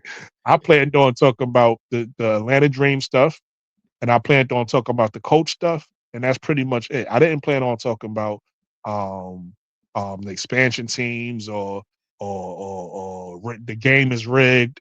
The stuff we got into. I yeah, didn't expect to talk about none of that. It's just the conversation took us there, and we talked about it, and that's it. I wasn't even planning on talking about Chicago for real. I really was like, this was about Carson Mesco. I really wanted to talk about that. That was my main thing. Like only because I've heard it so much from different people. So it's not that's why I said I'm not talking about one person, not you, not this person, not that person. It's not one person I'm singling out. I just keep hearing it and nobody's giving him credit. And that'll be one thing too. Let's just say you say, you know what, I got a critique about this. And then you say, you know what, I want to give him credit because he did X, Y, and Z. I don't even see that. All I see is this coach is terrible. And I'm like, huh? Like, how can you say that even if you don't like what he's doing? Sometimes you got to respect what somebody's doing, even if you don't like it. Because if he's so terrible, how we top 4 in the league? We should be, for him to be this terrible, we got to be where Seattle is at. You get what I'm saying? Like, for the yeah. way people talk about him, we got to be a bad team. So for us to be this winning team, and we winning without offense. You got to give the man some type of credit, like a little bit, but people will be like, nah, he don't know what the hell he doing. And I'm like, oh boy. So it makes me really like upset because it's like, yo, if you pay attention, he actually does. You don't want to don't know what you're talking about and then I come with my reasons to break it down. So that's kind of really what I wanted to talk about today is that because I just hear that too much from too many different places, especially after what we just seen, especially after tonight's game, last night's game. Like you said, not even like from your point of view, because for me it started before that, but from your point of view, the first Indiana game and on all those games after, nobody's giving him credit for none of that. He Yeah, just he's just bad. He's just a bad coach. He don't want to play his players. He don't want to give Angel the ball. He don't. You know what I mean? Like it's that's like, why damn. that's why the first thing I said last time when I was like, first thing I'm gonna say is I'm gonna stop the slander because Yeah, I've seen like, okay, this guy know what he's doing, like, you know what I'm saying? yeah. And I'm not. And me personally, I'm not even saying don't critique him at all. Like you know what I mean? Everybody could be critiqued. I'm just saying be fair in your criticism. That's why, like when I talk about when like the example I gave earlier. Yeah, certain things I would do differently, but I'm not saying he's stupid for doing it his way. I'm like, you know what? He might know better than me. I'm humbling myself and saying, even though I would do it differently, I understand what he's doing, and maybe his way works better. Because who knows? Maybe the example that I'm thinking of, he thought of already and said, no, I don't want to do that because of X, Y, and Z. If we do it this way, they can exploit us this way, right? My idea he might have thought of, and you know what I mean? You never know. But people like sitting here looking at this professional coach and thinking he don't know what he's talking about, and that he somehow turned on YouTube and did something different because you said somehow Angel got the ball more, and it ain't because of chemistry. It's because you said it. And he turned on your YouTube and he watched you and he told them, you know what? I think we need to give Angel the ball more. And he changed his whole offense. Like, you know what I mean? Like that's to be the logic Yeah, people be going with. It don't I make already sense. no, but I already from watching the game, I already knew. That's why when we was in that chat, I had to keep clarifying it. Like, hold up, that's not what I'm saying. My position is Yeah. totally different than what y'all saying. Right. Y'all saying some, oh, this offense is bad. No, my problem is the players. The only reason why I threw them in there because I'm like, yo, you see your players are not doing what you're telling them to do. Why you not stopping Right. it? You You know what I'm want saying? him to be more proactive instead Yeah, of yeah. so laid back. That was Ain't my nothing wrong that with was the that. that's the reason why I threw him in Because there. you basically saying what I'm saying. If it was you, you would do something differently. He's Yeah, doing it the way he feel comfortable. That's yeah, okay. We could say I would do it differently, but that don't mean that he don't know what the hell he doing. You get what I'm saying? He might. yeah, That's just his way. His way is his way. But I would do it differently. So I get what you're saying. yeah. It was to me, it was the players not doing the right thing. You know what I'm saying? But Yeah. as a coach, I guess he got them right. Like, hold up, man. Like, I don't know if he checked. I don't know what he said behind closed doors, but whatever he said, now they listening to him, and Look, I'm it gonna worked give him. because just this part right here, just Yeah. by watching the offense, you could tell the offense is, I wouldn't say like built around Angel, but Angel is a big part of it Of because course. of the movements that happen. You know what I'm saying? She's the primary person that gives picks no matter who got the ball, and she then she slip or she stay there. She's Hmm. reading what the defense is doing. You know what I'm saying? Hmm. That's why sometimes she stays, sometimes she goes, sometimes you know what I'm saying. Sometimes she go back a little bit to the 3-pointer. It's you know what I'm saying. So the offense is around her. Is what the defense allow her to do. If the defense is like, okay, we're not going to do this, we're not going to let her do this, then and that's one of the reasons why he want her. He's working on it with the threes because it's to give the other team no option. You know what I'm saying? If she start knocking Yeah. down them threes, they can't sag off. You know what I'm Hmm. saying? And Yeah. if they deal, you know what I'm saying, when they doing the switch, if they He actually just go to the double or something, basket. then yeah, go to the basket. So he's trying to Got it. You just use reminded me of a critique I got for Angel. Yeah.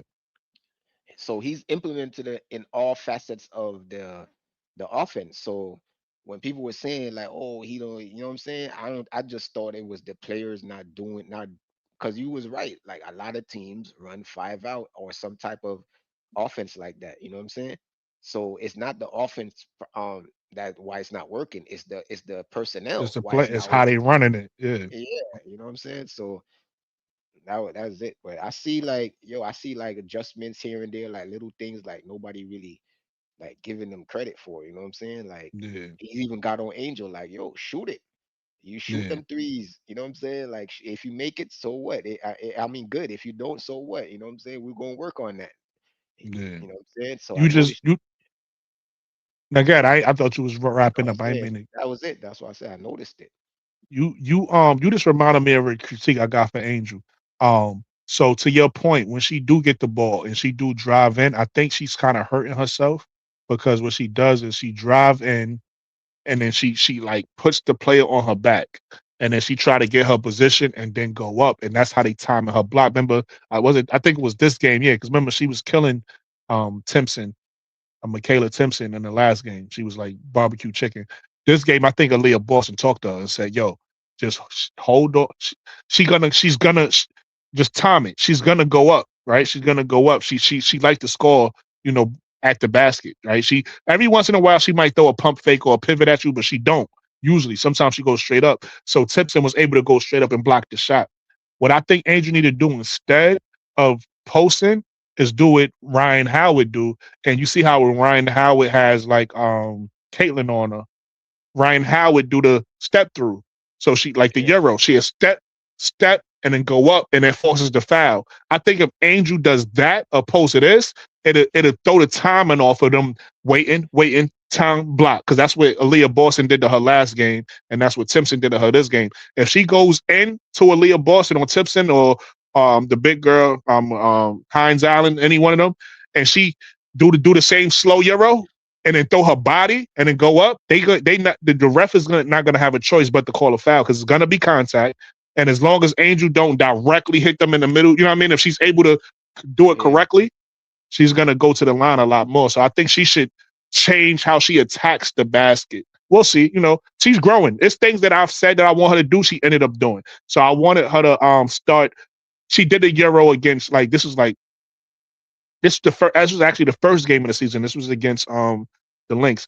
She did a little hop step. She missed it. I think she missed, or did she make that one? I think she made that one. She did a little hop step in the lane, bang, went up. So it's like I see the development, and she does certain things. It just takes her time to get it. But that's one thing I want her to think about, because right now with the way she goes in there with the post, it's like good defenders is like, all right, they just kind of like waiting on it, or what they do is they collapse on her. Right, soon as she turn her back, you start to see them start to sink in. So instead of her doing that, I think she should just attack forward, do the little euro, go up, get the contact, and you don't even, if you get the contact, it don't matter if you make it or not. So this ain't even a field goal percentage thing. If you get the contact, they blow the whistle, you at the line, so you straight. So I think that's something that she should implement.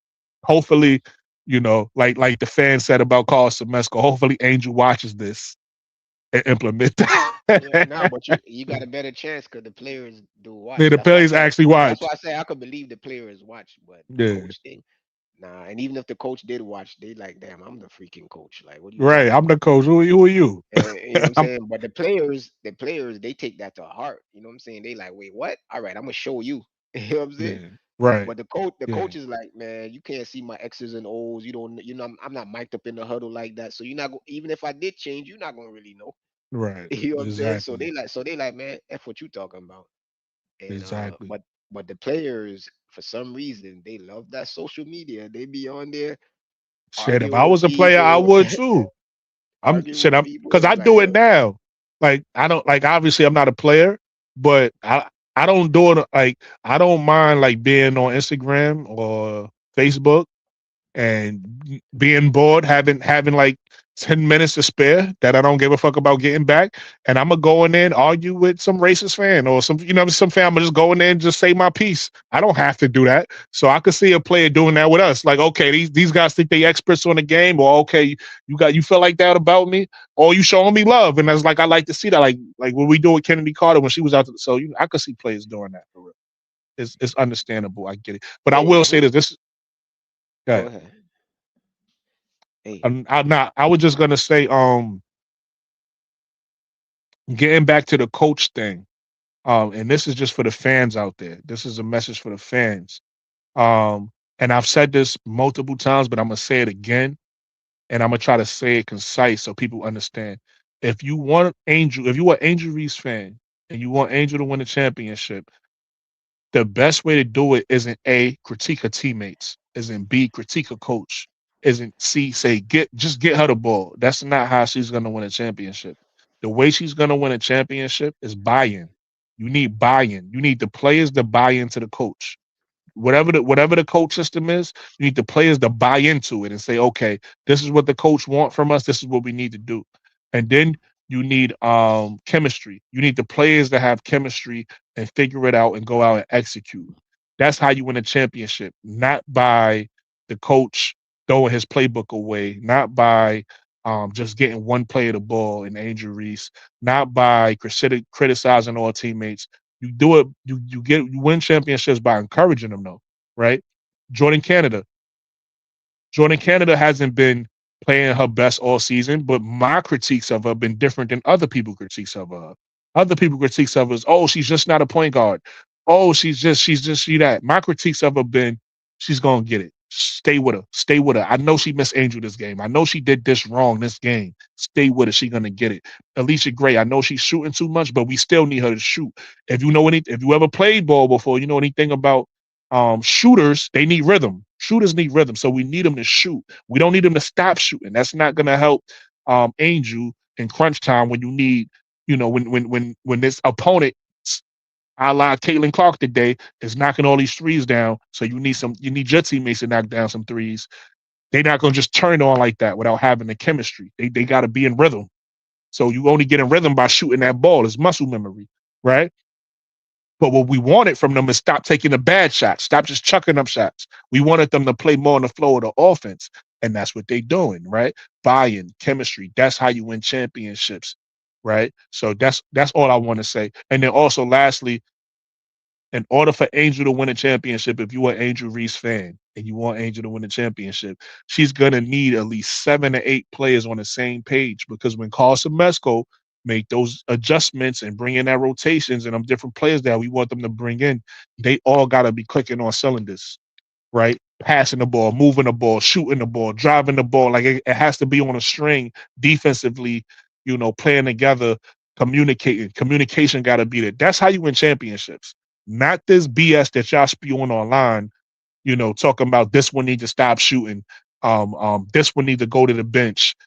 This one this one can't coach. This one, you know what I mean? Like all that stuff. Like y'all, I could tell who never watched basketball, who never played basketball, who don't have a love for the game, who basketball knowledge is like this, because of the stuff y'all say. Because if you know if you ever, and you don't want to take it from me, just go start. This is how you're going to grow your basketball knowledge. You don't want to take it from me? Go watch championship teams in the past.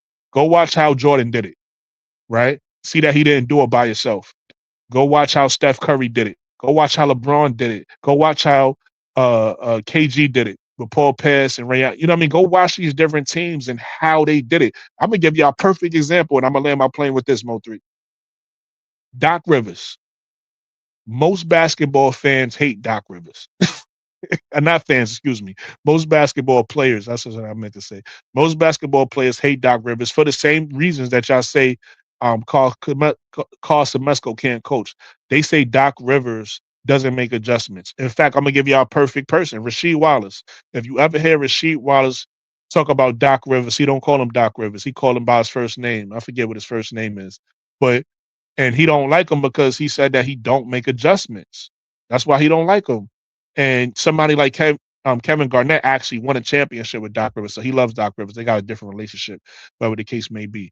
But my point is, let's just say Rasheed Wallace is true. Let's say Doc Rivers don't make adjustments, right? He lost the Bucks job. I think he wanted a he lost. I don't know what the record is or how many how many people did this, but he lost multiple times a 3-1 lead in the playoffs and ended up losing. That's another knock on Doc Rivers, right? Losing He 3-1 has leads. he has the record for that. No Right. one There you has go. lost more 3-1 leads than There you him. go. He got the record for losing 3-1, right? And also, according to Rasheed Wallace, he don't make adjustments in the playoffs, right? With that said, he was still able to win a championship in 2008. You want to know why? Because Rondo bought in, AG bought in, Paul Pierce bought in, right? Regardless of how bad a good a coach he is, they bought into his system. They bought into him as a coach. They came together and they relied on each other to win, right? Big Perk was a part of that team. That's one. KG, Paul Pierce, Ray Allen, Rondo, right?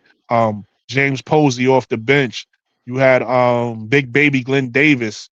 You had the I forget the other power forward name, but he was impactful. And in other words, you had a bunch of players, 7, 8 to 9 players playing together, right? Following the coach, buying in, won a And championship. and Anything's possible they would have won. The funny thing is they would have won two. If if KG was not hurt. no, not only KG could have been could I'm talking about the one they lost to the second time they played the Lakers and lost in Yeah. Game 7. It just so it, that was just luck. They looked did bad luck.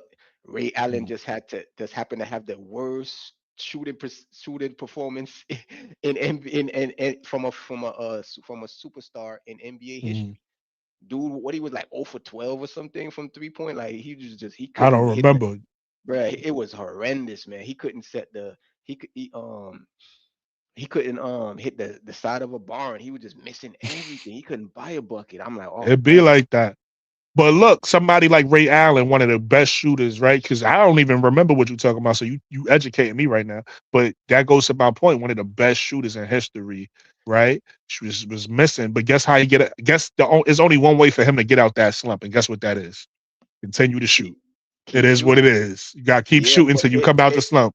all right. So from New York, so the same thing happened to the Knicks with John Starks when I they don't played. remember When because I wasn't. Oh I wasn't a man, no. Because you got to remember. I was a one. I'm young. And two, I was a Bulls fan at that time, so I wasn't really like paying attention to oh the Knicks at that oh time. yeah. Well, the same thing happened when they played Houston for the It got championship. cold. Yeah, he just went cold and was just bricking and couldn't buy a bucket. It was crazy. He was just missing. He matter of fact, he had the record until Ray Allen had that disastrous finals, you know what I'm saying? Mm, That disastrous game. But he was the yeah, worst then, you know what I'm saying? Cause he just yeah. went, I think he went like 2 for 12 or something, like some Mm. crazy stuff. I'm like, oh wow. And he just kept shooting because it's just like you said, There's shooters nothing you could do. shoot. Yeah, the Shoot is coach shoot. Pat Riley said they asked Pat Riley, but he said, "Yo, as a shooter, the only way to fix it is to keep shooting." So I Yeah, told him, keep shooting. that's it. And so and that's my point about Ryan Howard and Alicia Gray. I do get what people saying though. Like my issue with them, Mo, is okay. Sometimes you gotta realize it's not your night, right? So let's say you took 5 shots and they didn't fall, right? Yeah, Once you get around 5, 6, you need to start saying, all right, let me do something. Let me get to the line, right? You shouldn't say, well, let me take the 7th one. Let me take the 8th one. Let me take the yeah, 9th. Like at that point, it's like you get, and so I get what people saying. You shooting too much and you need to reel it back. So and when it's not your night, figure something else out, right? Sometimes your shot not falling, figure something else out to win the game. But and that's probably what people are trying to say. That's why I said basketball knowledge. That's what people probably really trying to say that. But what they actually say is, yo, Ryan Howard need to stop shooting. It's like, how you gonna tell your shooter to stop shooting? That's your shooter. That's like saying that's like telling Ray Allen stop shooting because he had that bad finals. He got to keep shooting to get out the slump. The problem is when you do things like what the Boston Celtics do, or what the Spurs just did in the finals, right? Having such a great, remember they had the great first half, making all those threes, and then they yeah, had the terrible second half. You got to realize, oh, we got to do something different. The shots not falling. Shots not falling. We got to do something different. Don't mean you stop shooting. It just means saying this not my night. So let me get to the line, right? I'm gonna yeah, continue letting these shots fly. Like I'm gonna continue letting them fly because it's important to the offense for me to let these shots fly. But if I'm knocking them down, Caitlin Clark, perfect example. First half tonight, right? Or last night, it's 3 in the morning. First half, or it wasn't even night. Yesterday afternoon, yeah. It was an right? early game. Early game. Yesterday afternoon. First half, letting it fly. Shots is not. She's looking like the Caitlin Clark they advertised to us. That second half, though, she should have did something else because the shots not falling. No, no, but this what she did though. She didn't or, take or that to many your shots. point, first quarter, not even first half, first quarter. Yeah, she did though. She didn't take that many shots. I think she took like 7 more shots. Like she didn't take, but then again, it could be it might not even be her. It could just be the fact that she all them damn turnovers didn't give her the opportunity to take them shots. You know what I'm That saying? and then also and So I might be giving the um unwarranted credit, but that, but also fatigue, right? Because what happens is you take when you come out with that much energy, and then now it's third quarter or second quarter. 'Cause you said she really did it in the first quarter. yeah, Now 13 points. what happens is you start to be tired, right? And you know when you launching, it don't feel the same. It don't feel the same like when that game first started. You like, ha, now you tired and you want to like let's just say you down because she did this. They was down a little bit. She tried to shoot for momentum. Now you shooting and you bricking that shit. And we off in transition. Now that's in your head. It's like fuck, like this a bad shot. Now it's a bad shot because I'm not making them. You know what I mean? If I brick it, if I let another logo fly, or if I let another one fly and I brick it, they out in transition. It's a bad shot. So now she stopped shooting them because it's a bad shot now because the fatigue start to set in. But listen, Mo, always a great conversation. Brody. We're gonna wrap this up. Shout out to the people that's watching. Like I said, hit the like button, hype button, subscribe, holla me in the comments, all of the things. I appreciate you. Another great episode, great conversation. Like we'll try to now that Mo 3 had brought it to my attention. Mo, we'll talk about it. We'll figure out how to be more structural with topics. Like I said, for me, it's difficult to do it this way, so I'll just do it the best I can, which is I have something in my head I want to talk about, and then we kind of like I let it kind of like we'll figure it out from there, whether I have a topic or a question or somebody say something interesting and we go into that. You know what I'm saying? So we'll figure out topics and how to do it a little bit better in the future. But listen, I'm enjoying these. I'm enjoying these though. You know what I mean? Because at the end of the day, I enjoy good basketball talk and talking to people like yourself and Rashad and Nate and all the other people that was on the panel. It's always, it's always going to be interesting, even when I disagree. It's going to be times like to your point earlier, we're going to disagree with each other, or sometimes, somebody going to be like, no, I got to correct you on that, or you know what I mean, or you wrong on that, whatever it is. This is the fun, engaging type of conversations that I enjoy having. So I always appreciate you guys. You know what I mean, when y'all come around. And then sometimes I'll be expecting a panel and I don't have it. And I gotta talk to the people by myself. I appreciate the people in the comments that you know, keep a conversation going and allow me to do a show by myself. So I appreciate that too. But with that said, you got any last words, Mo? Nah, I'm good. It was a good thing. You know what I'm Facts, saying? facts, facts. Uh, you got my number now, so you could let me know like if you want to like say if you like yo, let's go live again tomorrow. You know what I mean? If I know Yeah. that that's what you want to do, I'll be like, I bet it. Like you know what I mean? Because I know like um you know that there's some energy there, so we'll figure it out. But yo, Yeah. All right. um holla. Once again, everybody have a good night. Like I said, like, comment, subscribe, all the things. I'm a holla.